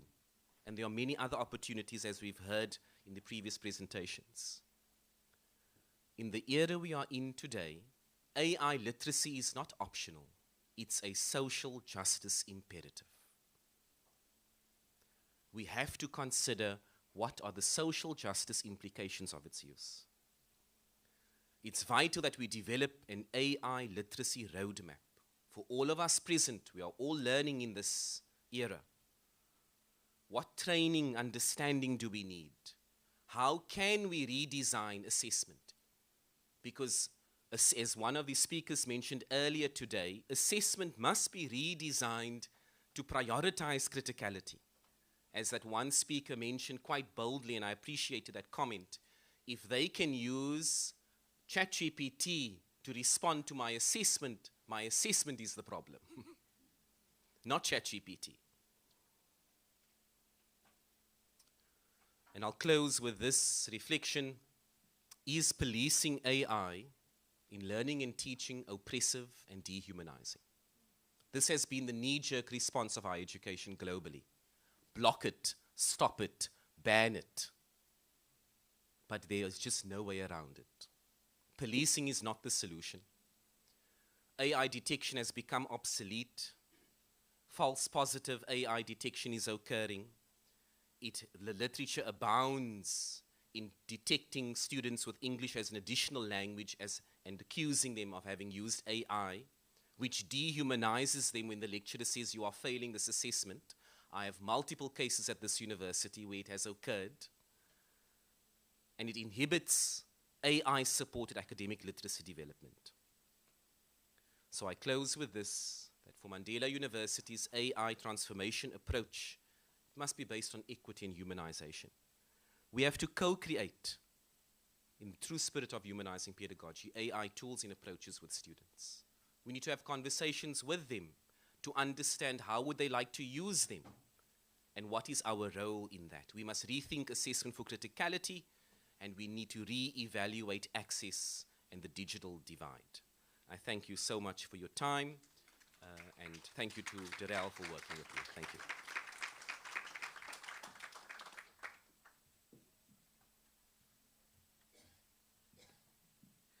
Thank you very much for the thought-provoking presentation. Can we appreciate it once again with a round of applause? Thank you. I am going to just open for one set of questions and maybe comments. If there are comments, let's keep them brief. And then if there are questions, let us hit the hammer on the nail and not preface them with a thesis. We'll take maybe one from each section. We'll take one this side, maybe two from the center, and then one there. So we're asking the questions, all of them, and then I'll give the presenters an opportunity to address them all. Can I see, in terms of hands, any of us would like to have questions or comments? Okay, so at the center, I've already seen two, 1, 2. Then this side, do we have, I just want to note hands, then that will be number 3. And then on my far right, at the back, then that will be number 4. Thank you. Right at the, yes, and then the gentleman in the middle. Sure. You just note and then you will take them. Sure, thanks. Good afternoon. I don't have a question per se, but I've got a comment. I actually like what AI has done in terms of trying to reduce the gap between those that have access to certain things and those that don't have. For instance, in my class, I've seen that we had students that could afford to get some private tutors for extra tutorials. They could pay those. And we had those that didn't afford and didn't have access to them. And now I'm getting them using AI and getting almost the same kind of access with those that previously had money to pay for private tutors. So, which is something that I think it's actually humanizing how it is in the class. Thank you. Thank you.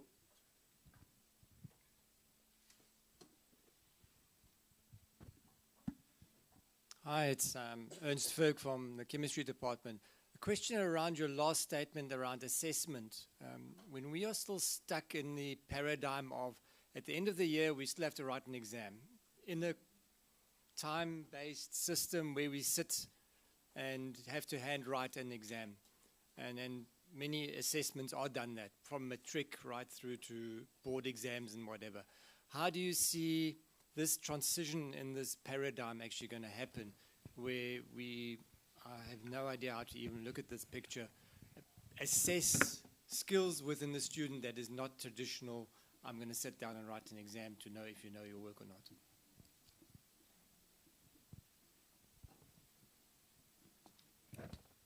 Oh, it's me. No, thank you very much. My question, my name is Samtumi Savena. I'm from the chemistry department. Now my question is around, okay. Now my question is around the development of using AI and balancing it with, you know, the safety, because we've all seen, you know, movies of AI, you know, getting out of control and having minds of their own. So Prof is alluding to, you know, developing AI speedily. I don't hear us speaking about, you know, the balancing of, you know, measures, taking measures as an institution, you know, to, you know, yeah, to you know, to stop such from happening. So that's my question. Thank you very much. Thank you. And then the last question over that side. Thank you. Johan van der Spey from Salt Lake University, lecturer in entrepreneurship. I like the presentation on AI. I think undergraduate, it's very, very useful. It encourages creativity. It makes it more fun. It makes the whole process, I think, more learning intensive. And therefore, I embrace it on undergraduate level. The most issues I've encountered with AI is on postgraduate level, specifically honors and postgraduate diploma, where students are losing the ability to write research style due to the use of AI. I'd like to sort of pick the mind of the presenter on how do we incorporate AI on a postgraduate level with a focus on research. Thank you. Thank you. There we are with the questions. Colleagues, over to you.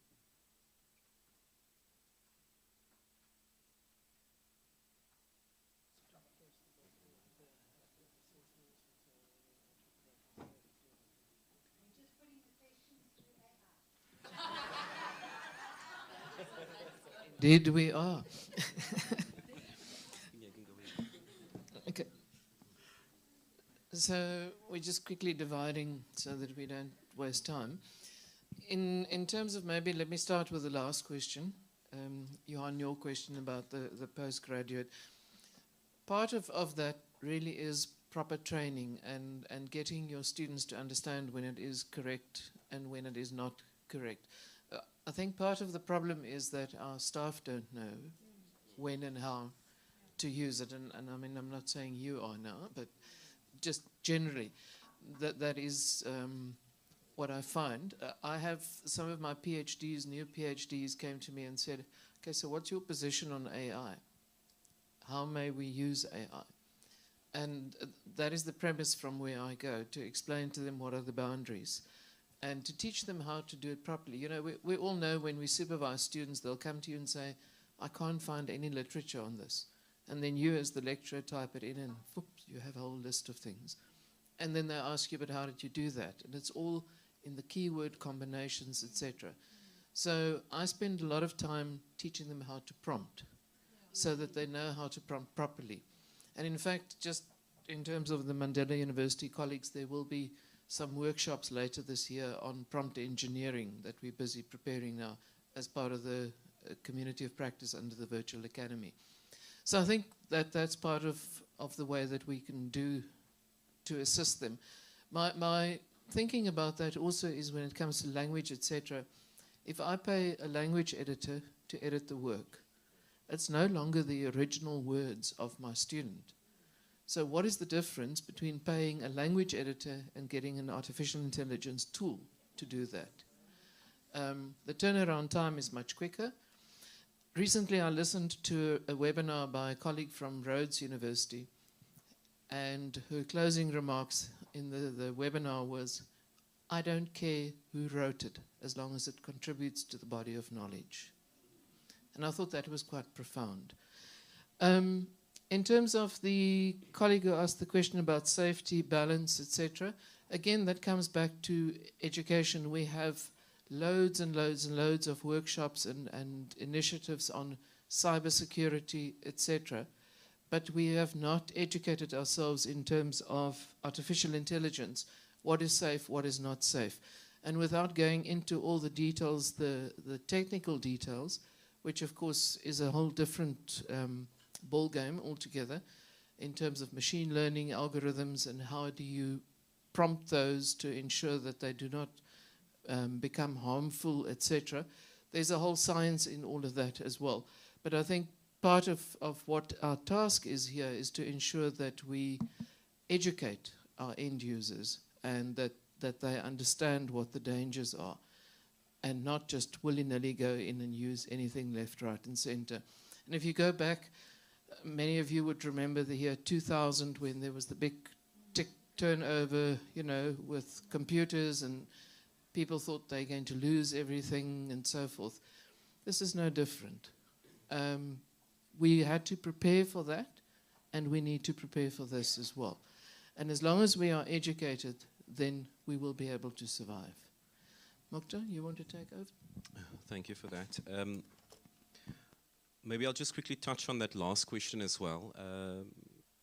This is a fascinating point of query. What are the implications of AI use in postgraduate studies? And I've formed part of UCT's last few series of meetings and reflections around policy and the guidelines and the way that they have taken up AI. And I feel it's more aligned to the context that we are facing in South Africa. There's fierce debate around some of the mechanisms that they've implemented, but research, I think, is going to change, or is changing.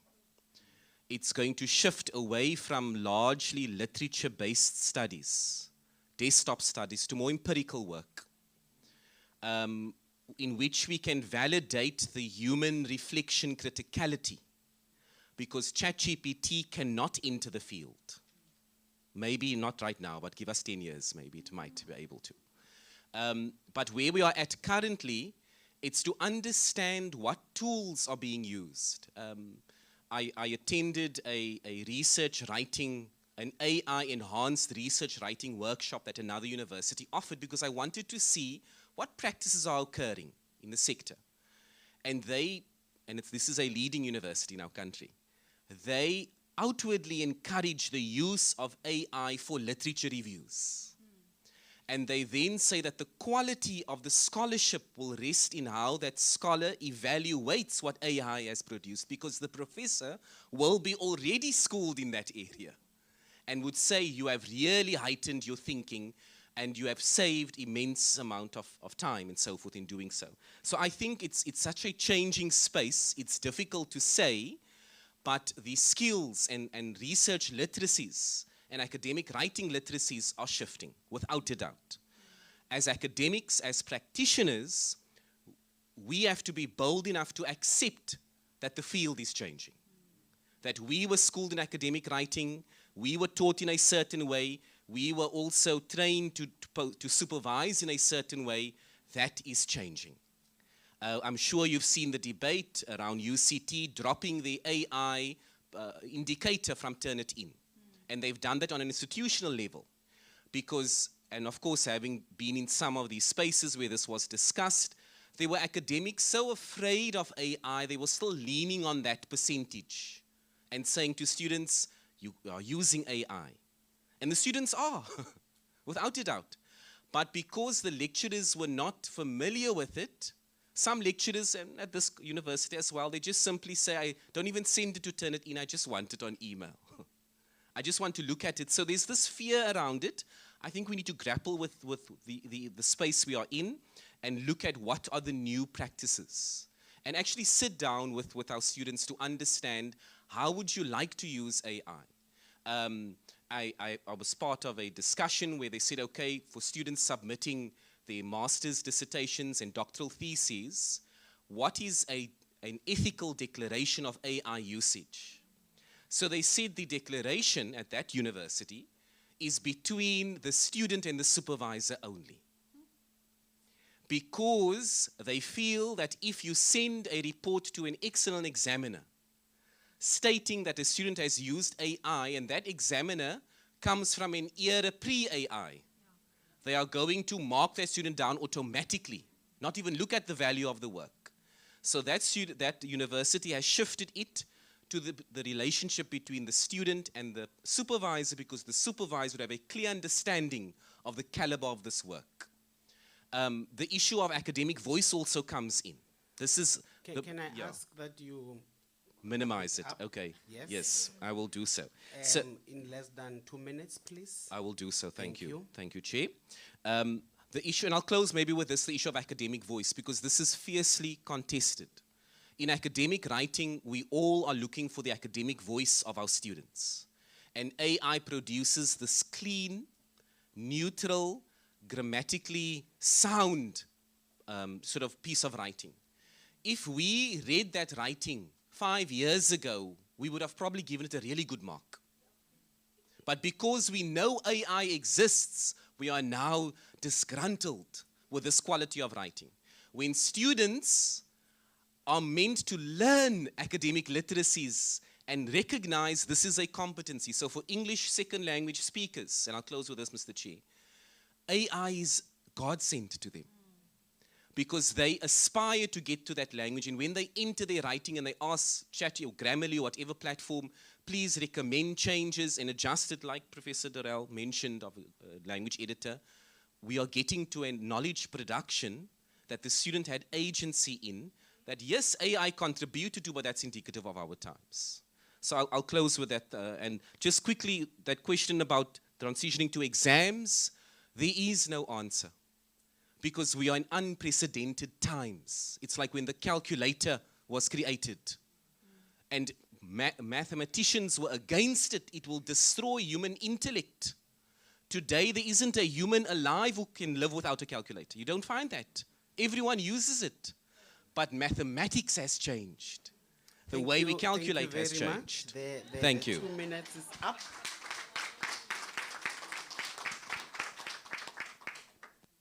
Thank you, colleagues, for appreciating that even before I asked. It shows that we are rolling. We now know the drill. So, colleagues, we are moving on. We are going to be having a couch conversation, and some of our panelists will be joining us online. The conversation is titled Transgressive Approaches to STEM Education for Epistemic Justice and Sustainable Change. So one of the panelists who will also be acting as the moderator is our very own Dr. Buyiswa Hlangoti. Please come to the fore. And then she will be joined by the following colleagues who are online. Professor Dukan from VETS, Dr. Muchenji from TUT, and Dr. Boateng from WUSU, Dr. Mawela from UP, and Professor Padiachi from VETS. We can encourage them with a round of applause.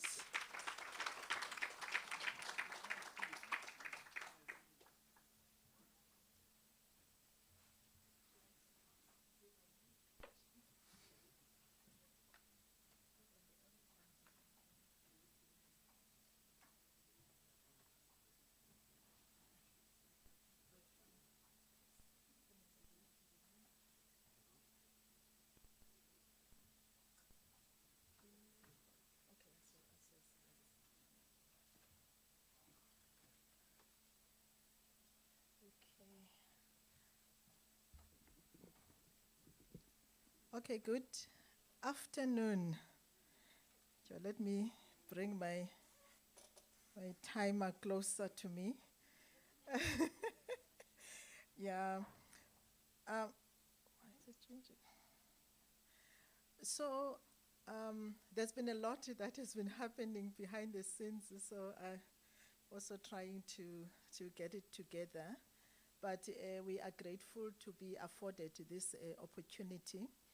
And before I introduce the project that we're going to be sharing with you today, I want my colleagues from the external institutions to greet us and introduce themselves.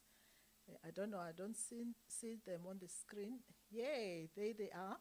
And I do want to apologize that we do have a technology glitch, that the other panelist can't be able to join, but I do have her presentation here, so maybe I will play it over. So I will hand over to you, Shalini and Tendani. Thank you so much, Boogie. Hello, everybody. It's so wonderful to join you, and thank you for this opportunity. I'm from Wits University, the School of Animal, Plant, and Environmental Sciences. Thank you, Boogie, for the invitation and this opportunity. I'm based at the School of Information Technology at the University of Pretoria. Thank you. Thank you so much, and welcome to Nelson Mandela University.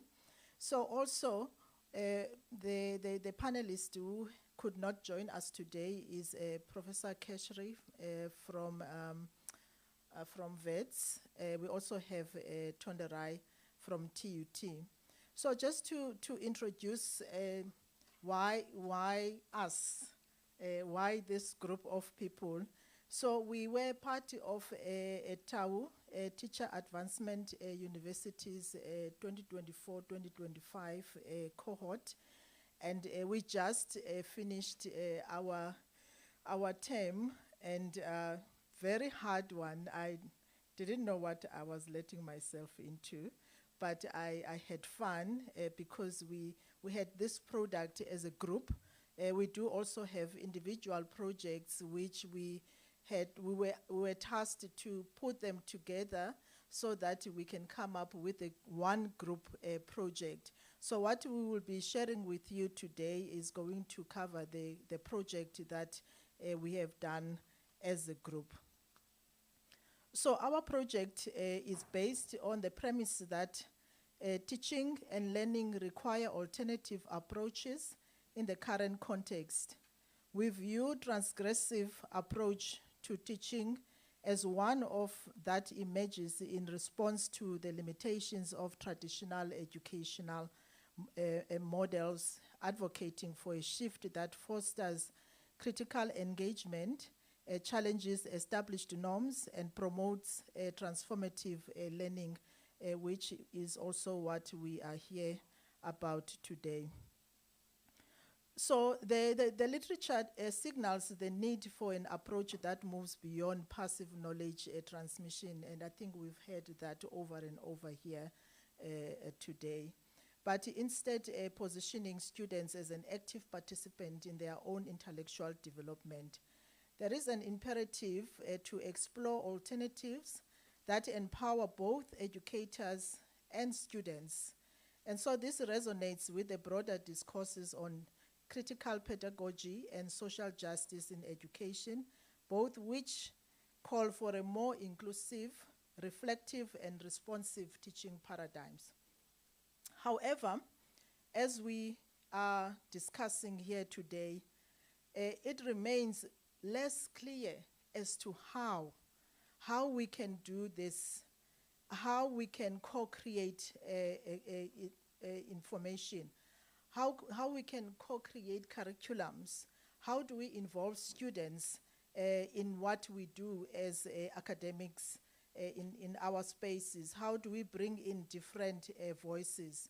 So this project was pulled from our individual projects, as I mentioned, and to paint a picture of what transgressive approach to science teaching and learning comprises in the context of South African higher education sector. So they are, just before I go to the next slide, so if you go through the abstract, you will actually see the key features of what we have put together that speaks to the the title. And also what we have done with this project, so after we have put together different keys or themes, if you want, that speaks to transgressive learning, we decided that we want to put it in a summary as to a way that it can reach anyone, even if you are not an academic, but for us to translate the high level and knowledge that we have done as a group, but to anyone in a community or in a public space, so that they are able to understand what is it that we were trying to achieve. So by doing so, we used the baobab a tree as an analogy, and looking at the fruits of baobab that speaks to different themes that came out from our discussions. So I'm going to play the story last, because I want you, when you listen to the story, that you can put together what we had presented briefly, because we don't have time. So I'm going to hand over to Shalini. Thank you, Boyi. So my project is based on some previous research that I have done. And that research had focused on examining the career paths that our high school learners in life sciences aspire towards. I also looked at the career paths that our undergraduates and our honors level biology students wanted to get into. And what I had found from the findings in all of those projects was that as much as in South Africa, we seem to be making real progress in increasing the enrollment in the STEM fields, particularly for the undergraduate programs, the thing is that the attrition at these universities still remains high. And I also found a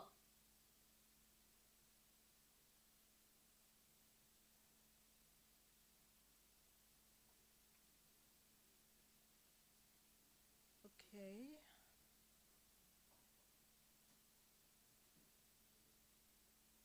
Let's just give her a minute, or a few seconds, not a minute.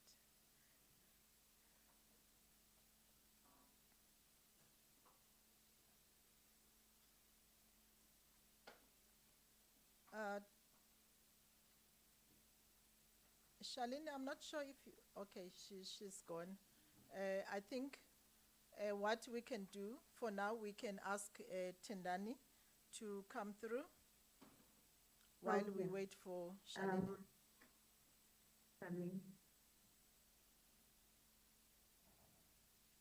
Tendani, can you hear me? that's, I see there's a connection issue. Are you back, Shalini? Can you Hello? hear me? Yes, I can hear you, but you're breaking. Oh, fantastic. Sorry about that. Continue.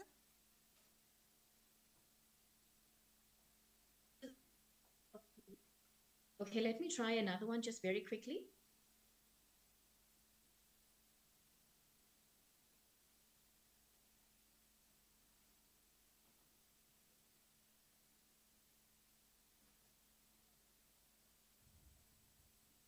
Okay, while Shalini is trying, I see Sachiwa has joined. Sachiwa, do you want to greet the people while we wait for Shalini? Hello. Hello, everyone. Good afternoon. Can introduce Hi, yourself, where Sachiwa. you're from. I'm Dr. Sechua Boate. I am a lecturer at Walter Sisulu University. Thank you very much. Thank you. You can go on, Shalini. Thank you. Sorry again, everybody. So what I was saying was what seemed to have been overlooked in a lot of this was the role of non-academic academic factors. So things like career awareness, role models, and identity formation in shaping student success. So many young people enter university without a clear sense of what a career in science actually looks like. And this lack of informed guidance can lead to poor decisions, it can lead to disillusionment, and ultimately to the student dropping out. So the question is then, what did my project offer to respond to this gap? What I did was I started an outreach project that uses interviews with scientists in the African context to expose you to the diversity of careers in biology specifically, because that's the context I come from. So my idea was very simple. It was to create short, accessible video interviews with scientists from Africa, where they talk about their career journeys, their motivations, their studies, and the realities of their work.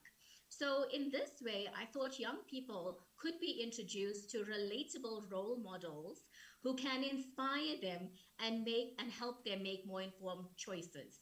So far, I've conducted 12 interviews with scientists, and I started to disseminate this through social media and through teachers in high schools as well. And the project is grounded in the idea of resilience. So it doesn't just show the success stories of our African scientists, but also the challenges, the support structures, and the advice that help them to shape their own career pathways as scientists. So this project was informed by the Science Identity Framework, and this highlights how students' self-perceptions and their aspirations, as well as their sense of belonging, influences whether they see themselves as science people. And I thought that by showing the diverse local scientists, the videos could help young people imagine themselves in those roles as well. So those scientists would act as role models. The project is more than just about career guidance. It is about transformation, as we had mentioned in the title of our group project. We know that teaching in higher education has shifted from lecturer-centered to student-centered approaches. But if transformation is to be meaningful, we must also prepare students for life beyond the classroom. So career awareness is critical here. When students understand the real-world relevance of their studies, they are more motivated, they would be better prepared, and more resilient to face those challenges. So the videos that I had made with those scientists and their one-on-one individual interviews address issues of things like social justice and epistemic access. So in South Africa, we know many stereotypes about scientists still exist, particularly along the lines of race and gender. So I was quite deliberate in the videos that I've made to include women and especially younger scientists, so that the youth could see some familiarity with the people that they were seeing in these videos. And I especially try to show scientists in non-traditional roles so that the youth watching can see themselves reflected in those careers as well. Interestingly, analytics from TikTok. So I used a few different social media platforms to disseminate the videos. One of them was TikTok, there was Instagram, there was YouTube, and there was Facebook. I tried to get the places where I thought you'd mostly interact with. TikTok had shown that the majority of viewers so far have actually been young women from Africa. And this might suggest that the videos are resonating with the people who I wanted it to go out to. And it might be challenging existing stereotypes. So another strength that I found was the scientists' response. When I had invited them to be part of this initiative, they were actually quite eager to take part and gave far more time and reflection on their part than I had anticipated. So I think that the enthusiasm shows that the scientific community recognizes the importance of contributing to transformation, not only through research, but also through mentorship and outreach.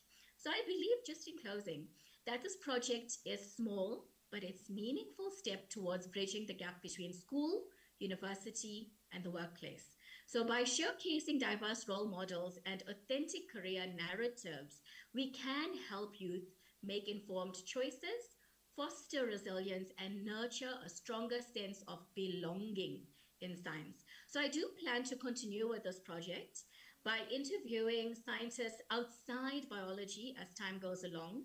And I think that by by bringing scientists in from other disciplines and also from industry, not just academia, it would be a nice way to show the youth the wide variety of options that's available in STEM. So my hope is that by continuing to share these stories, we can not only improve student retention and success in some way, but we might be able to also contribute to a more inclusive and transformed science community. Thank you very much. I'll hand back to you now, Boyi. Thank you so much, Shalini. Sachiwa, you are next. Thank you very much, Boyi. I hope you can hear me. Yes, we can hear you loud and clear. Good afternoon, colleagues, once again. It is such a pleasure to be here today to share my project. In fact, I struggled to join. I don't know why. I think maybe it could be my network. So as part of our collaborative effort in transgressive approaches to pedagogy, as we address social injustices in our educational system, the title of my project is more to do with reducing anxiety and building resilience informed practice in science and mathematics at an institution of higher learning. So this project comes from a deep concern I have seen again and again, how mathematics and science subjects that should open doors for students often becomes a source of fear, a source of anxiety, and a source of disempowerment. So as a teacher, trainer, educator, over the past few years in my work with pre-service student teachers in mathematics, physics, and chemistry, I have observed a recurring pattern. Many of my student teachers, they carried this heavy burden of anxiety engaging with these subjects. So some of them openly share how mathematics has always felt intimidating. Almost most times, like that defines who belongs in science and who does not.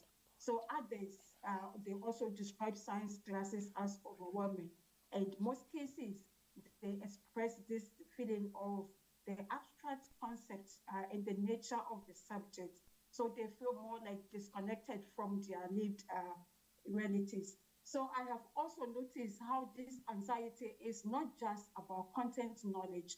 It's more about their confidence. It's because it affects their confidence as well. And then it also affects their willingness to even try out to solve problems.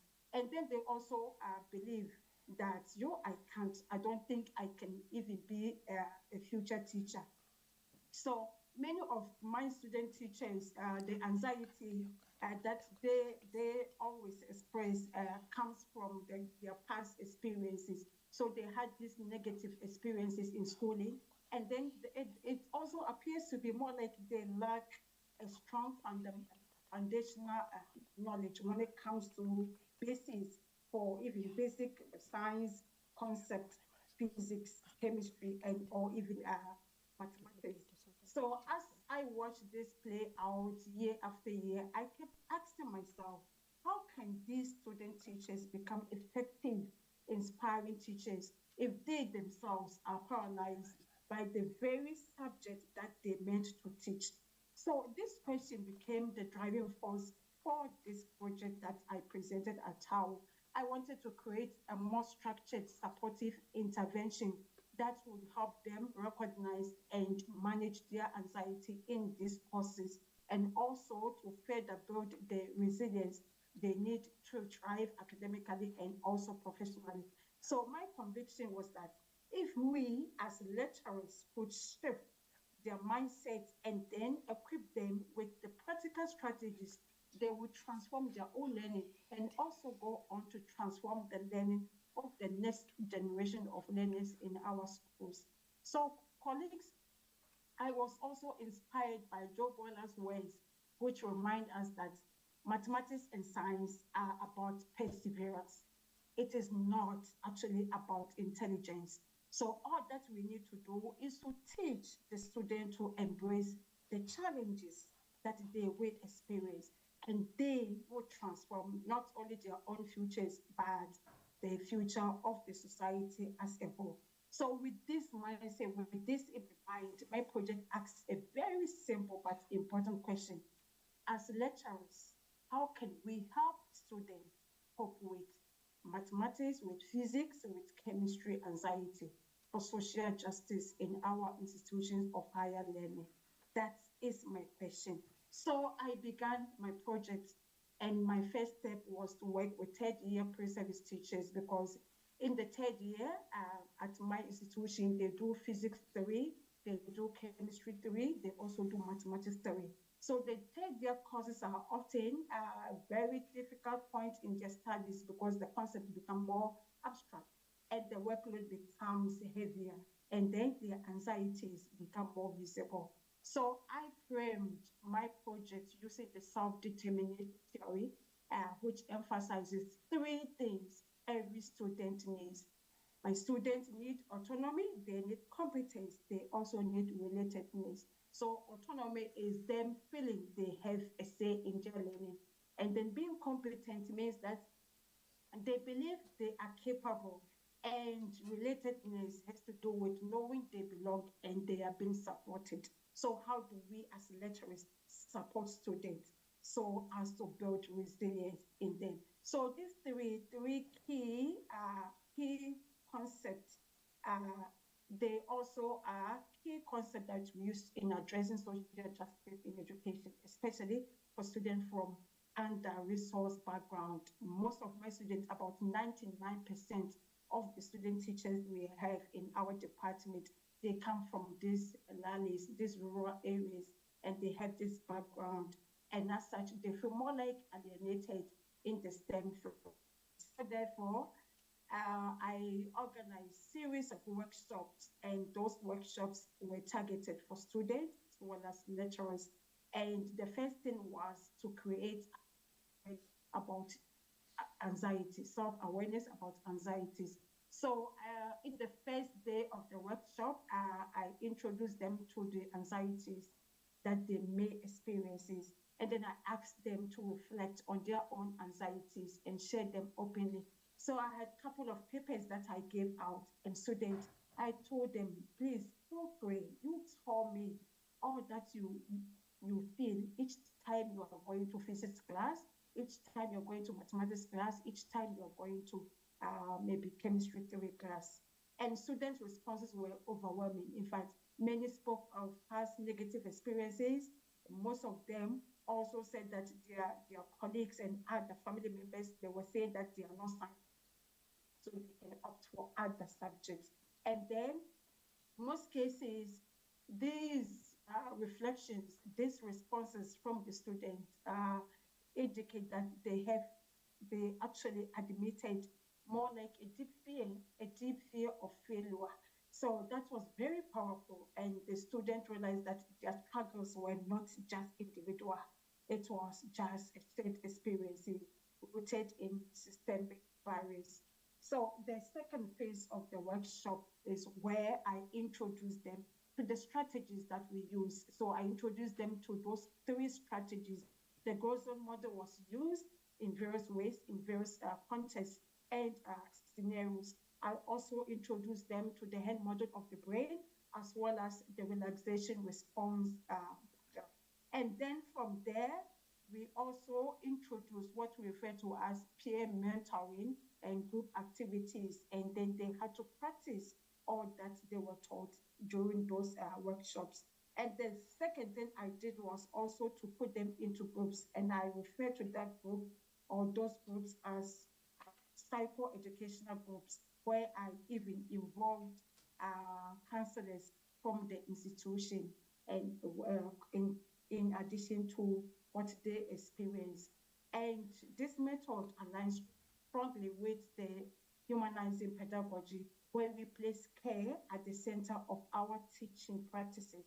So I also acknowledge that science and mathematics learning is not only cognitive, but also more deeply emotional. So therefore, we need to support the student emotionally. Alongside the students' workshops, I also organize series of workshops for the lecturers in STEM, and then they became aware that students actually do have anxieties in this subject. So these workshops actually give birth to Boateng Community of Practice. So I have my own collaborative group of lecturers who continue to engage, where we share and then we improve our practices alongside my colleagues from other institutions. So this idea was presented at our faculty research day, and I presented this to colleagues, and members became very much aware of the experiences students bring to the classroom. And later on, I also presented the project ideas to our institutional research day. And the project was chosen to represent the faculty, and it also won the Innovative Collaborative Project Award.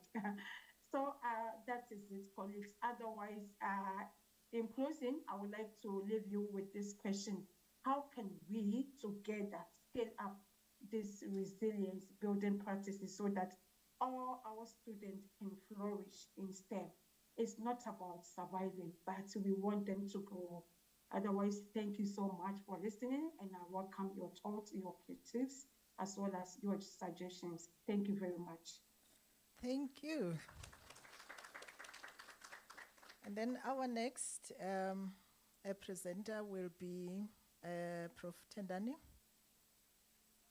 Thank you, Dr. Bui.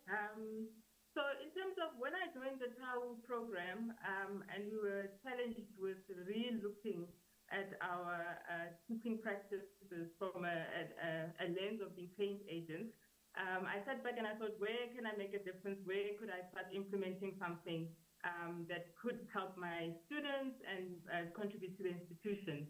So I think context matters. So in terms of my background, I've worked in the IT industry, and then I moved into academia.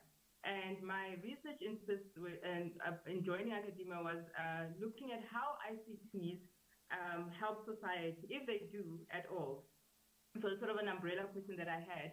And through that, I've done research in ICTs, looking particularly at their impact or the opportunity to support developmental outcomes.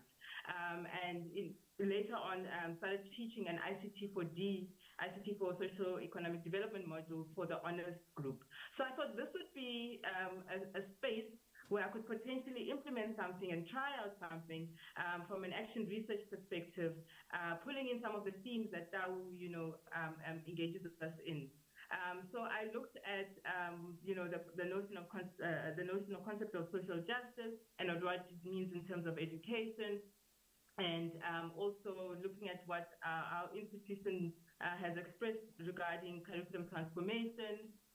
It seems around opening up the institution to be a place of reflection, looking at, enabling us developing students that are responsive to their context and understand the societal issues that are around them, and also renewing our practices. So those are some of the things that informed, the project that I chose. So I ended up looking at this ICT4D module and saying, how can I bring in social justice themes and integrate them into the ICT4D module? I think that they align, the two areas align quite nicely because, as ICT4D proponents, we're saying that there is an opportunity for ICTs to support developmental outcomes or a developmental agenda.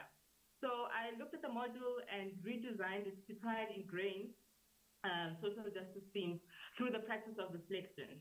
And tasking the honor students with reflecting on some of these themes that are related to social justice. And it was delivered over one semester where over the 8 sessions, I asked them to reflect on a particular theme that's linked to the actual content of that lecture. For instance, one of the themes is around electronic governance or digital government. So during that session, I tasked them with a case study that I had, driving home from work, picked up over the radio in terms of a technology solution that ESCOM had implemented. And I gave them that case study and I said, looking at it through certain themes around social justice, write a small reflection. So for the different study units, I paired that up with particular themes around digital inclusion, access, the voices of certain groups coming through, and how we as ICT practitioners think around the solutions that we come up, and that is beyond just coming up with, and if you're an IT person, you love the gadgets, you love the beautiful solutions, but it's beyond that. Who am I as an ICT practitioner is what I was challenging them to think about in the context of social justice. So we undertook the program. They did the reflections during the entire semester. Topics of bias and unconscious bias and so on. And at the end, I asked them to write one overall reflection where every little theme that they've gone through over the duration of the semester comes together in the question, who am I as an ICT practitioner considering the social justice imperative? And I had said to them, think about your thinking, reflect on what you've learned over the duration of the semester, and put together, in whatever format you want, some final output for the module, to close off the module. Whether you paint something, you take a photograph, you write a poem, you do an infographic, photos, whatever it is. And they surprised me. They really surprised me, some of the things that they came up with, which encouraged me to see that there is an appetite in our students to not only be taught those technical skills, which is great, but if we're talking about graduates that will go out there and not just be industry ready, but also sensitive to what society needs and the context that they are working in, then we are really, really beginning something that is positive in their lives.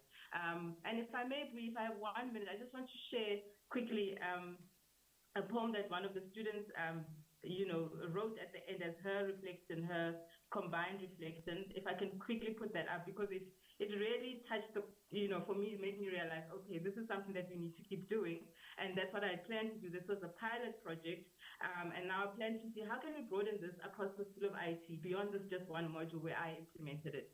But in asking them to think about some of the issues that IT can bring in terms of reinforcing inequalities instead of, opening up certain things. One student said, the module taught me not to rather see the glamorous, not so glamorous side of technology and how it has the power to both include and exclude.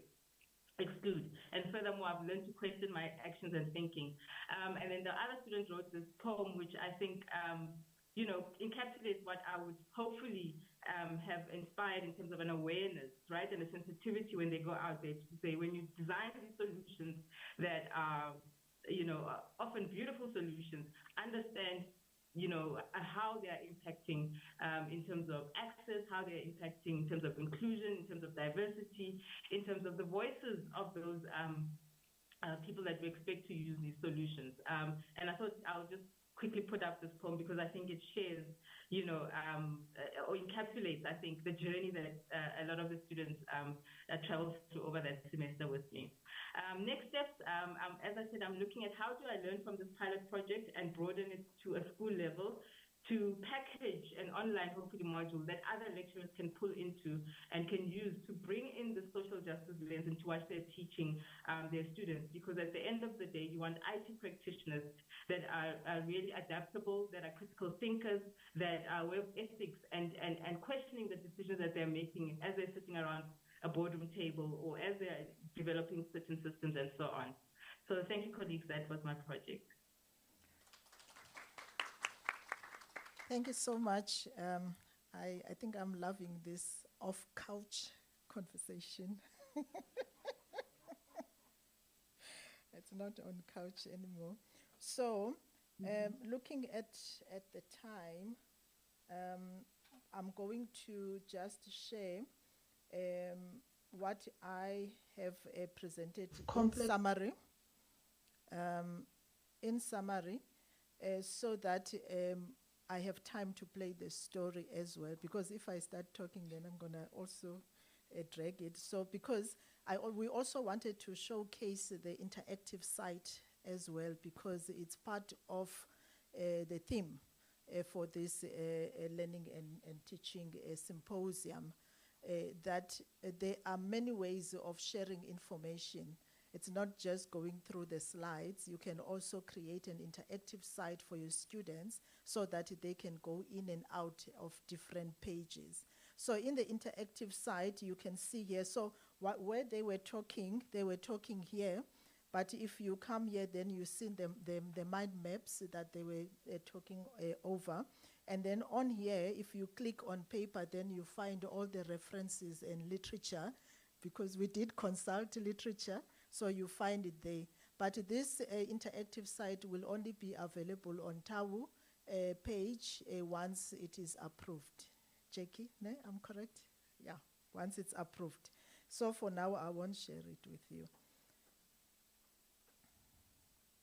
So I do want to share what my contribution. I hope it's going to play. Cultivates a holistic understanding of complex environmental challenges by integrating diverse knowledge systems, including indigenous, ecological, and conventional scientific methodologies. The sustainability-centered pedagogy encourages learners to develop critical consciousness about interconnected social, ecological, and economic systems, fostering innovative problem-solving capabilities beyond conventional academic paradigms. Through a collaborative and inclusive curriculum design, this project actively engages traditional knowledge holders, educational institutions, and community stakeholders, creating a dynamic learning environment that recognizes multiple ways of knowing. This approach challenges existing epistemological frameworks and empowers learners to comprehend and address real-world sustainability challenges by critically reflecting on knowledge production processes and embracing the complexity and uncertainty inherent in scientific understanding. To promote sustainable principles more realistically, we can look to the baobab tree, a symbol of balance and resilience, as a model. Our education transformation should grow with the same purpose and strength. Advocacy for sustainable environmental education demands education system to produce graduates who can build community and also be able to articulate science for scientists and science to society. Okay, and now the story. So the story, as I said, it sort of incorporated all these bits and pieces. So now if this is available on public site and someone has no clue of what we're talking about, so we're using the baobab tree to explain and illustrate this project. So I hope you'll enjoy it. Long ago, in a land where the earth was still young and the animals spoke with the voices of the wind, the baobab tree was not the towering, majestic giant we know today. It was once a humble little tree, no different from the others in the forest. But when the god of wisdom, Nana, saw the struggles of the villagers during a harsh, dry season, he blessed the little tree. You shall grow strong, and your fruits shall feed the people. Your seed shall hold the power to sustain life, even in the harshest of times, Nana whispered. From that moment, the baobab flourished, its roots anchoring the earth, its branches reaching for the sky. Its fruit became a source of nourishment and wisdom, promising that those who ate it would find the strength to overcome life's greatest challenges. But Nana's blessing went beyond survival. It was a lesson in sustainability. The baobab's deep roots held the soil, preventing erosion. Its fruit, leaves, and bark provided food, medicine, and materials for generations, ensuring that the village never took more than nature could replenish.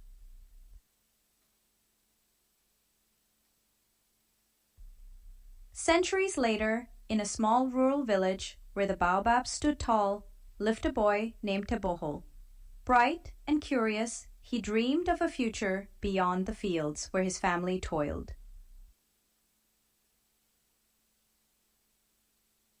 Yet, numbers and formulas overwhelmed him, and every failed math test made his dreams feel impossible. With his family struggling to make ends meet, he wondered if education was worth the effort at all. One evening, after another discouraging day at school, Teboho sat beneath the great baobab tree. He traced the deep grooves of its bark, feeling its silent strength. The elders often spoke of its wisdom, and at that moment he wished he could whisper its secrets to him. His thoughts were interrupted by Mr. Kumalo, a retired engineer who volunteered at the school. Seeing Teboho's frustration, he sat beside him under the tree's broad branches. "Do you know why this tree is so strong?" Mr. Kumalo asked. "Because it never stops growing, no matter how harsh the seasons. Its roots dig deep, its branches stretch wide, and it always finds a way to thrive." Teboho listened as Mr. Kumalo shared his own struggles with learning as a child. "You don't fail because you're not smart," he said. "You fail when you stop trying." With patience and encouragement, he taught Teboho how to break problems into smaller parts, to see mistakes as lessons, and to breathe through the fear that clouded his mind during tests.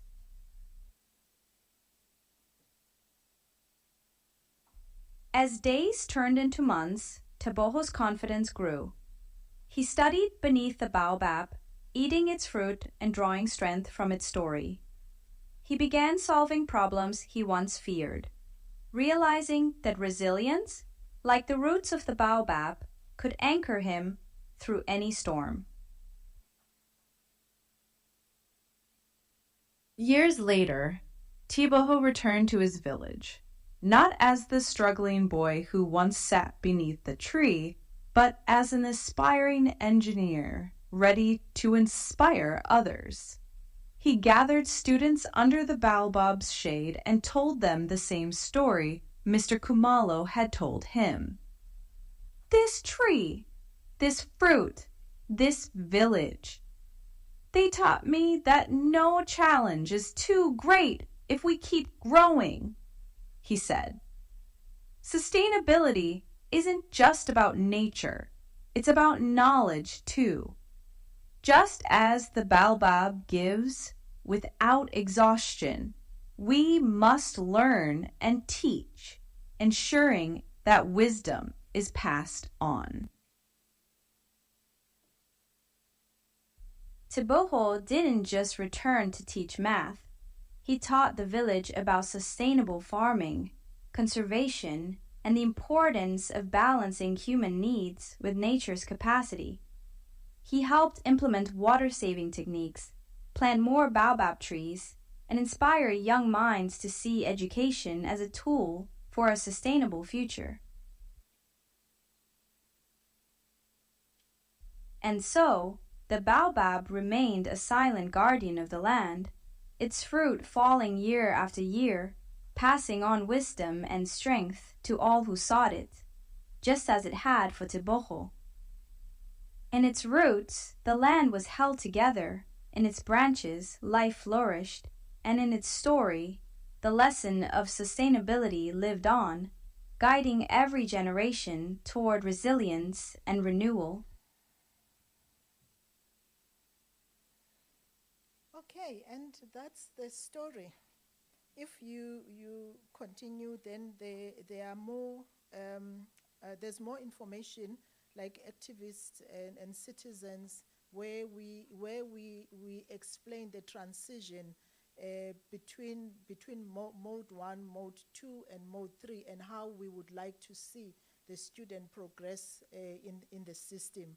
And so, ladies and gentlemen, our ultimate with this group project is that we wish that we can get to a stage quicker to develop a framework to transgressive approaches because yes, we've got transformation, transformative, and all these things, but we say that I think it was you who mentioned bell hooks, right, in the morning. We were also inspired by her book as well on a transgression in teaching. So we want more aggressive ways because we've been talking about these things, but we are not doing what we need to do. Yes, we are getting there, but it seems the rate that we are moving with, it's very slow. So we do want to develop a framework to inform, you know, the education sector, and we are aware that there are also people working on similar projects, but we would like to finish our projects with the output that is more significant to contribute towards the future of education. So I want to thank my co-presenters and my group because we are still working very hard. We also incorporated our advisor to work with us from here onwards. So I want to thank Prof. Shalini, Prof. Tendani, Dr. Sachiwa, and Dr. Shangoti. Thank you so much. Remember, I'm also a moderator, so if the moderator was the other person, they were going to thank Dr. Shangoti. Thank you. Oh, yes, then now the next step is questions. Are there any questions? And also, we would also appreciate suggestions as well. Like I said, that we do want to develop a framework with the work that we have done. So any suggestions are welcomed. I'm going to open the floor for questions.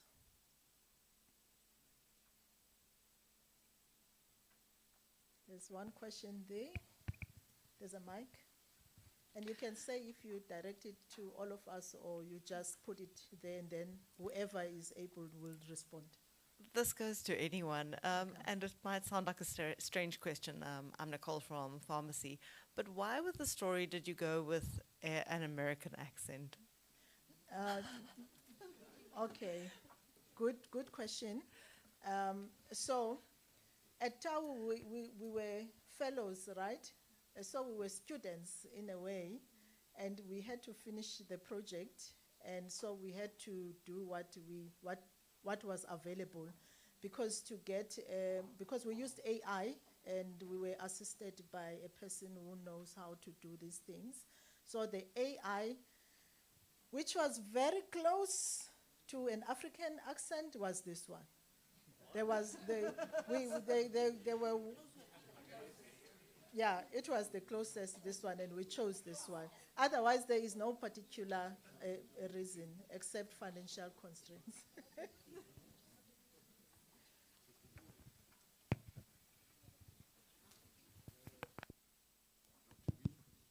Oh, there's a question. Sorry, I forget that. Thanks, colleagues, for sharing that with us.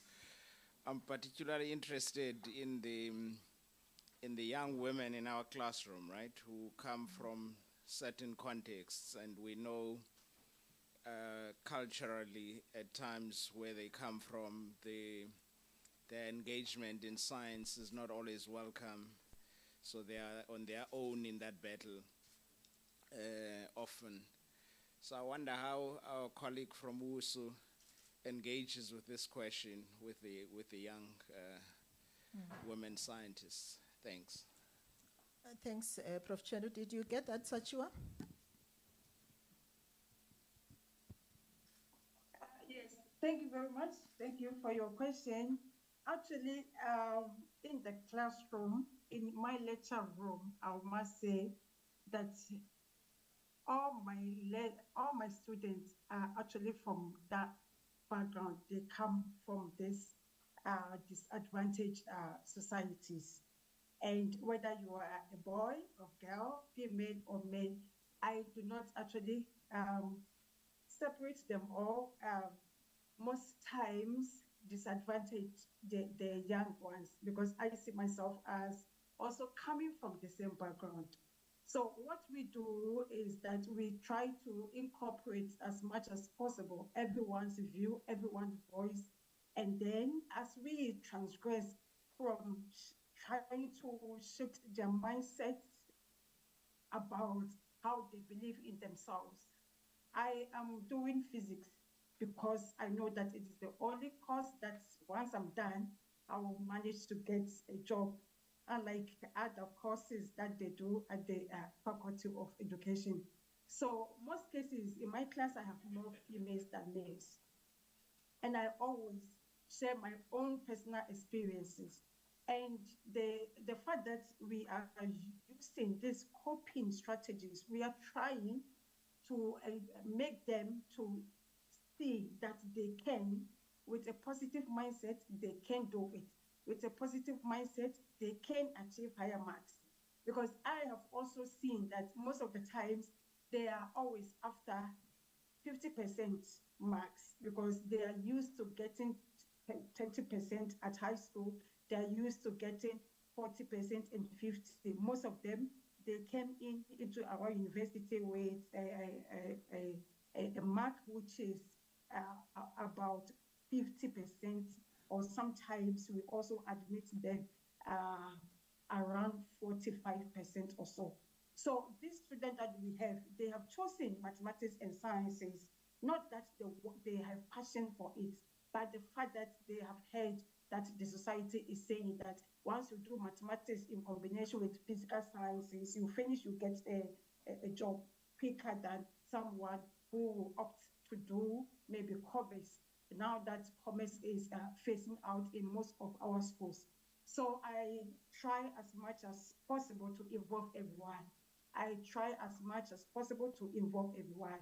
And in the processes, I also engage with the lecturers. And even now, all these other lecturers, they have also come on board. When they are teaching, they don't actually lecture.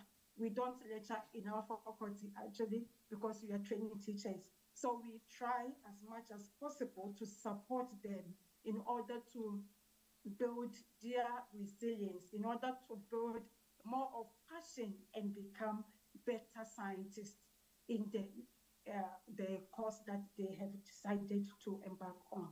Thank you very much. I hope I've answered your question. You answered, Prof? Partly. Okay, but we can move on. Unless there's someone else who wants to add to that question. Okay. We still have time. One more hand.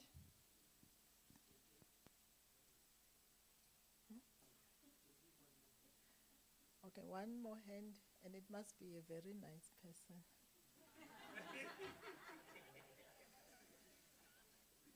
It's not me.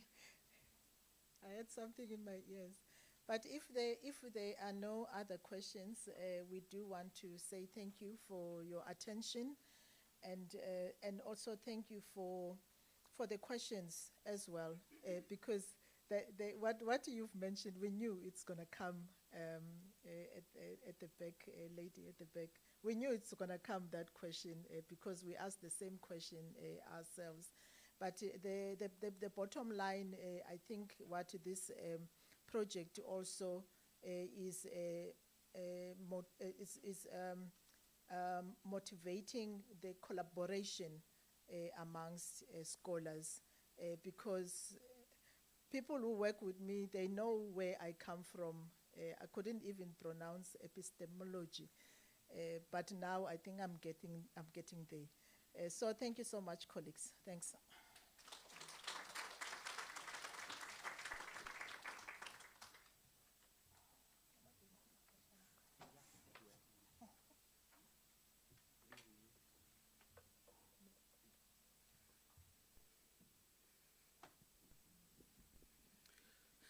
Thank you very much. Colleagues, if you can just appreciate that one more time.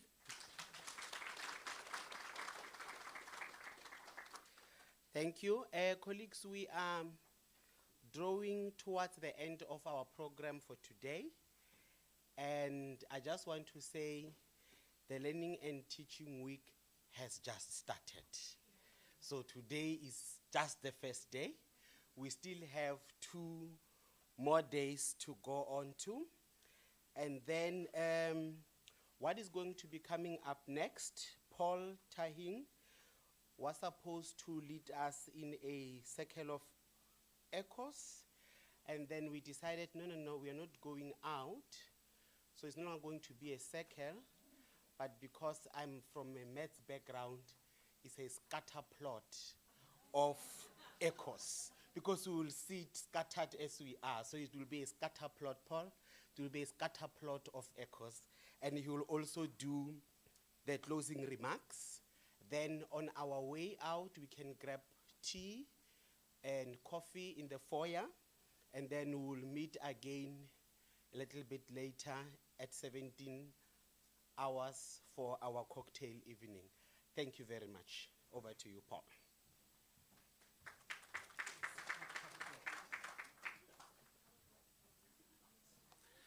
Right, you say scatter plot. I will now draw a parabola. I'm also a mathematician. I've got 2 years. Right, so we're probably all feeling a bit jaded, tired, hot, etc., and the afternoon is dragging on. So just before we leave, I thought we'd end off with what I call the circle of echoes. But in the interest of time, I won't do a circle, all right? So I'm going to give you 10 seconds just to think of, to reflect on today and think of a word that you will take away from today. We've heard very, very many speakers. We've engaged, we've discussed, and there are very many things that we have learned. So think of something that sticks out in your mind, 1 or 2 words, and what I will do is, before my closing remarks, I will take 5. Oh, there are only 5, right? So we'll take 5 persons over here, 5 persons in the center, and 5 on the right, on my right-hand side. And all you do is you shout out your word. And then right at the end, as a collective, we will then end by saying, we are the transformation that we seek. We are the transformation that we seek. And you say it as loud as possible at the top of your voice. It needs to reverberate through the corridors of this building and possibly lift this roof. Right, so 10 seconds. You have to think of your word or 2 words as a takeaway, and I will just walk around and point.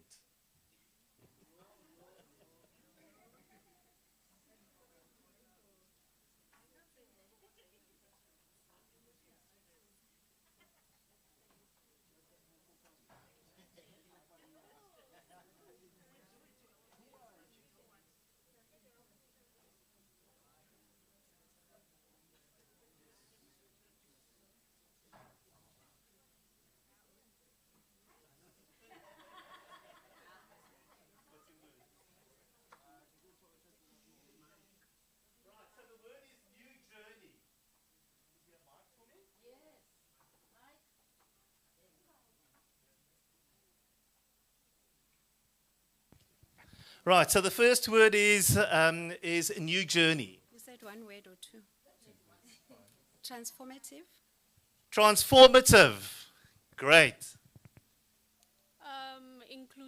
Inclusivity. Inclusivity.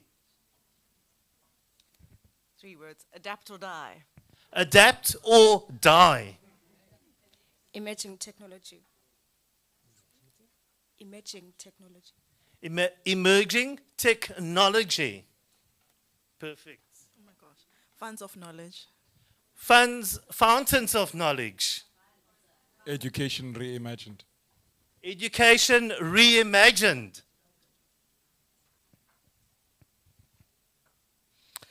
AI. AI. Transformative technology. Transformative technology. Sustainable development education. Sustainable development education. Persistency. Persistency. Relational teaching. Relational teaching. Wonder. Wonder. Resilience informed. Resilience informed. Change. Change.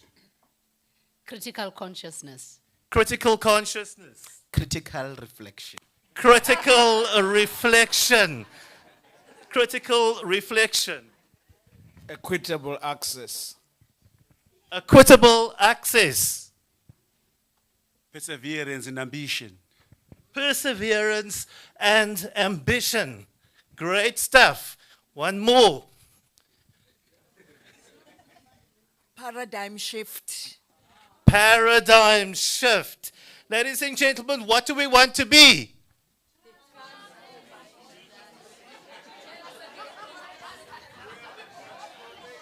What do we want to be? We are the transformation that we seek. Now, come on, louder. Nyantsile. Thank you. Enkosi kakhulu.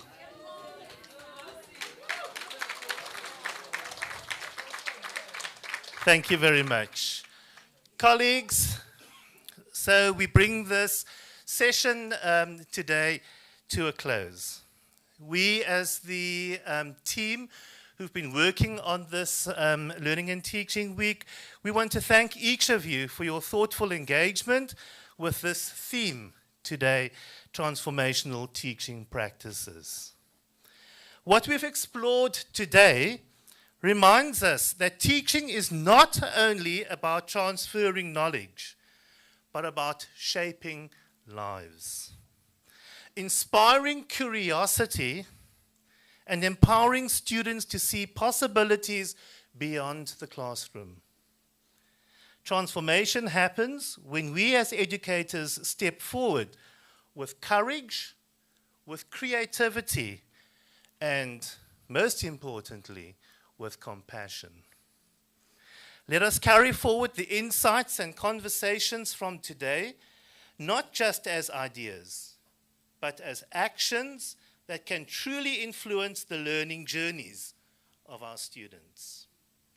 Thank you once again to all our speakers who participated and to everyone who helped to make this day successful. May the spirit of transformation guide us as we continue the rest of the Learning and Teaching Week tomorrow and Friday. Thank you very much. Enkosi kakhulu, hamba kahle. Sela wine ngoku.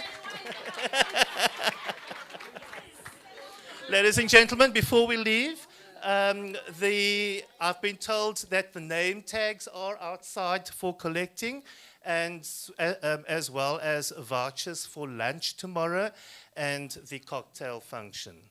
Thank you very much. DVC utini ninji wine pa le cocktail function.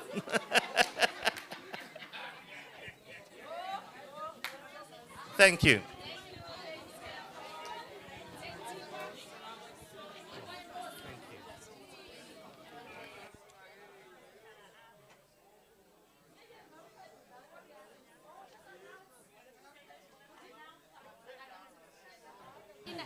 I don't know the venue. Ladies and gentlemen, the cocktail function will take place in the forecourt.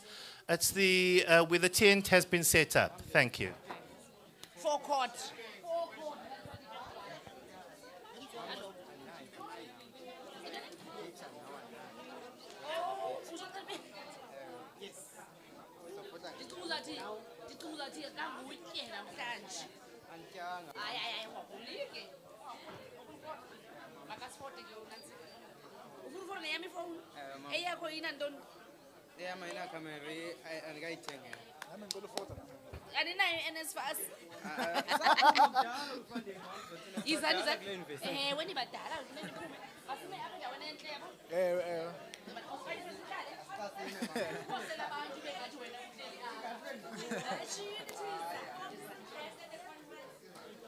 Bese naqofa.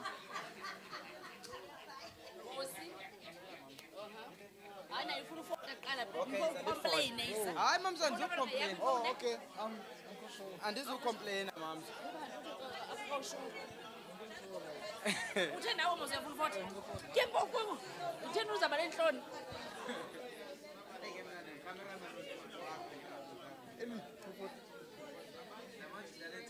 Abantwana bami aba. Lethena ngiyayicontest it tight. Sit down. No, I was telling my mom about Amotiso. Oh, okay. The TVC madoda. Very strategic office. Yeah. No, I was just telling my mom that I'm with the vice chancellor. That's what I'm saying. Who's your mom? Oh, my mom. I don't know your mom. Oh, Joka loku pelekazi ke. Uzombulisa na mpelekazi. Joka wenza ntoni? Joka na mama. Yenza ndizoyenza somna. You must be youthful, mom. You must be youthful. You must catch up. Hayi ndimdala ndizoba youthful. Enkosi. Enkosi mom.